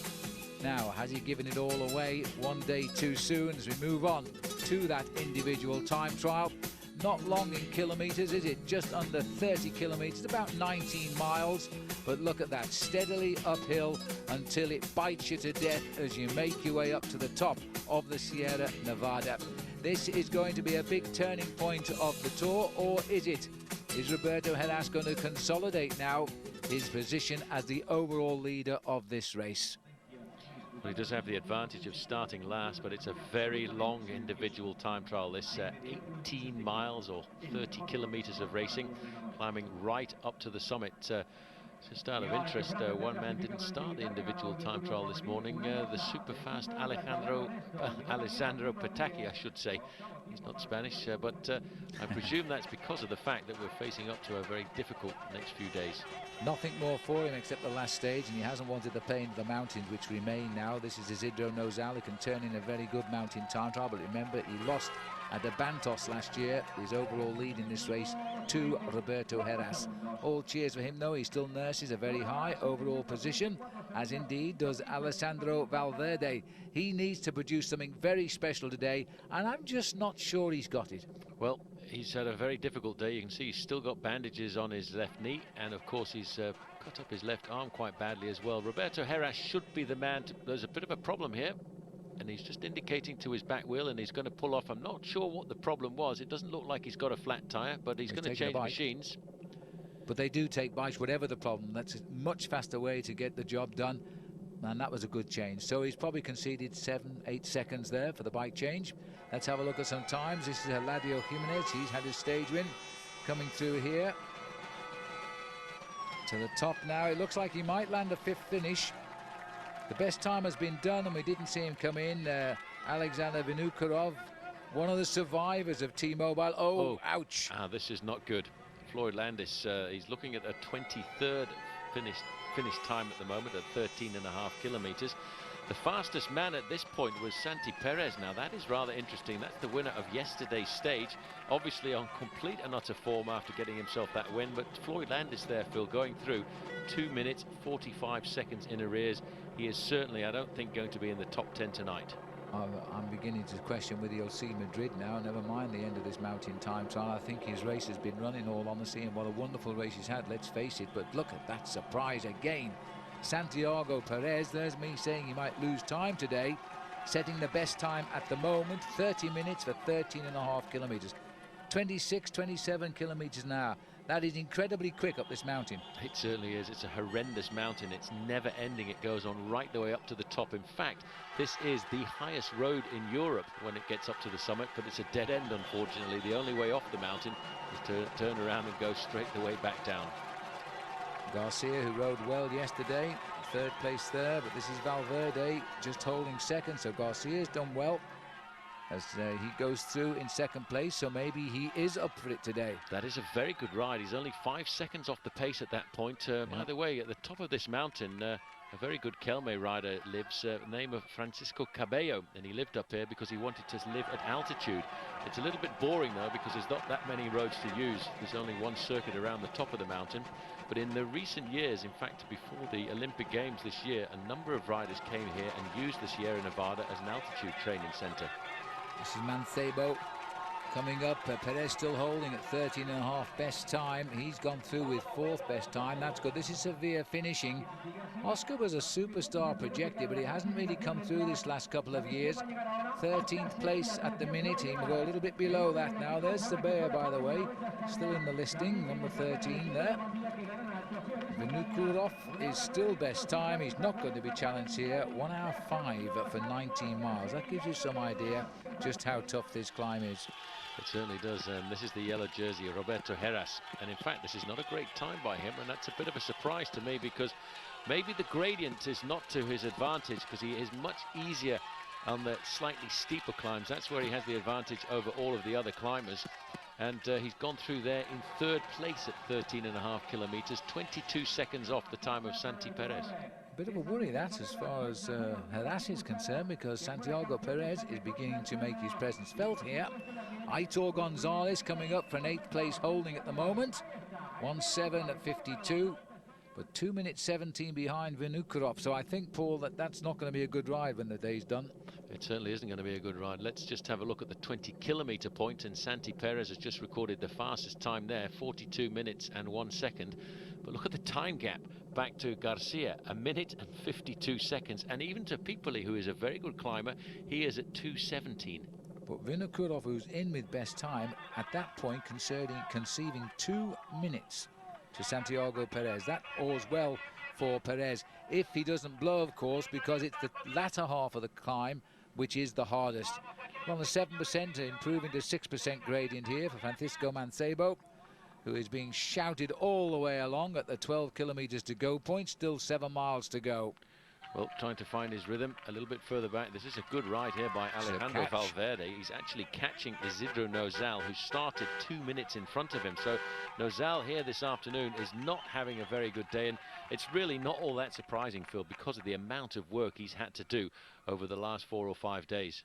Yes, he's held a good overall position, but he's had to hold it and just hope he'd stay there while he works for Roberto Heras, because that's the object of the team, is to try and keep Heras now in the golden jersey. So I know Isidro won't be feeling too happy being passed by Valverde, but that's the way it goes. Still Perez, best time at 42.01 though. But Valverde is in second place at the 20-kilometre mark. They're just 27 seconds adrift. This is Stefano Garzelli. He comes in with the 8th best time, but just look at that average speed, 26 kilometres an hour. That's around about 16 miles an hour. I have to say that that was a ride of good class there from Garzelli, because I don't think he's on form, but he is a good bike rider and he's kept himself up amongst the leaderboard. Lots of cheers here though for Alejandro Valverde. This is Mancebo. These are the boys we've been talking about. Once the road tilts up, they are the ones that project themselves. It's become a pretty dour battle, this, between the top Spanish riders, and there might be a new one getting in on the scene too. Santiago Perez all of a sudden seems to be a different bike rider from the years gone by. Well, he certainly does, but look at the time gaps over riders like Francisco Mancebo, almost 2 minutes at the 20-kilometre point. This is David Blanco coming up here. This is a very good time. He's actually going to push Vinokurov quite close. 1 minute 6 and 29 seconds, 54 seconds off. He's gasping for air there. He's really given that a terrific effort towards the mountain. A few deep breaths required to recover from that one, but he's still almost a minute slower. Alejandro Valverde looking good. Look at that big chest there working away those lungs. You know what, with a good ride here this afternoon, he actually could grasp himself the golden jersey, because Roberto Heras, I don't think, is having a great day here on the slopes of this mountain. There's Santi Perez. He's just going to go under that barrier, which is going to indicate around about 3 kilometres to go to the finish. Look at the way he's pedaling. He's out of the saddle, looking very comfortable, and probably on a high after winning that stage yesterday into Granada. Well, he was 6th from the end out of the start house, 6th overall this morning, and he's a rider who doesn't seem to have lost anything, even though he made that huge effort yesterday to hold the field off, the chase group off, and win by 40-odd seconds.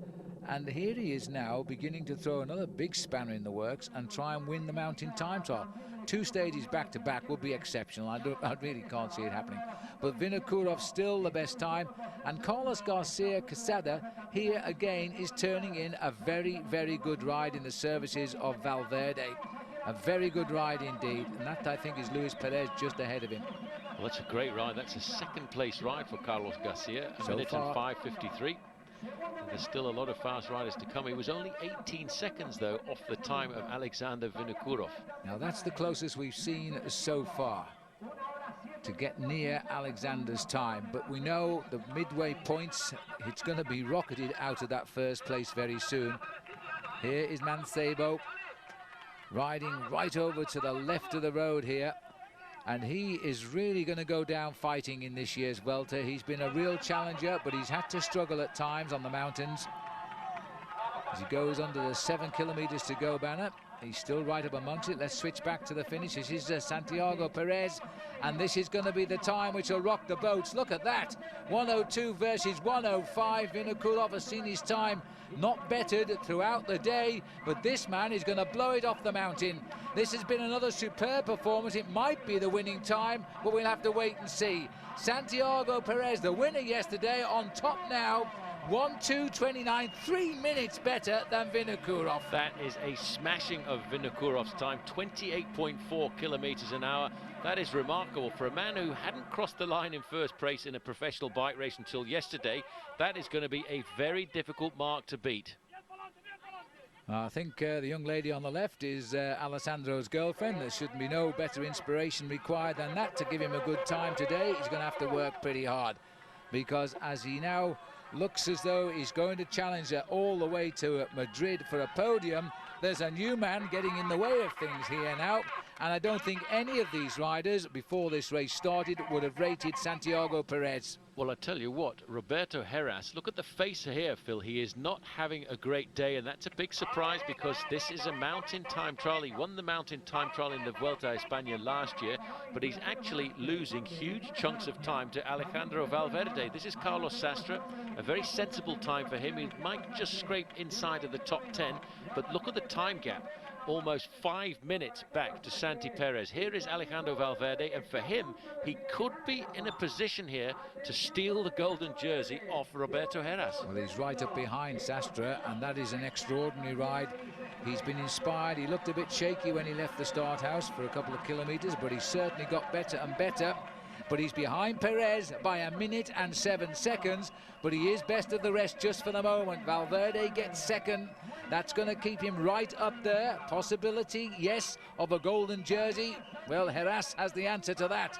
Well, Heras is actually under a lot of pressure. He was a long way behind at the individual checks, and I got him around about 35 seconds down on Alejandro Valverde, and he didn't have very much in hand at the start of the day. You can see his face. He is not looking very comfortable at all.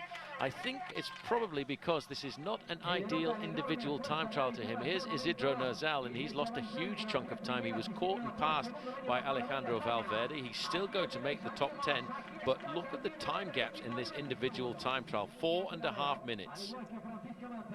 Well, there's the time of Alessandro Valverde. It's going to be really touch and go with no further checks on the whereabouts now of Roberto Heras. This is Mancebo still up amongst it, coming in with the 4th time, and he should hang on to that, but he'll have to be just quick now to get inside the time of Garcia. He'll do it. So he'll hold 4th for the moment. But 3 minutes 18, a massive time gain by Perez. Perez is going to be right in the frame now. He's got to be considered a man for the podium. Here comes Roberto Heras. It's desperately close, around about 1:4:25, and he'll be out of that yellow jersey. And he's not too far away from that. Look at his face. He knows he's close to losing it, and if it loses it, it will go to Valverde. So there's a serious effort required now, because the clock is going to eliminate Roberto Heras if he doesn't find it. It's 1:4:25, and he'll be out of it, and he's coming 1:4:20. That's 5 seconds. Unbelievable. He really pulled something out, but I don't think he could go any faster at all over that last kilometre. But a quick calculation is that he has just held onto the golden jersey for 5 seconds ahead of Alejandro Valverde. Back-to-back stage wins for Santiago Perez. The world is suddenly got a lovely hue to it. A road race victory on a mountain, now a time trial victory on a mountain. He is now a challenger for a podium place in Madrid. Just look at him enjoying the moment, and he's never known the moments of a winner before. There is the confirmation. Valverde has closed into 5 seconds. Everybody's Spanish in the top 5, but Santiago Perez has climbed from the mid-teens to 3rd overall in a matter of days. Absolutely remarkable, as well as Floyd Landis. He looked as if he was losing huge chunks of time, but he's managed to keep up in 7th place in the overall classification, and finally a smile appearing on the face here of Roberto Heras. Well, Eric Zabel is finding life a little bit easier now. 148 points in the points competition. The only sprinter left is Valverde. You've got to watch out for Heras, who will continue to score over the next few days in the points competition. Heras has got the lead too in the King of the Mountains, in 1st place here. As we now move on with the race, and looking now at stage number... And I've lost the stage number 16 for you now. 190.1 kilometres, Olivenza to Caceres. And this race now, not too bad for the riders, but a little bit rough towards the end. But the way these riders are going at each other every day, and the way the body is responding quite differently every day, Heras is no way certain yet of winning this Vuelta, and the big challenge looks as though not only is it coming from Valverde, it's also coming now from Santiago Perez. Well, 5 seconds is not very much of an advantage at all for Roberto Heras, but I think today it's a lot happier with this transitional stage. A small breakaway has managed to establish itself over the main field. Just 4 kilometers left to go. The main contenders quite happy, I think, to give this breakaway some freedom this afternoon. They built themselves up an advantage at one stage of over 14 minutes, but currently the main field is around about 11.5 minutes in arrears. And do you remember Joshiba Bolocki, who crashed out against Lance Armstrong last year in the Tour de France? Well, he's just abandoned the race here, and we haven't seen a shot of him at all. So that's very sad. We can only hope that this year of consolidation to recover from his serious injuries means he might get back in amongst it next year, because we miss him in the mountains as a big challenger in the Grand Tours. But this breakaway seems to be the day today. I saw this route described as long and boring today. Hasn't been a lot of breaking scenery. There will be a strange result because the breakaway doesn't affect the overall lead. You always get one day like this in a major tour, and you always get somebody who gets his first victory. Well, that's Valjavec there in third position for the Phonak team. He's got a slight split over the front end of the main field. Tony Cruz is in this break as well. There you can just see his blue jersey a little bit further back there, trying to pull himself back into contention here. And a name that we haven't mentioned since the start of the Vuelta, in fact, is there in the red jersey, Danilo De Luca. I'd forgotten he was in the race. Well, we've never seen him, that's why, but he's there now, and he's the sort of man that could win this stage. 3 kilometers to go. Danilo De Luca had his ups and downs this year and his battles with officialdom, but he's there tagged on to the back just by Antonio Cruz. And there's an attack here, and that looks like Julia, I think it is. Jose Julia, who's gone. And nobody reacted, and I think he may have gone here. Look at the gap he's opened up in the run to the finish. Well, he's never won a race as far as I know, as Jose Julia has made his run for the line, and he may have made it at exactly the right time. Well, you're right, he's never won a race in his career so far. He turned professional back in 2002, and he has hit them at the right time, and I'm not sure exactly who is going to take up the pacemaking here. It really should be Danilo De Luca, because if it comes down to finishing it off, De Luca is the fastest man in the group. Absolutely. But he's had a very quiet Vuelta. 2 kilometers to go, I think that banner said. That's Valjavec at the back. There's Tony Cruz trying to pull it all back together here. Keeps getting caught out at the back end of all of these splits, Tony Cruz, as he slowly but surely pulls himself back up to the tail of that group. We are now looking at that group reforming, but here on the front, this man, Jose Julia, has got himself an advantage of around about 10 seconds. He could have made the move right here. Well, because of this breakaway going clear, hasn't affected the battle for the points jersey either. Eric Zabel can tick a day off. He might not be keen to have done that, actually, because this could have been a day he could have scored points. And now it's going to swing back to the Mountaineers as they get into that last kilometre now, thinking only of the finish. There's Valjavec on the front in the lime green shorts of Team Phonak. They are obviously on the crest of a wave right now with back-to-back wins by Santi Perez, who's pulled himself up to third place in the overall classification. But when you accelerate and slow down like this, it's not the way to try and pull back a last-minute attacker. You need a concerted effort, and that's why he's hit them right at the psychological moment when they're all thinking about trying to save a little bit of energy for the final sprint of the day. This man is giving everything just to stay off the front end of the group. And this is going to be an unexpected win for Kelme here. And Kelme, if this Pro Tour series comes off next year, and it's far from got the accord of many, many cycling nations or organisers, but if it is forced through by the UCI, which is their intention, then this team won't be taking part in those races, and we won't be getting opportunities like this. That is the big problem, I think, Phil, about the big Pro Tour, is that lots of these smaller teams, like Team Kelme, are the aggressive teams in all of the Grand Tours. This man looking over his shoulder now knows he's got the win. First ever win of his professional career, which is still a young career, only 3 years into it. Well, now he has win number one. Once you get one on the board, then the rest seem to follow. But he's well clear now. It'll be a battle for second place. And in fact, it won't be a battle for second place, because that's Valjavec who stayed clear. He will get second, so the battle will come for third place. And it wouldn't surprise me if De Luca finishes it off, and he'll be very annoyed because he should have won this stage. Well, that's the difficult thing when you're in a long breakaway like this. At the end of it, there's a lot of complications. There you can see Valjevic getting himself second place, and it's a big gap now back to the rest of that group. Now there is De Luca in the red jersey, and he's going to make it a long sprint, but in fact somebody's just leapt off the front in front of him there, and I think that is Pablo Lastras. Yeah, Lastras. He's not a sprinter though. Now he's gone for the line. He should have won this stage, and I think he knows. Tony Cruz trying to get on terms, but I don't think Tony's going to do it. No. On the line, Danilo De Luca takes it from Antonio Cruz, and they're just on 45-46 seconds there. But there's the winner, Jose Julia. And for the first time, really, we call this a slightly down stage, because none of these riders affected the destiny of the golden jersey. The riders in the pack recovering a little bit.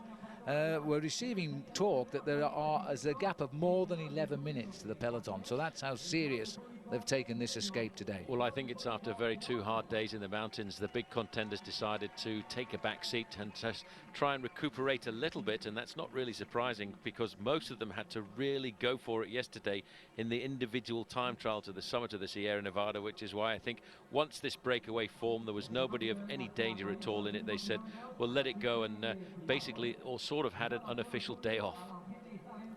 Well, I can't blame them really. It's rather a pleasant day as well for a day off, but for a professional bike rider you still have to ride the distance. There's the stage result. Pablo Lastras completing the top 5. The peloton still meandering in behind our caption there, and a long way down. Officially coming in 11 minutes plus behind. There's the stage winner. No change in the overall either. As the hills stay with us, it's a tough day tomorrow in the mountains, and that's why here they all come now, and see if they confirm that 11 minutes deficit that we had out on the highway approaching the finish. No big effort at all, and don't see Eric Zabel even getting involved in this, even for a couple of minor points for the competition. There's Zabel. There he is. Yes, he's got the pink helmet on there. Yeah. Not very many riders left now for Team Telecom, or T-Mobile I should say. This looks like Kevin Hulsman's coming up through the middle. Well, he better watch out here. Isn't that Pataki over to the left? No, that's Marco Velo coming up there. Oh, so we're having a day off for the sprinters as well. And look at that gap. It was right. 11 minutes 45 seconds. And one of the slowest sprints so far as well there, just 61 kilometers an hour. Be a slow sprint today as we move on now to stage 17 from Plasencia to Estación de Esquí La Covatilla. 170 kilometers. The mountains are back with a vengeance. 2 first category, the 3rd category, which will take us on to the final outside category, the ore category climb up to the finish at Covatilla. Now, I think Arras is going to worry now about the whereabouts of one Santiago Perez, and I wonder if the bigger man, Valverde, can answer the 2 lighter climbers. We're going to find out now. This is a very tough day, and it's quite long too.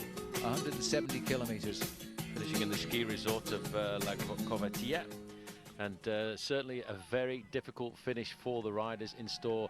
Fortunately, the weather in this part of Spain is absolutely glorious. They're making their way back up through the middle of the peninsula right now as they go over the Puerto de Honduras. There's a small breakaway just off the front end of the main field. This has been away virtually since the opening kilometers. Felix Cardenas won the climb of the Puerto de Pional, and he's done it again here on the Honduras climb. It's still the El Cerro to come, and the climb to the finish. So these are the 2 first categories out of the way. The breakaway's been away almost from the opening kilometers, but I don't think, well, I don't know either, that they're going to stay away. Into the last 10 kilometers here now. This will take us right onto the slopes of the final climb. This is Felix Cardenas, number 41. And this is Oscar Sevilla at the back end of the group. He's been on the ground on a number of occasions, but he is not having a very good Vuelta a España at all. And amongst the dropouts we've heard of today, interesting name is David Zabriskie, who won that brilliant stage long breakaway. He's now decided to call it quits. He's gone home. He packed in today. And the AG2R's lost another man. Their sprinter's gone now, Erki Putsep, and I think that leaves only Inigo Charot left on the road for AG2R. The rest of the team are out.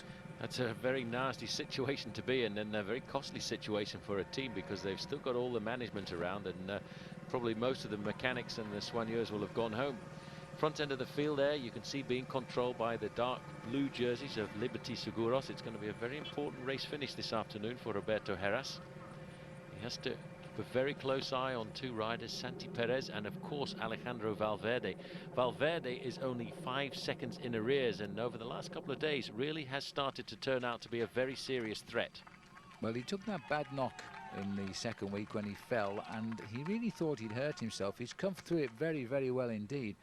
But it may have cost him the race, as we'll find out, I think, because, you know, he's lost time when he may not have lost time, and he's looking now at a mere 5 seconds. He could have been in the golden jersey under normal circumstance. 8 to go. That's the big field.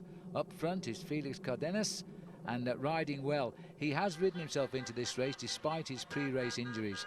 Looks like Carlos Sastre going out on the attack. Yep. He's trying to put time between himself and the rest. He's a long way down in the overall classification, so I doubt if Roberto Heras will take up the pace-making here. He started in 6th place at the start of this afternoon. It's 6 minutes and 12 seconds in arrears, and they're not really chasing him. Well, Sastra's still, I think the battle it's been quite a tough climb to the finish. These are the carrots which are getting away at the moment. The in-battle will start soon. It's up to everybody to attack Heras. They've got to watch him. The time gaps are still small. Perez is up to 3rd now, so he certainly won't be given any gifts anymore. Not that he took what he got, I know, but he'll be a marked man now. His number will be on the handlebars of Roberto Heras and Alejandro Valverde. Well, Sastre opening up the gap at the front here. That's just on the top left-hand picture there. That is, I think, Felix Cardenas taking off. It is. There you can see. Well, he's come back to the group. He's gone away again, but he's gone away again. This Cafe back rider. He's collected a host of points today, and he is the defending King of the Mountains. Heras has been up there as leader of that, but not wearing the jersey. But I really think now that this man could ride himself back into the jersey here. Well, let's not forget he won a mountain stage towards the end of the Vuelta a Espana last year, to the summit of the Sierra Nevada. This year he didn't have a chance to do that because it was an individual time trial. But here he has definitely opened up his account in the King of the Mountains classification. He might well have a chance of taking the lead off this afternoon. There, chasing that small group of riders, is Carlos Sastre, and of course the group of the leader, the teammates of Roberto Heras, all over the front end of the main field. Neutral service coming in. He must have got quite a gap all of a sudden here. 7 kilometers to go. Again, I don't think he's going to cause a reaction from the leaders, who will start to shadow box amongst themselves. 8 kilometers for Sastre. This is an absolutely perfect day for bike racing. Not a cloud in the sky. I've always enjoyed the Vuelta a España, and I think the majority of the bike riders here do as well, because of the weather conditions. The roads are superb in this part of Spain, and it is an ideal situation to use as preparation for the upcoming World Championships, and of course all the one-day classics towards the end of the year, which I think is why there's a big host of Italian riders taking part in it. Yes, and normally towards at this stage of the Vuelta, we get dropouts because they're all thinking now, preparing for the World Championships. But this field is still pretty strong here. And Cardenas, you can see his radio aerial sticking out of his back pocket. It keeps him in touch with the car behind. 9% the gradient.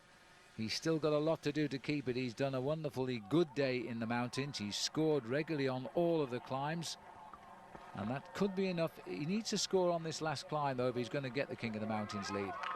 Look at Isidro Nozal. I think he's about to pop there. You see, he was all over his machine. He's given everything over these last few days. Oh, that was Marcos Serrano. That gave us just some idea of how steep these gradients are here. And this is incredible pace-making. And that looks like Perez from Cofidis has got himself up into 2nd place. And Thabo also up here. They haven't missed a beat, these fellows, yet. It's Serrano this time taking the pacemaking. There's Heras. Heras looking very comfortable. There's Alejandro Valverde right on his wheel. The two riders only separated by 5 seconds. Leonardo Pipoli. And this is Manuel Beltran going off the back here. He's been riding high in the overall classification. Another man missing as well from that group is Floyd Landis.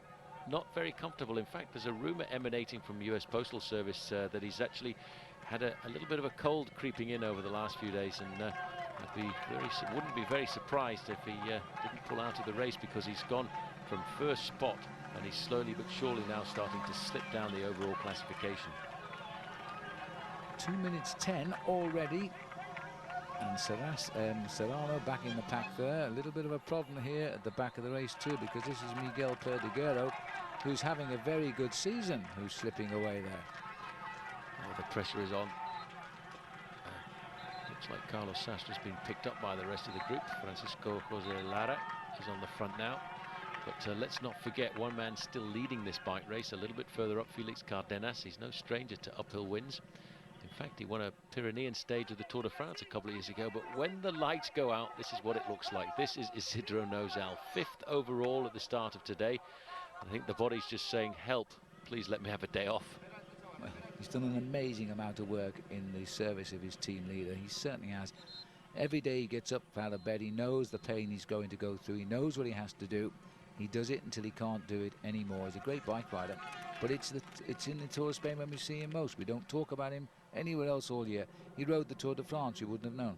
You wouldn't have known that at all. In fact, Liberty Seguros had a very anonymous Tour de France this year, and the whole team really seemed to crumble once Roberto Heras didn't rise to the occasion and become a major challenger to Lance Armstrong.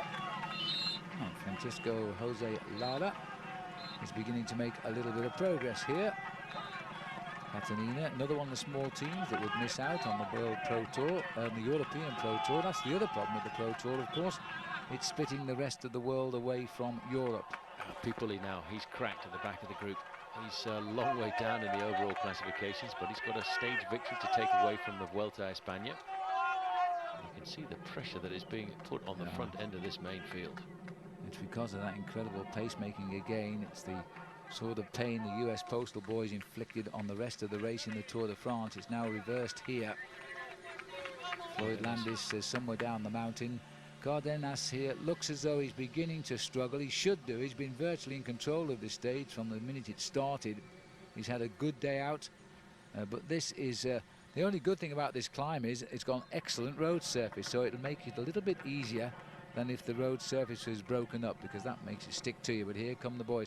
Oh, and that's Lara we're just looking at there, sorry. There's Valverde just riding in front of Roberto Heras, just behind him Francisco Mancebo. Vinokurov just tagged on the back, yes. Vinokurov rode a very good individual time trial up to the summit of Sierra Nevada, but right now he's probably riding himself a little higher up in the overall classification. Heras keeping a very close eye on the man in front. That's his closest challenger.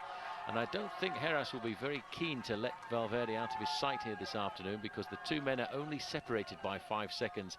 And with the acceleration that Alejandro Valverde's got at the top of a climb like this, he could very easily snatch back those 5 seconds.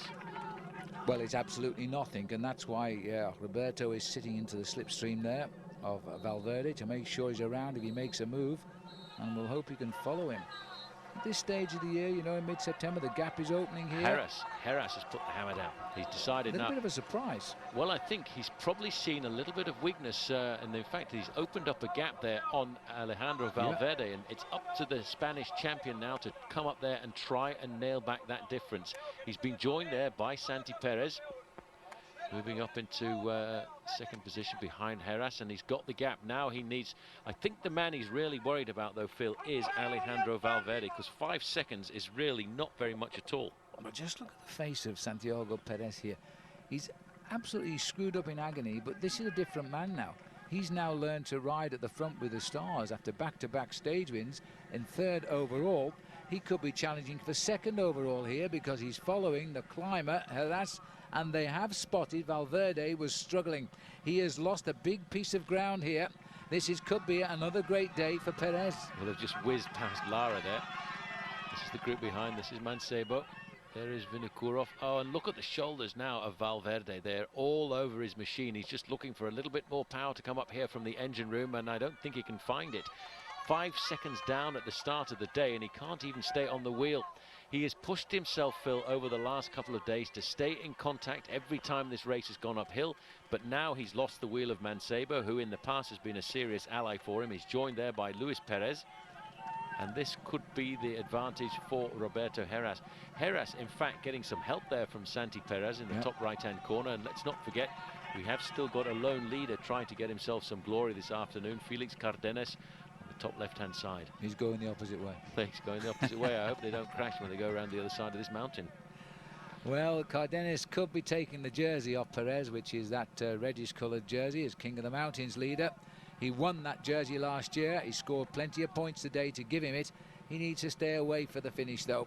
or get a good place. But I think he might get the stage win here, which would be a good result for his small team. But Perez knows now that by working here with Heras, he could find himself second overall. That surely it was an unthinkable position just 10 days ago. But now, because he was lying, I think, 4 minutes 45 behind in 13th, 14th place. Now he's challenging for second. He's moved up an awful long way in the last couple of days. This man's still not even worried about the overall classification. He hasn't had a victory so far this year, but in the Tour of Asturias early on in the year, he finished second in the overall standings. So Santi Perez there in second position, just content to sit on the wheel of Roberto Heras. He now is turning out to be Roberto Heras' closest challenger. 20 seconds separates the Heras-Perez group from Valverde. But Valverde did not look like a man who was pedaling with the confidence that he had a couple of days ago, although he has recovered and moved up there to the wheel of Luis Perez. Well, it's an amazing thing here, but the Phonak rider, Perez, riding superbly. And this, don't forget, on a day when the racers heard about Tyler Hamilton, and apparently he's been accused of blood doping by the Olympic Committee, and also from a positive test they've alleged he's given here after that mountain time trial win. Well, that's a story, of course, which will unfold, but we're very distressed to hear that. Back with the race here, we're looking now at the leader, top left, Cardenas, the two chasers, Valverde in trouble, and on the right, a nice picture which would make a lovely jigsaw puzzle. Absolutely, see if you can put that one back together, and if you could put it back together, it would look something like this. Cardenas and 1 minute and 30 seconds back to these two riders, and I have a feeling that Cardenas is actually going to survive the day here this afternoon. Just slipping back there, one of the riders from Il Baleares who was in the break just a little bit early on. They're catching up riders who are in that early breakaway. Felix Cardenas has still got a big advantage though, Phil, at 1 minute and 30 seconds. I don't think those two riders will see him again, because Cardenas is a very good climber. There's Jorge Ferrillo there, who's just unhitched at the back of these boys. These are fighting for their lives now. Most important two men in the Vuelta are up ahead of them. Valverde knows it only too well. We thought he was going to be the man to possibly win this Vuelta. He's had to struggle. He got up to second. I think he's going to find himself back to third by the end of the day. Help there coming for Valverde from Carlos Garcia, looking over his shoulder, trying to pace the team leader, second in the overall classification, and I think the way this race is going here, he could very well be losing that. And the other Phonak man there, that was Valjevec. He's had 2 good days after his breakaway for second place yesterday. He still found the legs today to be up amongst it, but now he's falling back a little bit. Look at that face here, Alexander Valverde. Don't ever tell me that top professionals don't suffer, just like normal human beings, just they get better results. They certainly do get better results, but this man is going through all kinds of pain, while this man is just watching the kilometers tick by like they did 12 months ago when he won the stage to the top of the Sierra Nevada and went on to win the King of the Mountains classification. 4 kilometers to go. That on gradients like this corresponds to around about 8.5 minutes of racing. There's still a long way to go, all uphill, of course, and Cardenas is hanging on well. We haven't had a time evaluation recently, but I think he's still well clear. Should take the stage win. Heras will be quite happy the fact that he's with a man who's becoming his most dangerous rival here. There's the gap, 32 seconds between these two and the chase behind of Valverde, which is where the interest lies for the golden jersey. Oh, Valverde's not looking good here at all. You see how, in fact, his teammate Garcia is having to slow down and wait for him to try and encourage him to find some kind of a rhythm.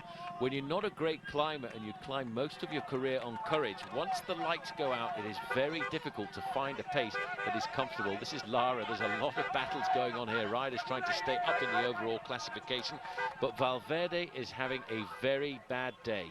Yes, I think that about rounds it up. Everybody gets a bad day, they say, in a stage race. They just hope they can keep it a secret from everybody else. But on a mountain like this, I'm afraid you can't. 4 kilometers to the top. The clock says 1 minute 16 in favor of the lone leader. Could be a great stage win coming the way then for Felix Cardenas, and which is amazing, really, considering his injuries in the crash just before this race began when he was training. But now he's back.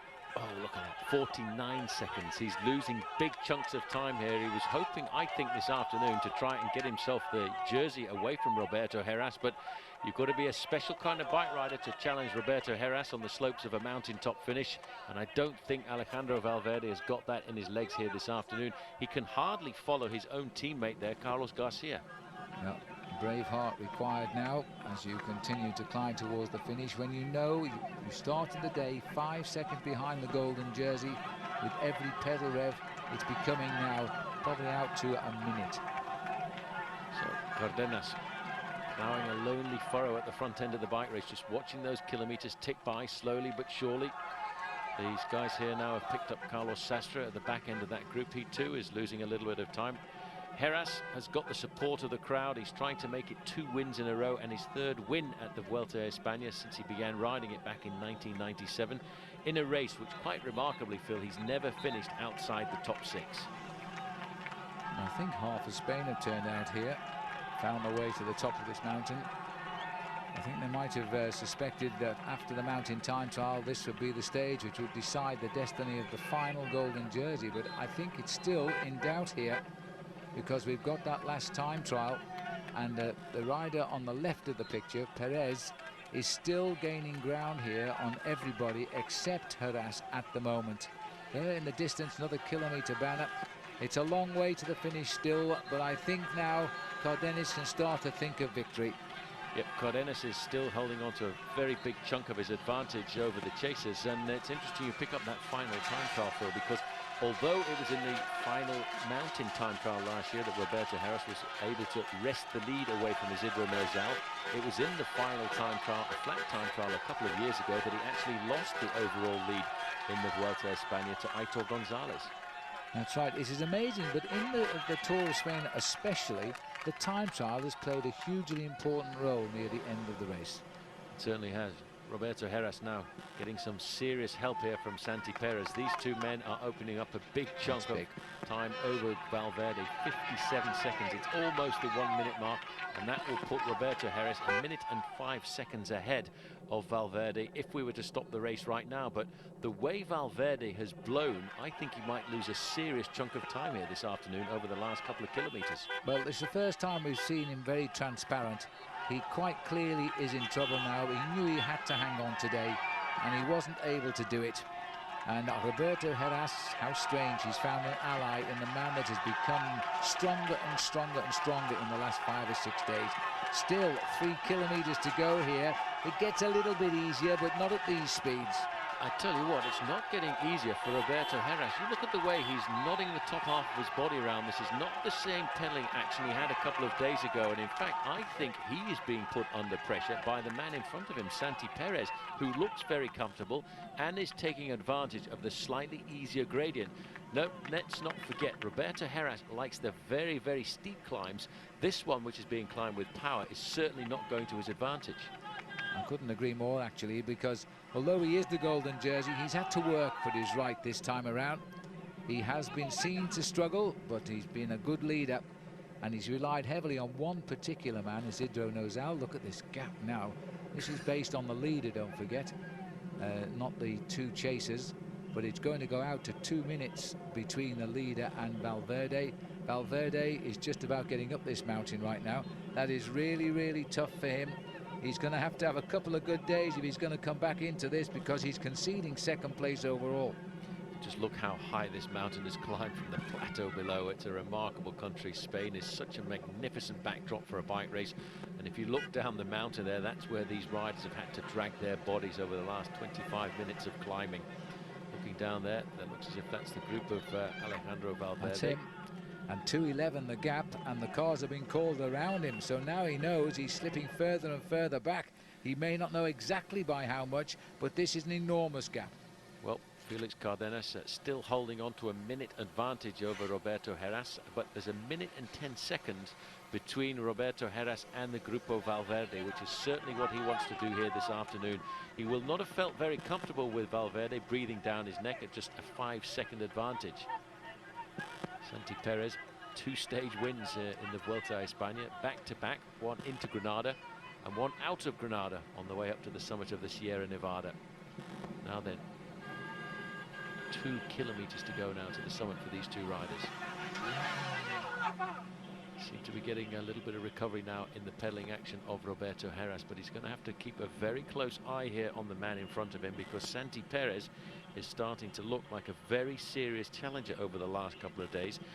The win he had, I suppose, on the road into Granada could have been regarded as a fairly lucky win, because nobody at that time regarded him as a serious challenger. But after dominating the individual time trial to Sierra Nevada, they have to take this man very seriously now, and I'm sure Roberto Heras has not misnoticed that. Well, he's a new boy, suddenly blossomed as far as we're concerned. Now Cardenas here, he's not exactly a new boy. He's been a pro for 5 years, and in 2 months' time he'll be 32 years of age. But he has won a stage of the Tour de France. He has won a couple of stages in the past of the Vuelta, and he has won the King of the Mountains. And by the time he wins this stage, he will be the leader again in the King of the Mountains competition. And he didn't expect that when he came to the race. Look at this, being pushed along here. Valverde has, as they say, violently hit the wall. He certainly has. In fact, he cannot even follow the wheel of his teammate there, Carlos Garcia, who has to keep slowing down to try and encourage his... What's this? Roberto Heras is gone backwards. He's been dropped here. There's been an acceleration by Santi Perez, and Roberto Heras has been put into difficulty on the slopes of a climb now. This is a very rare happening. And this is a very, very good bike race right now, because the golden jersey is not yet the final golden jersey, and this rider, Santiago Perez, is riding out a dream here. Oh, Heras is having a hard time there, Phil. He put his head down, he was looking at his gears. That's a very big indication that you're not feeling good at all, because every gear feels like the wrong gear.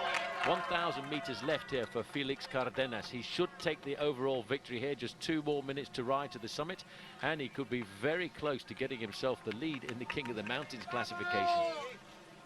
And it's been a great day of racing for him. One of those classic crossings of the mountains, the sort of sortie that Richard Veron could go on in the Tour de France. Veron, by the way, rumored to be retiring at the end of this season. And the gap, a minute 41 between Heras, and that's good news, of course, back to Valverde. But now Heras under pressure from the man who's just left him, and he's losing more seconds. He's nibbling away at the lead, this man. There's Alexander Vinokurov in that group there with Alejandro Valverde. This is the leader and probably the winner of the stage here this afternoon. But I think what's going to become a little bit more important, Phil, is the time gap now between Santi Perez and, of course, Roberto Heras, who looked like a very solid leader at the start of today. But now his foundations actually seem to be crumbling just a little bit. And the threat he expected from Alejandro Valverde didn't materialize. But he's got a new threat in the form of Santiago Perez of Phonak. Well, it is absolutely amazing today, but this is it as he comes up towards the line, salutes the crowd. A long escapade. He's the new leader in the King of the Mountains. He gets the stage win, and he's given the team a great big boost. It won't be a golden jersey, but you know, in the next few days there could be a golden jersey for this rider. This has been another great day by Santiago Perez. 2 wins and now a second in the mountains. He is storming through these hills. He certainly is. Look at the acceleration. Look at the confidence this man has got over the last couple of days. He hasn't managed to pull himself back to get another stage victory, but he has taken second place, 29 seconds behind Felix Cardenas. Now let's check the clocks. Just the time back to Roberto Heras. For the first time since we went into the mountains, he really does seem to be under a little bit of pressure. Yes, well, Roberto Heras, if he does win this race, he's going to know he's been in a bike race. Last year, he came from behind, very confident he could handle it all in the last time trial, which he did. This year, he's taken the lead early. He's only got one man really can help him in Isidro Nozal, but that's okay. He's still gaining on Valverde. Here comes Mancebo. He lost around about 30 seconds there on Santi Perez. Mancebo is going to come across the line to take himself 4th. He's lost 1 minute and 12 seconds, and he too will move just that little bit higher up in the overall classification. And Santiago Perez will make it moving very closely up into 2nd place. And we have to now see the time gap back to Alejandro Valverde, who's not had a very happy day out in the Vuelta a Espana this afternoon. Well, it's been a very tough day, and he'd be glad to see the end of it. Luis Perez coming up here, the Cofidis climber. He must feel very lonely on this team when it comes to the mountains, because nobody else climbs with him. No, they certainly don't. The next man we're expected to see come in has got to be, at some time or another, this man in the white jersey here, Alejandro Valverde, still being paced there by his teammate Carlos Garcia Quesada.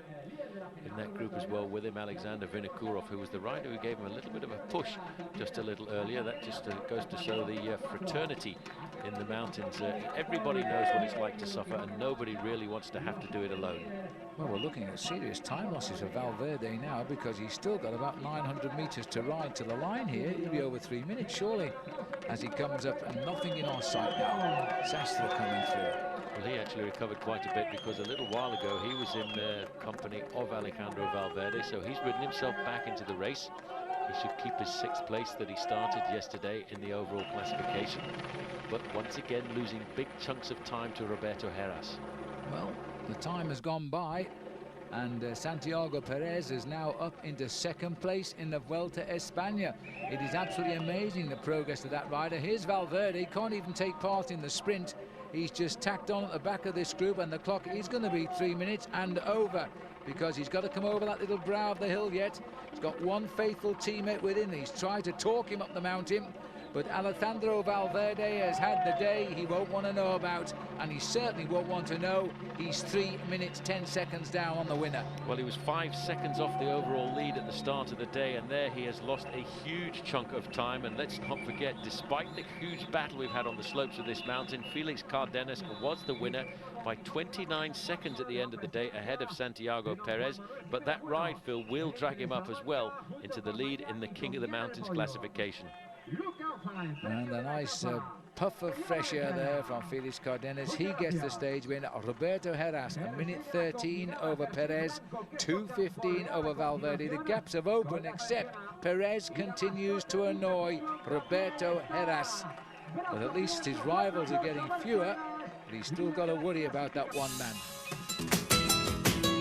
So the Vuelta moves on to stage 18 now, and the battle is just as hot. 2 first category climbs, a third to warm them up, and a second category climb near the end at Avia. 196.6 kilometers from Beja, and this is now a battle between 2 men, it appears, after the tough ride there yesterday of Alejandro Valverde. After a very long day in the saddle, it's always a very nasty little climb up to the finish in the walled city of Avia. Well, here's the riders again. We're picking up the action, and it's been another day of good attacking rider. This is Javier Pascual Rodriguez on the right of our picture, who's just gone through here with 6 kilometers still to run. And he's joined on the attack by Ivan Parra. If his name sounds familiar, well, it should be. He's the younger brother of the famous Parra, who once dominated the Tour de France.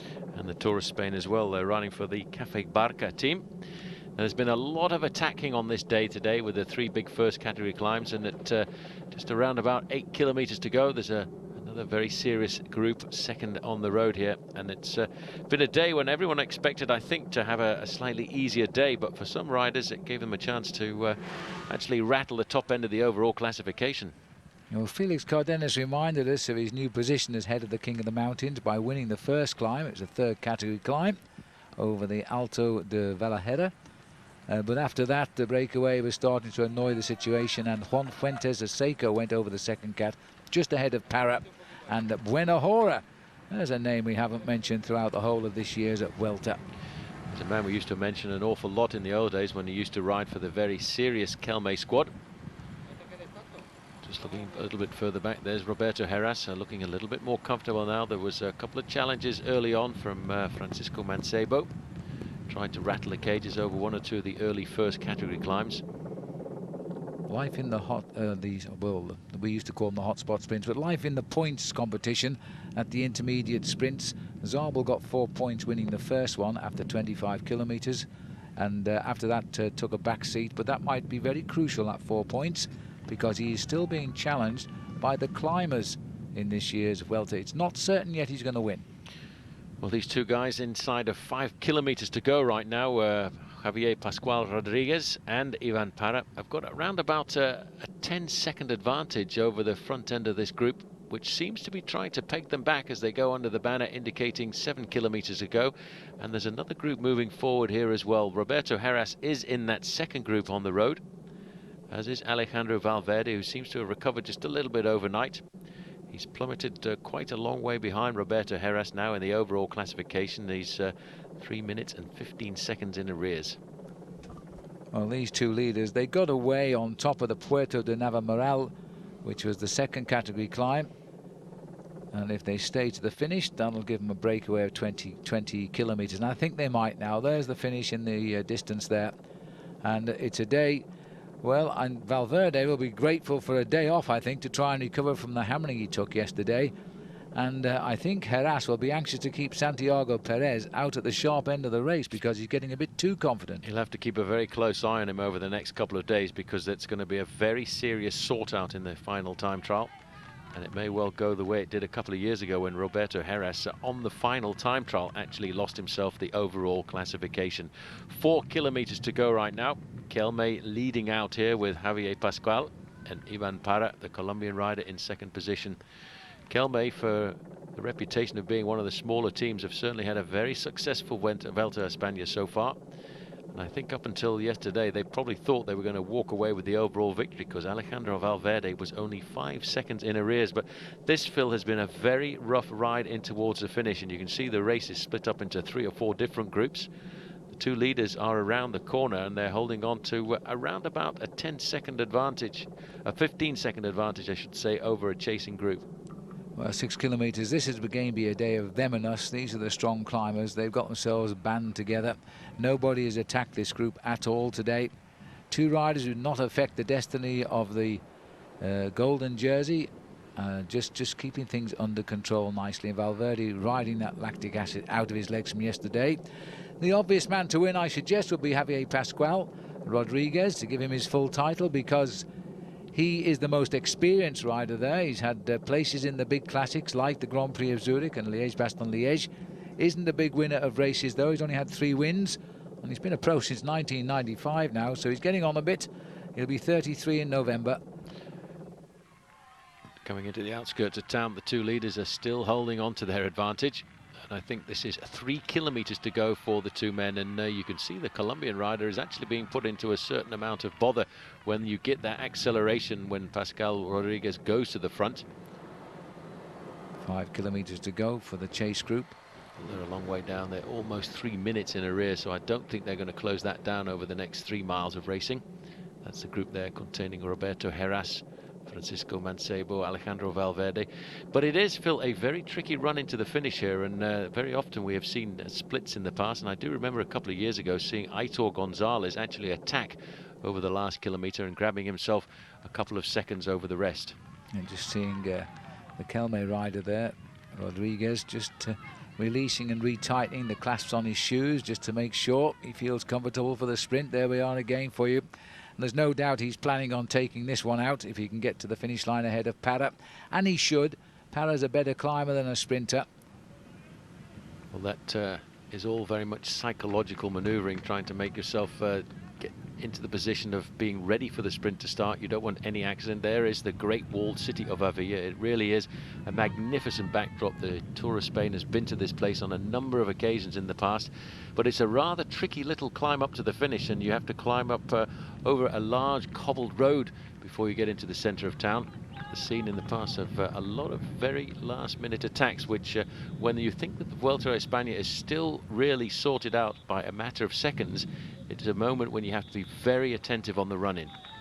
Yes, I remember back in 1999, Jean-Luc Van den Broek winning here, and that he wrapped up the points competition at the very end of the race. But whatever happened to Jean-Luc Van den Broek? You mean Frank Van den Broek? Jean-Luc, I remember what happened to Jean-Luc. I'm getting too old for this game. Jean-Luc, I remember, actually was a former teammate of mine, but Frank Van den Broek, well, he really is the bad boy of Belgian cycling. He got a win the other day, by the way, a small Kermesse in Belgium. He still tries to keep his eye on, but he hasn't really had a good year. Just can't break back in. He's mentally, it's his mind rather than his legs, because he still has an incredible talent. He certainly does. It was a small Kermesse in the little town of Zwevegem, which is just outside of Kortrijk. These are the two leaders now, and what a magnificent backdrop that is. It looks like a film set, really, but it is in fact a fully walled medieval city. That's the group of the main contenders. Roberto Heras is in the group with second and third in the overall classification. Now Santiago Perez and, of course, Alexandro Valverde. 3 kilometers to go for that group, and it's still hovering at 2.5 minutes. Now here's the walled climb. Now, I wonder if there's going to be a challenge here from Parra. If I was Parra, this would be the ideal position to try and launch an attack. That was just what I thought he was going to do, as you said it. Then he looked as though he's about to accelerate, but he's got to use the climb, I think, because if it's a sprint, then Rodriguez will take it. And the crowd love this now. What a lovely place to finish a stage of any bike race here. But here comes the Tour of Spain. We've had a number of riders, by the way. 3 notables didn't start today. Michael Barry of US Postal, Alexander Vinokurov of T-Mobile are virtually all gone now. Aitor Gonzalez didn't start either. And Floyd Landis has abandoned on the road. Yes, well, I wasn't surprised, because we did hear that little rumor a couple of days ago that Floyd was complaining of some kind of a chest cold.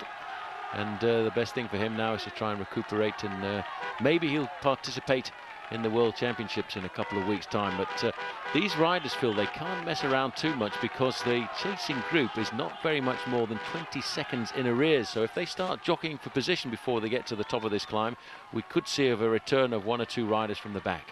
Well, if they've got that close, they're clearly going quite quick now. They've shut down over these last couple of kilometres, but they have looked to be riding rather casually, these two. There's the group now.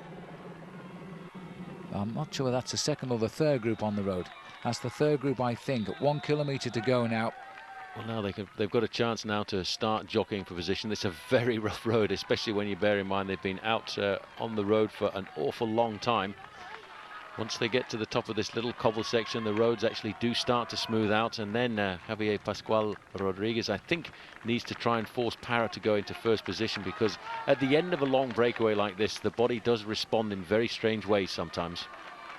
Well, Parra is going to give this his best shot. He sat behind Rodriguez for the last 2 kilometres, made sure that Rodriguez sets the pace. I think, though, there's a confidence with Rodriguez, but Parra didn't try a single attack, probably because he was aware, perhaps, of this long, straight, flat here. He would have got picked up again, even if he had got away over the cobbles.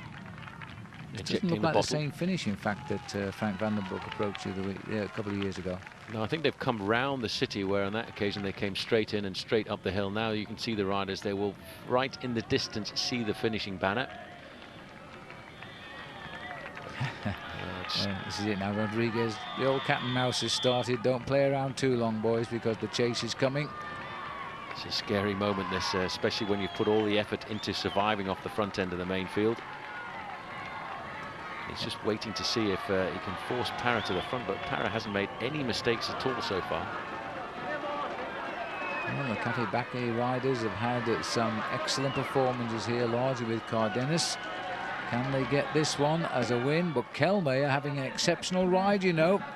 They've still got their man Valverde in the mix, and they're picking off stages one by one. Now, can this be another one here? For Julier was the last man to score, but this time it's another victory for Kelme. Very, very easy. And I don't think Parra's heart was in that. I don't think he had the legs left. Here's the race for third. They were right behind as well. And this is now going to be surely a sprint for Johan Horak. He's a very good finisher in a group of only 2. That looks like Calcagni of Switzerland, who's come in, Vina Calderola. First time we've seen him in the top 6 finishes. You see the gaps. This is a very difficult run in towards the finish. Hernan Buenajora just came in through there with Horak as well and got himself 4th place. Yep. And this is Cedric Vasseur, a former yellow jersey wearer at the Tour de France. Yes, and has come through a big doping situation there and seems to have got away with it, and is now first time we've seen him up here as well. Well, the gaps are ticking away. There won't be any change to the leaders, that's for sure now. Vasseur has taken 6th place as they race up towards the line. This is Carlos Sastre trying to leap off the front and get himself a few seconds in the overall classification, and I think they'll be very attentive to that. You can see the sprint starting to wind up behind. It looks like Valverde not too far off, and he's right on the wheel there of Roberto Heras. So no time gains, no losses at all. And it looks as though they might even pick up Sastre on the line here. Valverde out of the white jersey he's been wearing for the last couple of days. Now he finds that he's going to get a place here. Now Eric Zabel is not involved in this, and Valverde picks off some points this is running very close. That's not a good result for Zabel in his quest for his 3rd points jersey.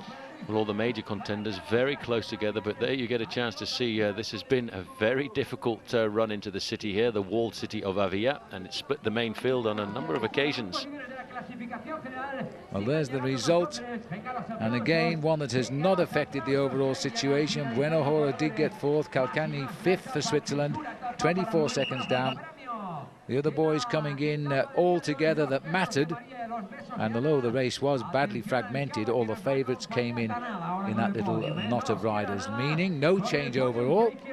Heras got 1 minute 13 all intact over Perez, Valverde at 2:15, Mancebo, and Isidro Nozal, despite his work for Heras, still holds on in 5th. Onwards we go now to stage 19, 3 stages to go. From Avia we go on now to Colaldo Villalba, 142 kilometres today. Oh dear me, the dentist would have a good day out here. 3rd, 2nd, 3rd, 1st category in the middle, a couple of 3rd categories, and a reasonable respite and as they run into the finish. That's the thing about the Tour of Spain, very much like the Giro d'Italia. The sting really is very much in the tail, and there's a lot of climbing to do as we reach towards the outskirts of the city of Madrid. This is Zabala, and he's got a very big advantage over the front end of the main field, 7 minutes and 41 seconds. Well, he's a survivor. Looking at his shoulders, not for much longer there, but he's still up clear at the moment. He has been he's coming up the Abantus climb here, scene of the time trial last year, the mountain time trial that Heras rode so well on.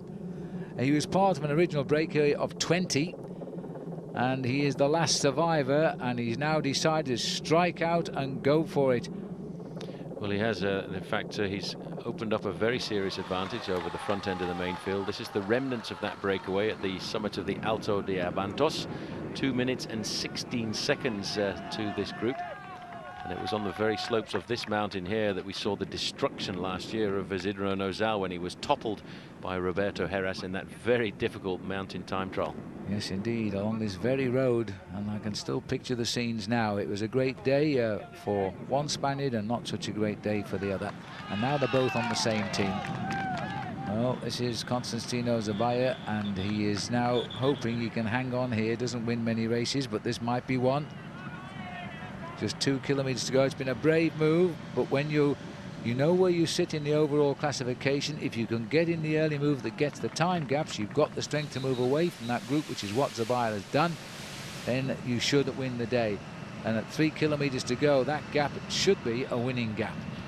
Minute 30 to this group back here. It's interesting to note that the Italians are now starting to ride a lot better. Eddie Mazzolini in this group, with the revelation of this year's Giro d'Italia, Damiano Cunego. I think Cunego really riding this race as preparation for the World Championships in Verona, because after all, last time the World Championships was there as an under 23-year-old, actually no, as a junior, he was the world champion.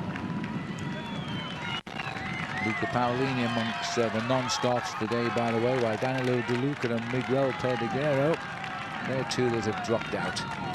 The field is now down to 119, and with the final weekend to come, that should be, barring accidents of course, the size of field that will get into the finish in Madrid. That's about par for the course at this time of the year. 1 kilometer to go now for Zabaya. Just look at his body, he's all over that machine. He's had a win so far this year, and that was very early on. In April, he won the 3rd stage of the Tour of Aragon.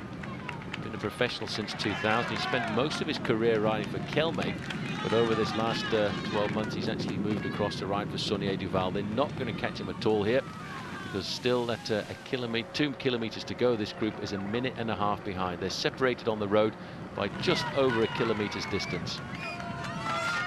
And the battle in the points competition, by the way, it's 16 points now separating the top 2, and there's 25 every time you take a stage. So Valverde still might take the points in this race yet, especially with one more mountain stage to come.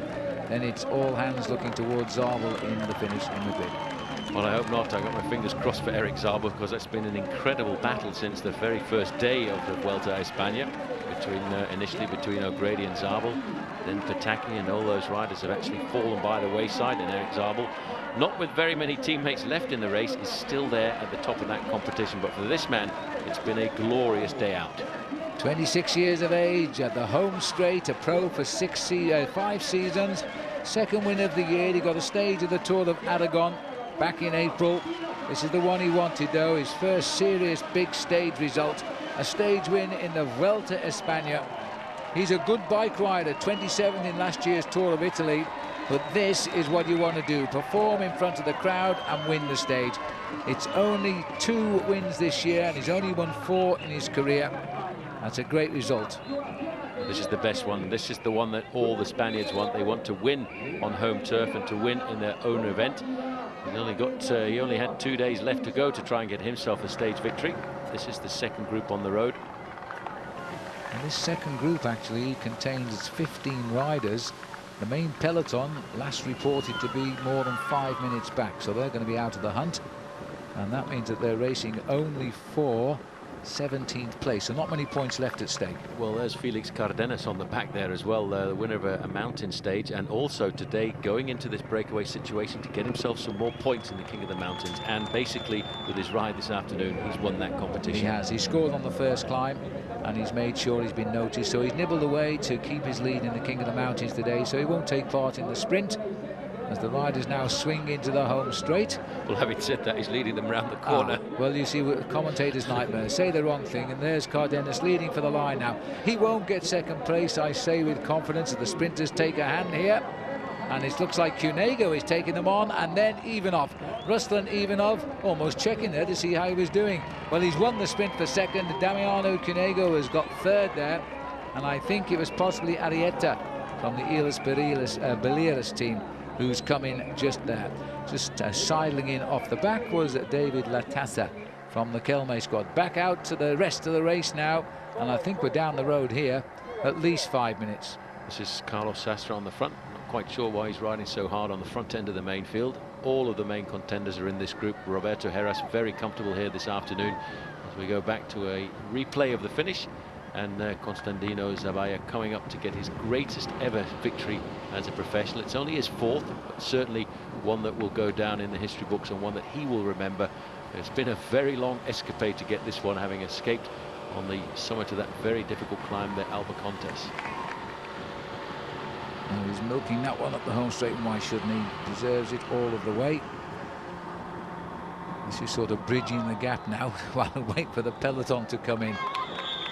Let's have a look at the result. It was Ivanov who took it out, 1:23 later from Cunego, Arietta and Mazzolini, the ever-present Big Eddie Mazzolini of Saeco, in the 5th slot. Here's the moment of trophies. Everybody seems to get a book and also a bouquet of flowers.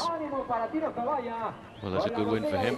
It's a long wait for the main field to come home. Let's have a look at the King of the Mountains, and Felix Cardenas has got this now. 60 points clear of the former leader, Heras. Perez, with his 2 stage wins and a second in the mountains, he's up there in 3rd place.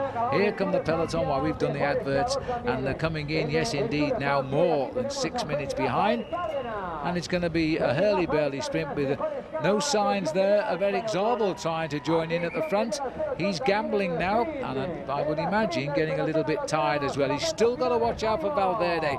Heras, you see, staying near the front and safely out of trouble. He's gone across the line there, 3rd or 4th in the group sprint. Not bad for a man that doesn't sprint.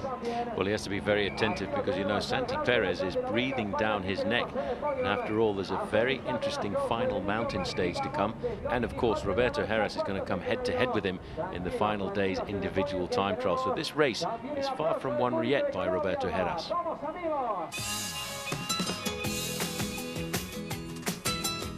Final weekend of the Vuelta Espana, the 59th edition of this race around the most beautiful country, and it's not flat at all. 178 kilometers, 3 first category climbs, then a 3rd, and up to the last mountain top finish, itself first category. We head from Alcobendas to Navacerrada, and this is now the final day that Roberto Heras need show concern over. Tomorrow, well, I'm probably wrong in saying that, I suspect, because tomorrow's a time trial. Let's just say if he doesn't lose time today, he's in with a better chance of winning the race tomorrow. Let's join the action. Well, this is the front end of the race. Jimenez is in this group, as is Latassa. But I think what's probably a little bit more interesting is Martin Dimbacher up there. Tony Cruz is up there for the US Postal Service. This breakaway got away after only 10 kilometers today, and you know, This is the sort of plan that Heras would have come out with, to try and get a group of notoriety away that doesn't affect the destiny. Over the top now of the Alto de Leon, and then just hope that he can manage to look after his nearest rivals. And at the Alto de Leon, at the 121-kilometer point there, it's Eladio Jimenez, the man that won earlier on in the mountains, who got over first, and Jose Enrique Gutierrez, Quinziato, Rafael Casero, Daniel Rigi, all of these riders. Antonio Cruz went over the top there in 8th place. And these are the riders absolutely who are taking the pressure off on the eve of the last day, which is a time trial. Well, this is the final climb now. Cabeza de Carrera, car number 1. And that looks like Martin Dimbacher there. And coming up alongside him, Eladio Jimenez for Kelme in 2nd place. And moving up into 3rd place is Jose Enrique Gutierrez of Phonak. These riders are still holding on to a little bit of an advantage over the main field, which is certainly starting to stir itself up, because after all, this is the last serious chance that anybody has of dethroning Roberto Heras before the final time trial tomorrow in Madrid. 10 kilometers to go. And by the way, at the start this morning, the talk wasn't about the Vuelta Espana, but about the fact that the 3 major Grand Tour organisers have told the UCI they want no part of the new Pro Tour next year. They're now saying the Pro Tour is dead, but they don't know the UCI. They're good politicians and they'll push on, I'm sure. But the big 3 organisers, Italy, Spain and France, do not want to be involved. I think they don't want to be dictated to, because if you take out all of the smaller teams, as we've spoken about on a number of occasions throughout the Vuelta a España, teams like, of course, Kelme, teams like Cafe Barca, those are very often the teams that make some of the intermediary stages in a Grand Tour very aggressive indeed. And if you take them out, it could end up being just very much like a Formula One, and we don't want to see the races being dominated by just one single team. Well, it's 2 very different countryside since the last few days here. Nice wooded area.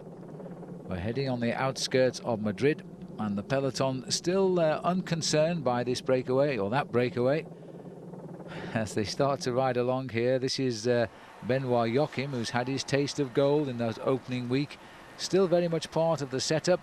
They've lost 4 riders on the way, US Postal Service, Floyd Landis, Michael Barry, Max van Heeswijk and David Zabriskie. But the others are coming home.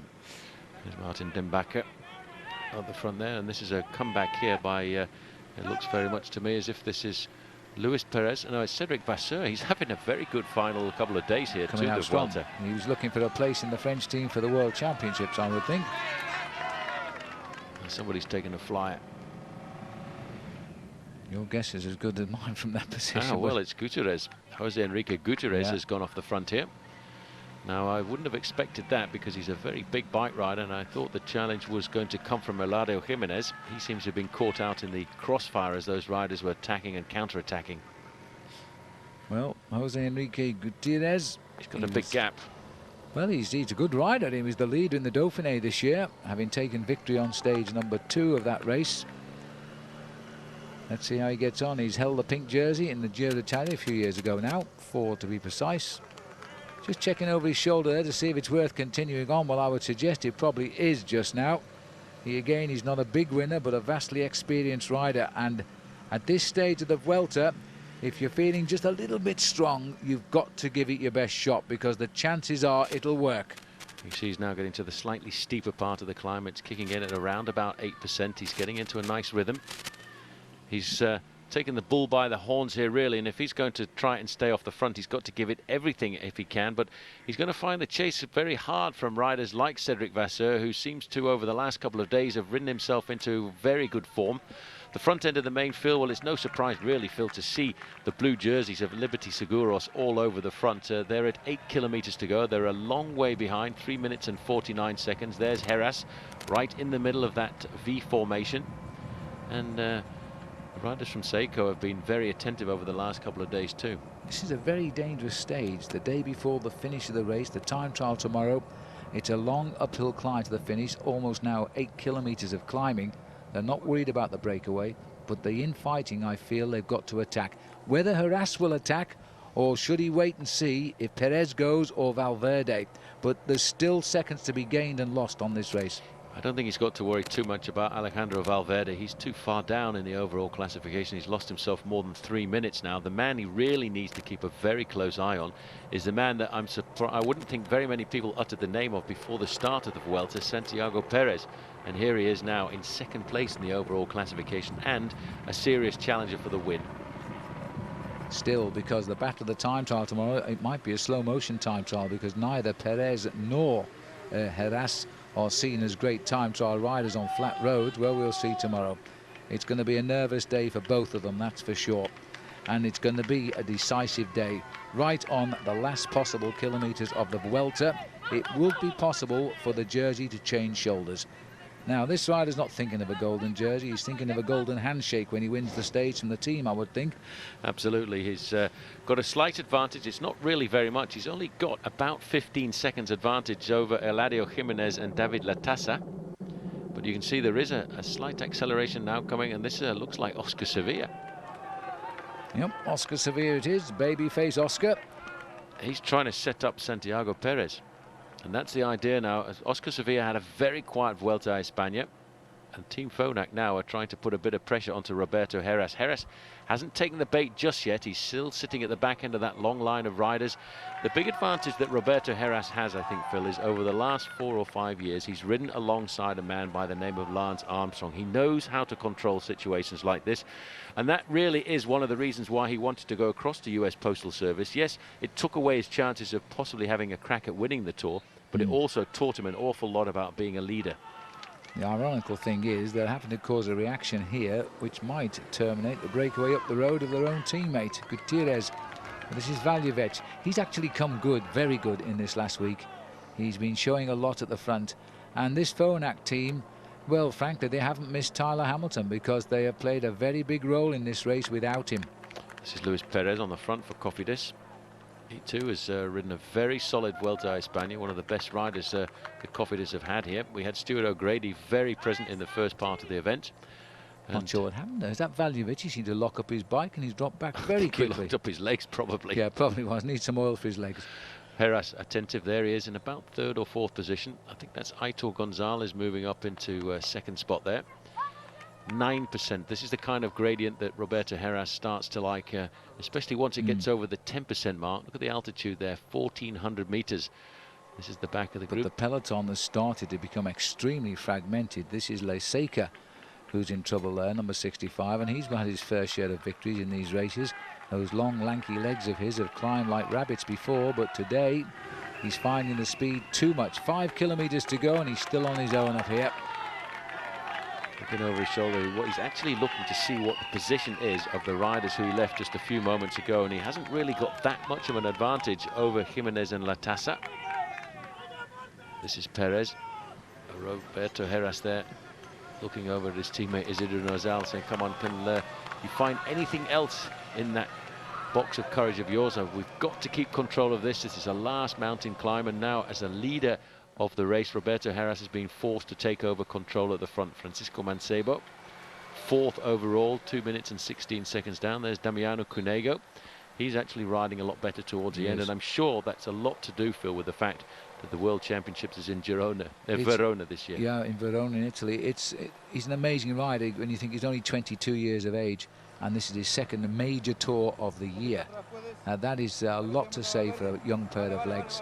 He hasn't played a big lead role in this event, but he's ridden the race out, and he'll finish tomorrow in Madrid. Boy, next year that guy is going to be worth watching. Look at this attack now coming on the inside of Perez. Actually can't see who it is, but it looks like it might be a Patanina rider. Well, I think it might actually be Santiago. No, it is a Patanina rider. It's a Jorge Ferrerio. They've taken their helmets off now. Yes, it's Ferrerio. And he's been riding a very good race as well. Luis Perez on his wheel, and I don't think they've got any interest at all in chasing these two riders. I think finally here you can see on the front Isidro Nozal has found a little bit more effort there to try and pace Roberto Heras just that little bit longer. What a great ride by this rider from Liberty Seguros. He really has been a great ally for Roberto. Looking down the line there, that's Valverde. Yes, down the line, that's the operative word though, because it looks as though here Heras is hooked up to his express engine, And he's going to move by him and see if he can finish off his challenges before the time trial, because I think Roberto would feel a bit happier if he could just chisel even only 10 seconds off away from the leadership of Perez, or away from the deficit of Perez, because Perez must be a big danger in that time trial tomorrow. Well, he's had a very easy first 10 days of the Vuelta. He didn't really have a lot of pressure on his shoulders as a challenger, and he's going to come into the last few days feeling rather fresh. This is Nozal. And I'm sure he's not feeling very fresh at all, because he's done an awful lot of work throughout this bike race. There's Valverde. He's actually starting to look a lot better now. Just sitting at the back of the group there. Very comfortable rider, a man who I think's got a very good chance of winning the World Championships later on this year. Pippoli, he's had a very quiet last couple of days, but he's been a great rider, won himself a mountain top finish. Heras, Phil, I think now just starting to tick away at the kilometers, just waiting for the last individual time trial, probably with a little bit of reticence, because he certainly is not a great individual time trialist.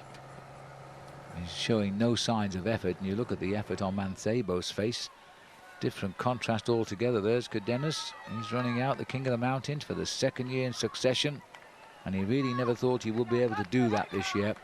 Well, he has had a couple of great journeys through the mountains. Now they've only just reached 5 kilometers to go. There's the time, 3 minutes 14. That should see Gutierrez as the stage winner, and another good win for Phonak, who've used 3 different riders to win stages so far. David Blanco having a very difficult time at the back. Well, there's a rider from Saunier Duval come back there, but he was one of the original breakaway, and he's back in the pack anyway.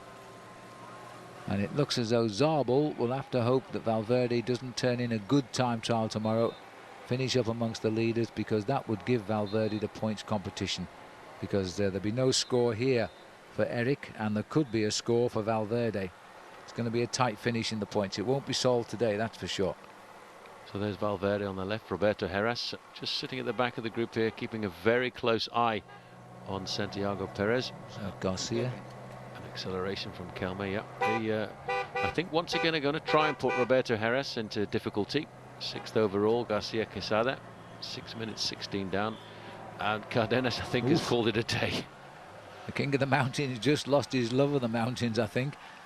He decided to call and just sit down. That's why, look at that. This is all because of that pressure that's being put on the front end of this group by Isidro Nozal. Now there's another attack coming here. This is Garcia again. He's gone straight through. No, this is Valverde. Is that Valverde? This is Valverde. It didn't now look like him, did it? But it is indeed Alejandro Valverde. Looking around, he'll turn off. Oh, here's Garcia. He'll turn off again now that he's seen Heras marshalling well. Another big move here. Mancebo's gone.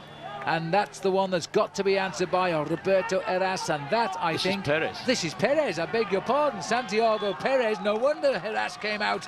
The battle of the top two riders. Seconds could mean the big difference in the time trial tomorrow. Heras is having a bit of a problem. He's not quite got onto the wheel there. He's really having to struggle to stay in contact here with the man who, over the last couple of days, is turning out to be a very serious challenger to the supremacy of Liberty Seguros. Roberto, I think, now can breathe a slight sigh of relief, because he's made the junction, but this is the first and second riders in the overall classification. But Heras is really being put under pressure with just 24 hours left to go in this race. Well, that's terrifically great, aggressive riding by Santiago Perez, and it has taken a big dib for Heras to answer this one. He's done it, and he's locked on, and he's in his slipstream. But what's he feeling like inside? And can Perez go again? Indeed. Because, you know, even a 10-second gain right now, we'll be looking at just around a minute in the time trial tomorrow. That is possible. It's going to be very close, and it will be rather interesting to see what the time trial is going to be like, because I'm sure Roberto Heras is not too keen to use too much energy on the eve of that very important time trial. This is Valverde in second position, Mancebo just on his wheel. Those two riders are third and fourth in the overall classification, and the man doing the majority of the work on the front is Carlos Garcia Quesada, and he's 6th overall, so all the top men are here. Now Perez picking off the remnants of the breakaway, just leaving up the front there now. It's Garate, I think, who's just slipped through our picture there. Oh, it was Quinziato. He was up in that move, and he was getting places on the mountains too, but he's had enough now. They've picked him up. So Heras separated from Valverde by 17 seconds, but he's got his eyes here on the man who is regarded as his closest rival. This is Carlos Sastre, a little bit further down the slopes. He's managed to reintegrate the group of Valverde. 7th overall, just about 8 minutes down. A very consistent bike rider, Carlos Sastre. He was hoping for a podium finish here at the Vuelta, but that's not going to happen. The gap between these great challengers, Heras Perez and Valverde Mancebo, is stretched out now to 20 seconds. And I have to say, once again, Phil, as we get down to the last couple of days, Roberto Heras is not really looking very comfortable. Well, he's certainly not very comfortable, but the fact is this little man fights, and the days are working out in his favour. And, well, it wouldn't be a great win if he weren't put under some sort of difficulty. And Roberto Heras knows that this race will not be decided today now. It is going to go to the time trial tomorrow between these two riders. He's not helping Santiago Perez. He won't go past him in case he gets jumped. And the big boys, all of them in the top 6 overall, they're all behind now, and they're all getting themselves together. Valverde looking pretty good, looks over his shoulder, wants to see what the face of Francisco Mancebo looks like. And he's decided to stay quite happily on the slipstream of his own teammate Garcia. 22 seconds the difference between the Heras group and the Valverde group. Valverde once again losing a little bit of time on this final climb of the Vuelta. The face of Santiago Perez. Nobody mentioned this rider's name in any preview I saw of the Vuelta Espana. He wasn't to be expected to be a challenger. Tyler Hamilton was the leader of the Phonak team. He's no longer in the Tour. And a big question mark hanging over his career, I have to say, right now, as Roberto Heras just hangs on, knowing he need do no more than not concede a single second, because it could make the difference in the final time trial. And they're both gaining over Valverde, Mancebo and that group, and that's good news for them both. The top 2 riders in the Vuelta are going to go to the time trial head to head, and may the best man win, because these boys are now confirming their fight for only 3rd place. They're picking up a lot of riders as they accelerate up the slopes of this mountain. There's quite a big breakaway up the mountain. Our camera's unable to show them, but they've been out all day and now they're paying the price. Well, this is the battle that we want to see, the battle between Santiago Perez and Roberto Heras. Heras just sitting there, keeping his eye on the back wheel of the man who is, I'm sure, later on going to try and dethrone him. This is the last chance he's got to pull back some time before the individual time trial. Start of the day, these two men are separated by 1 minute and 13 seconds, but Roberto will not be too excited to go into this individual time trial with a gap of 1 minute 13. I think he would be much more comfortable if it was closer to the 2-minute mark. So he too has got to try and do something to make his time trial tomorrow just that little bit simpler. If he'd had 2 minutes, then we needn't have worried about the time trial tomorrow, but these are the rest of that breakaway that have been spread across the mountain today. As we look over our shoulder, there's only soon going to be 1 rider ahead. I'm not sure how many we've caught, to be honest. Look at this, though. Perez has taken his chance through the traffic. He's lifted the revs, and again he has hurt Roberto Heras. He takes that little while to find his feet, and this time he may have beaten him. He really has hit him hard this time. He's got the gap, and the important thing is to be on a rider's wheel. And I think Roberto Heras was maybe just looking the other way as they caught up that little gaggle of riders, and he was caught unawares by this very violent attack by this man. Santiago Perez starts the day 1 minute and 13 seconds off the overall lead of Roberto Heras, and today he's really put Roberto Heras into difficulty. We almost forgot about the man stealing the glory, the individual glory of the stage there, just a little bit further up the road, Jose Enrique Gutierrez. He's still hanging on to a nice advantage, but this is a massive battle. And if he fails over the final kilometre, this man might well just pick him up, because he's picking up the majority of that early morning breakaway. This is incredible here. This is a battle to the final day now for sure. Roberto Heras, I wonder what he's thinking, because he knows how he's feeling. And he knows that if he loses too many seconds, tomorrow he could lose this race in the time trial. Well, what a turnaround that would be a year on, because he took the race in the time trial last year. And now he would find out the other end of the sting, because and that was close. That was very close. I saw that happen. That's so dangerous. There's a lot of people now are using these flags and getting them very close to the riders, and we've seen it in races like Paris-Roubaix when it's almost caused an accident. In fact, the Flemish government actually tried to ban the Flemish lion flags from the side of the road, saying they were much too dangerous and were actually a negative impact in the publicity of the country. Wouldn't be easy to ban them, but one can understand their feelings behind it. Well, there on the left is the lone leader. On the right, the attacker racing for gold. On the left, the defending champion of the Tour, hoping to stay in gold. What a great Tour this has been this year. Well, there are 4 riders still in front of Santiago Perez. Jose Enrique Gutierrez is up, and look at this, 11 seconds between Heras and Perez. So Roberto Heras, look at this, he's really got to do something special now. This is an individual time trial between these two men. They're trying to stay as closely locked together as they can going into the final time trial. Second on the road is Eladio Jimenez. Third on the road is David Latassa. And this man here is slowly but surely eating his way up through the advantage. I don't think he's going to come anywhere near catching them. But what is more important to him is the time gap between himself and this man, the man who wears the golden jersey, Roberto Heras. Number 1, the golden man of the Tour, trying to do what only Tony Rominger has done, and that's win the Vuelta Espana 3 times.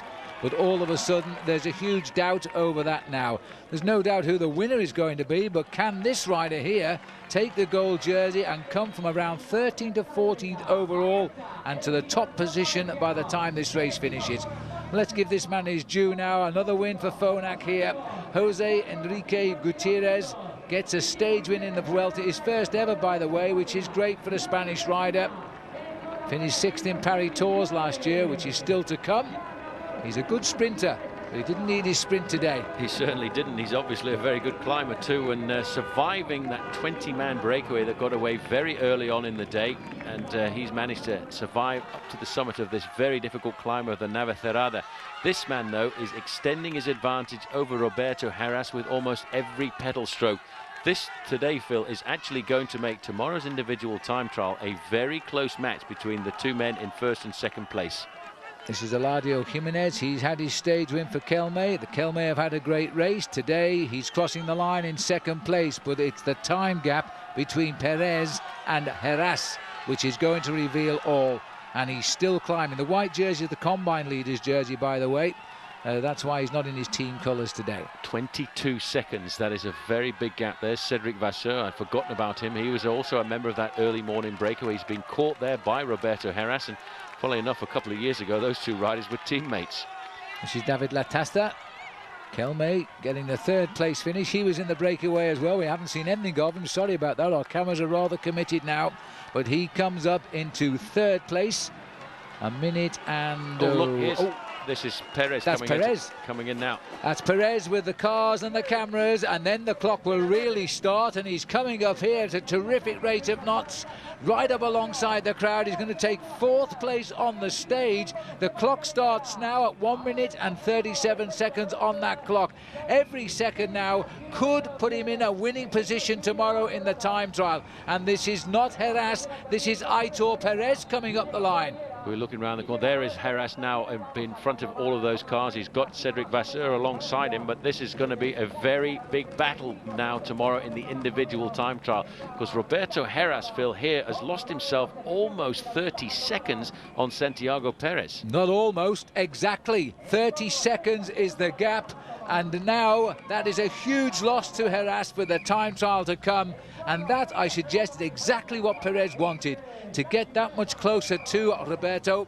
And a 30-second gain, it is all possible. Everything is possible right now. This is the man who won the stage, Jose Enrique Gutierrez, 38 seconds ahead of Eladio Jimenez. But more importantly, the 4th place finish there of Santiago Perez, 30 seconds ahead of Roberto Heras. It's going to be a hell of a showdown. Oh, it's going to be one terrific race tomorrow.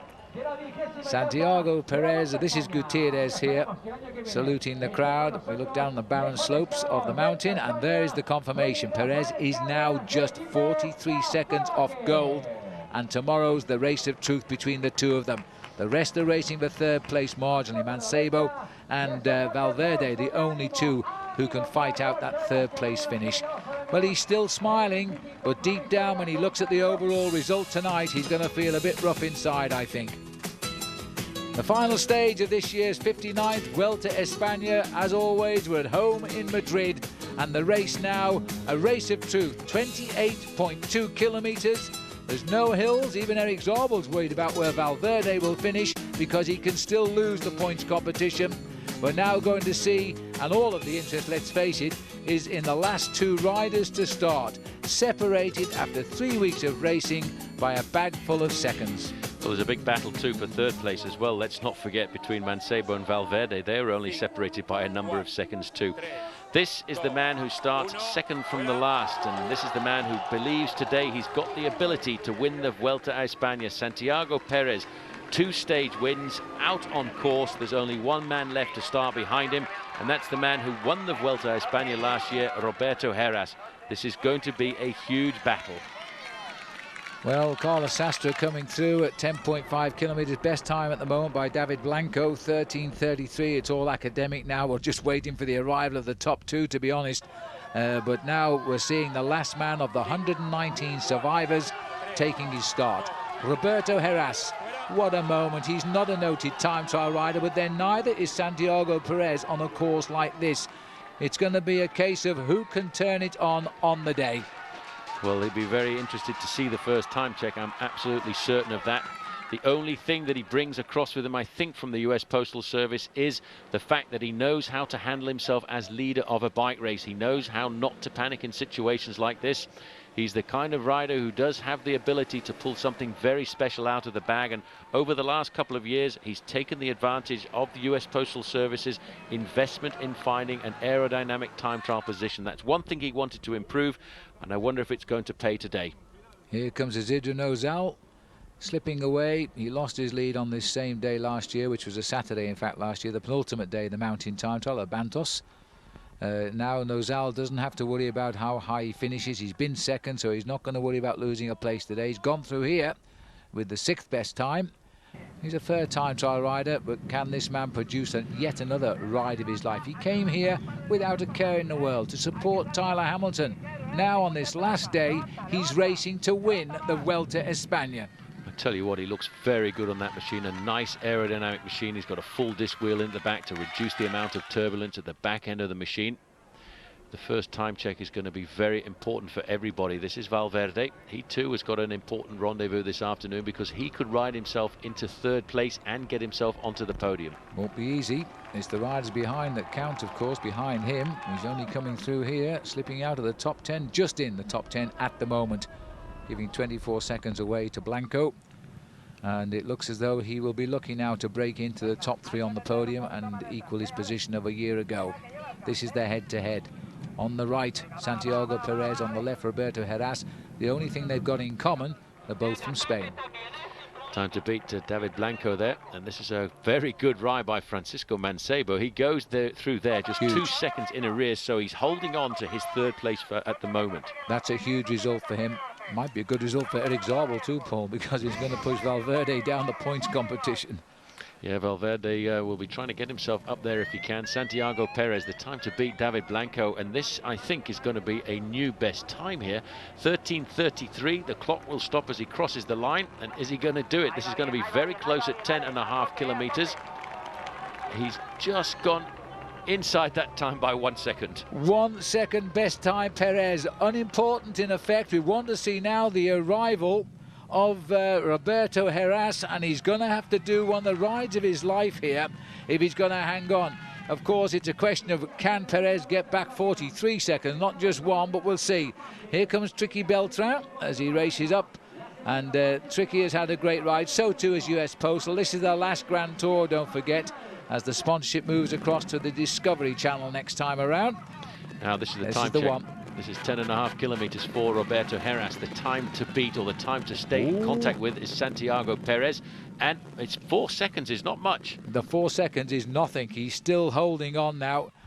It's going to be desperate. I think it's in the favour of Heras, that particular 4 second deficit, 13:32. David Blanco setting Grabsch's in, but Blanco's been setting the best times, so we should see Grabsch's time updated on the line. Yes, we do for the moment. 16 seconds quicker for Blanco. David Blanco taking the fastest time now, 35 minutes and 23 seconds. I give the advantage here to Roberto Heras. Now this is what the overall classification looks like at 10.5 kilometers. Roberto Heras still holding on to a 39-second advantage. Now if he only loses 4 seconds for every 10 kilometers of this event, he's going to run out the overall leader. Oh, by quite a margin in the end, I suspect. But I'll remind you, the shortest possible victory, it was Eric Caratu in 1984. He won the race by just 6 seconds. This has always been a race of seconds. There have been a lot of narrow victories over the years in the Vuelta, but it could be reversed still today. Carlos Sastre finishing a very strong race. Rides for the Danish CSC team. They haven't really been the prominent team this year in the Vuelta that they were during the Midsummer's Tour de France. But now he's got the best time. That's amazing. And exactly 30 miles an hour his average speed, 10 seconds to the good. Well, this is the big battle. And you know what? Roberto Heras, Phil, is actually holding on. It's hovering at the 5 and 6 second advantage between those two riders. Heras has got to pull himself inside out to try and stay in that golden jersey. And I'm sure last night when he went to bed, he was thinking about the time that he lost the lead in the Vuelta a España on the final day. I hope that doesn't happen to him here this afternoon.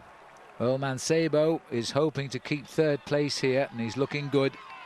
Well, he's just gone through there with the best time, and he's trying to keep himself in third place. That is probably one of his best ever time trial performances. Inspired. In this Vuelta a España, the climbers this year are turning out some very good individual time trials, even on the flat. It's been a great Vuelta in many, many ways. The sprinters go on breaks in the mountains. The climbers go on great times in the time trials.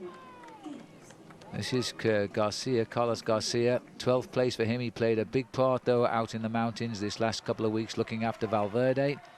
This rider, it's beginning to slip a little bit. He's got first place up here at 23 kilometres, which means he's come through, but you know, it's a question of what Heras is doing. Well, Heras is their next man on the road, and he's just 2 minutes before he gets to that time check, and we'll get an indication of whether or not he's able to keep himself at least in contact with the time of Santiago Perez. This guy has been the unbelievable revelation of this year's Vuelta a España. He has. Now Heras out of the saddle. His body is screaming out in request for the white flag to be put up, but I don't think he can do that for the next 12 kilometres or so. He'll probably know now whether he's winning or not, because his team car will have told him on that race radio the time gaps, which will be crucial now. But it does look as though Santiago Perez could deliver another stage-winning ride here. It'd be another time trial victory for him, and that's quite amazing. A man we've not known hardly anything about. Here's Isidro Nozal. He slipped away a little bit there. Not surprisingly, his job is done this time around. Here comes Heras at 23 kilometres. Perez best time, and Roberto goes through second best time. Well, that's right. The top two men of the Tour, 1 and 2. Just the wrong way around at the minute for the supporters of Perez. 7 seconds for Roberto Heras, and I think, do you remember what I said about if he only loses 4 seconds for every 10 kilometres? Well, he lost 4 seconds for the first 10, now 3 seconds for the next, and if he loses another 4, well, thank you very much. He's going to win this bike race overall. He'll happily concede that. This is, again, a situation where when you have something to get out of the race, you ride a good time trial, even if you're not a good time trial rider. Words of Sean Kelly. Santiago Perez, though, he's looking here to try and cause the upset on the final day, the final 28 kilometres. Well, the provisional overall classification at 23 kilometres covered is still advantage Roberto Heras, and still by 36 seconds. But Santiago Perez is slowly chipping away, but he's actually running out of kilometres for me. He is. 5 kilometres all that remains after that time check. Hardly time to change a wheel, but it is, and that would be the only thing now, I think, to take a third victory away from Roberto. But boy, he's been in a fight and he's been bruised, and he's been bruised by a man that we haven't really seen or heard of ever before.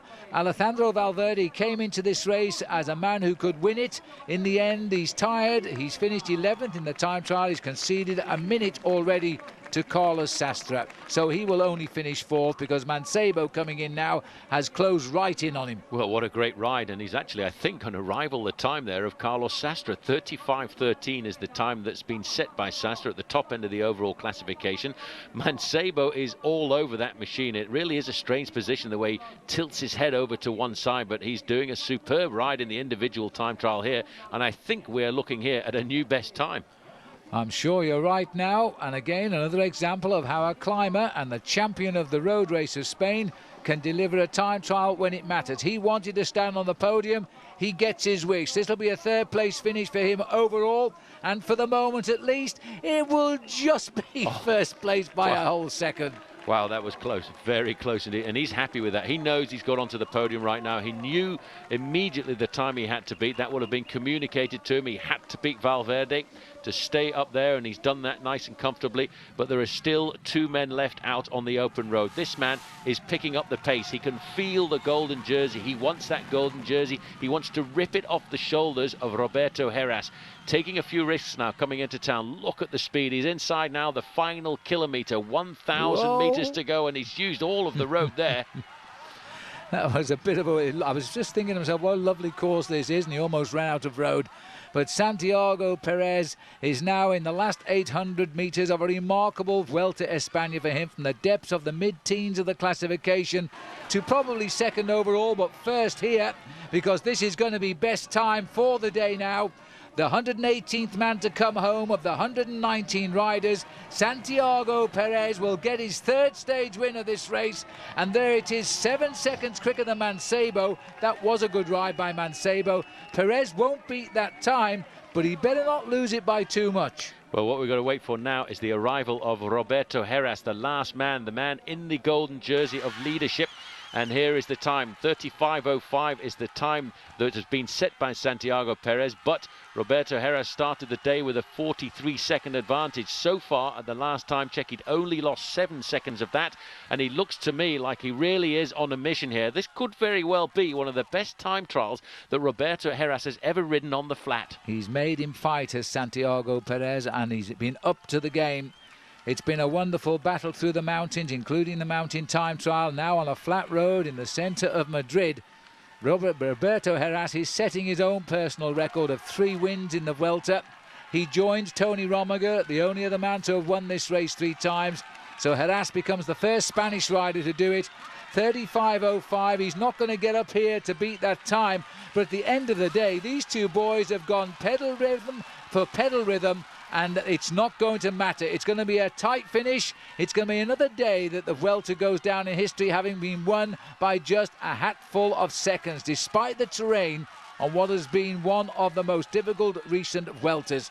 35:05 is about to pass by, but the man in the golden jersey won't see it removed from his shoulders by Santiago Perez. There's the time. Into second place goes Heras.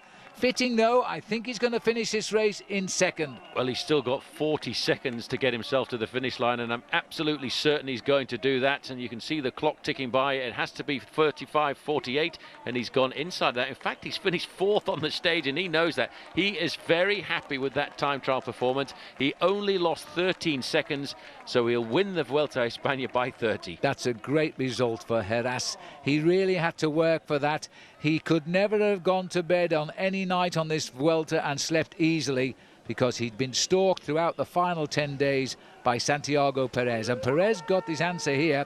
His 3rd stage win.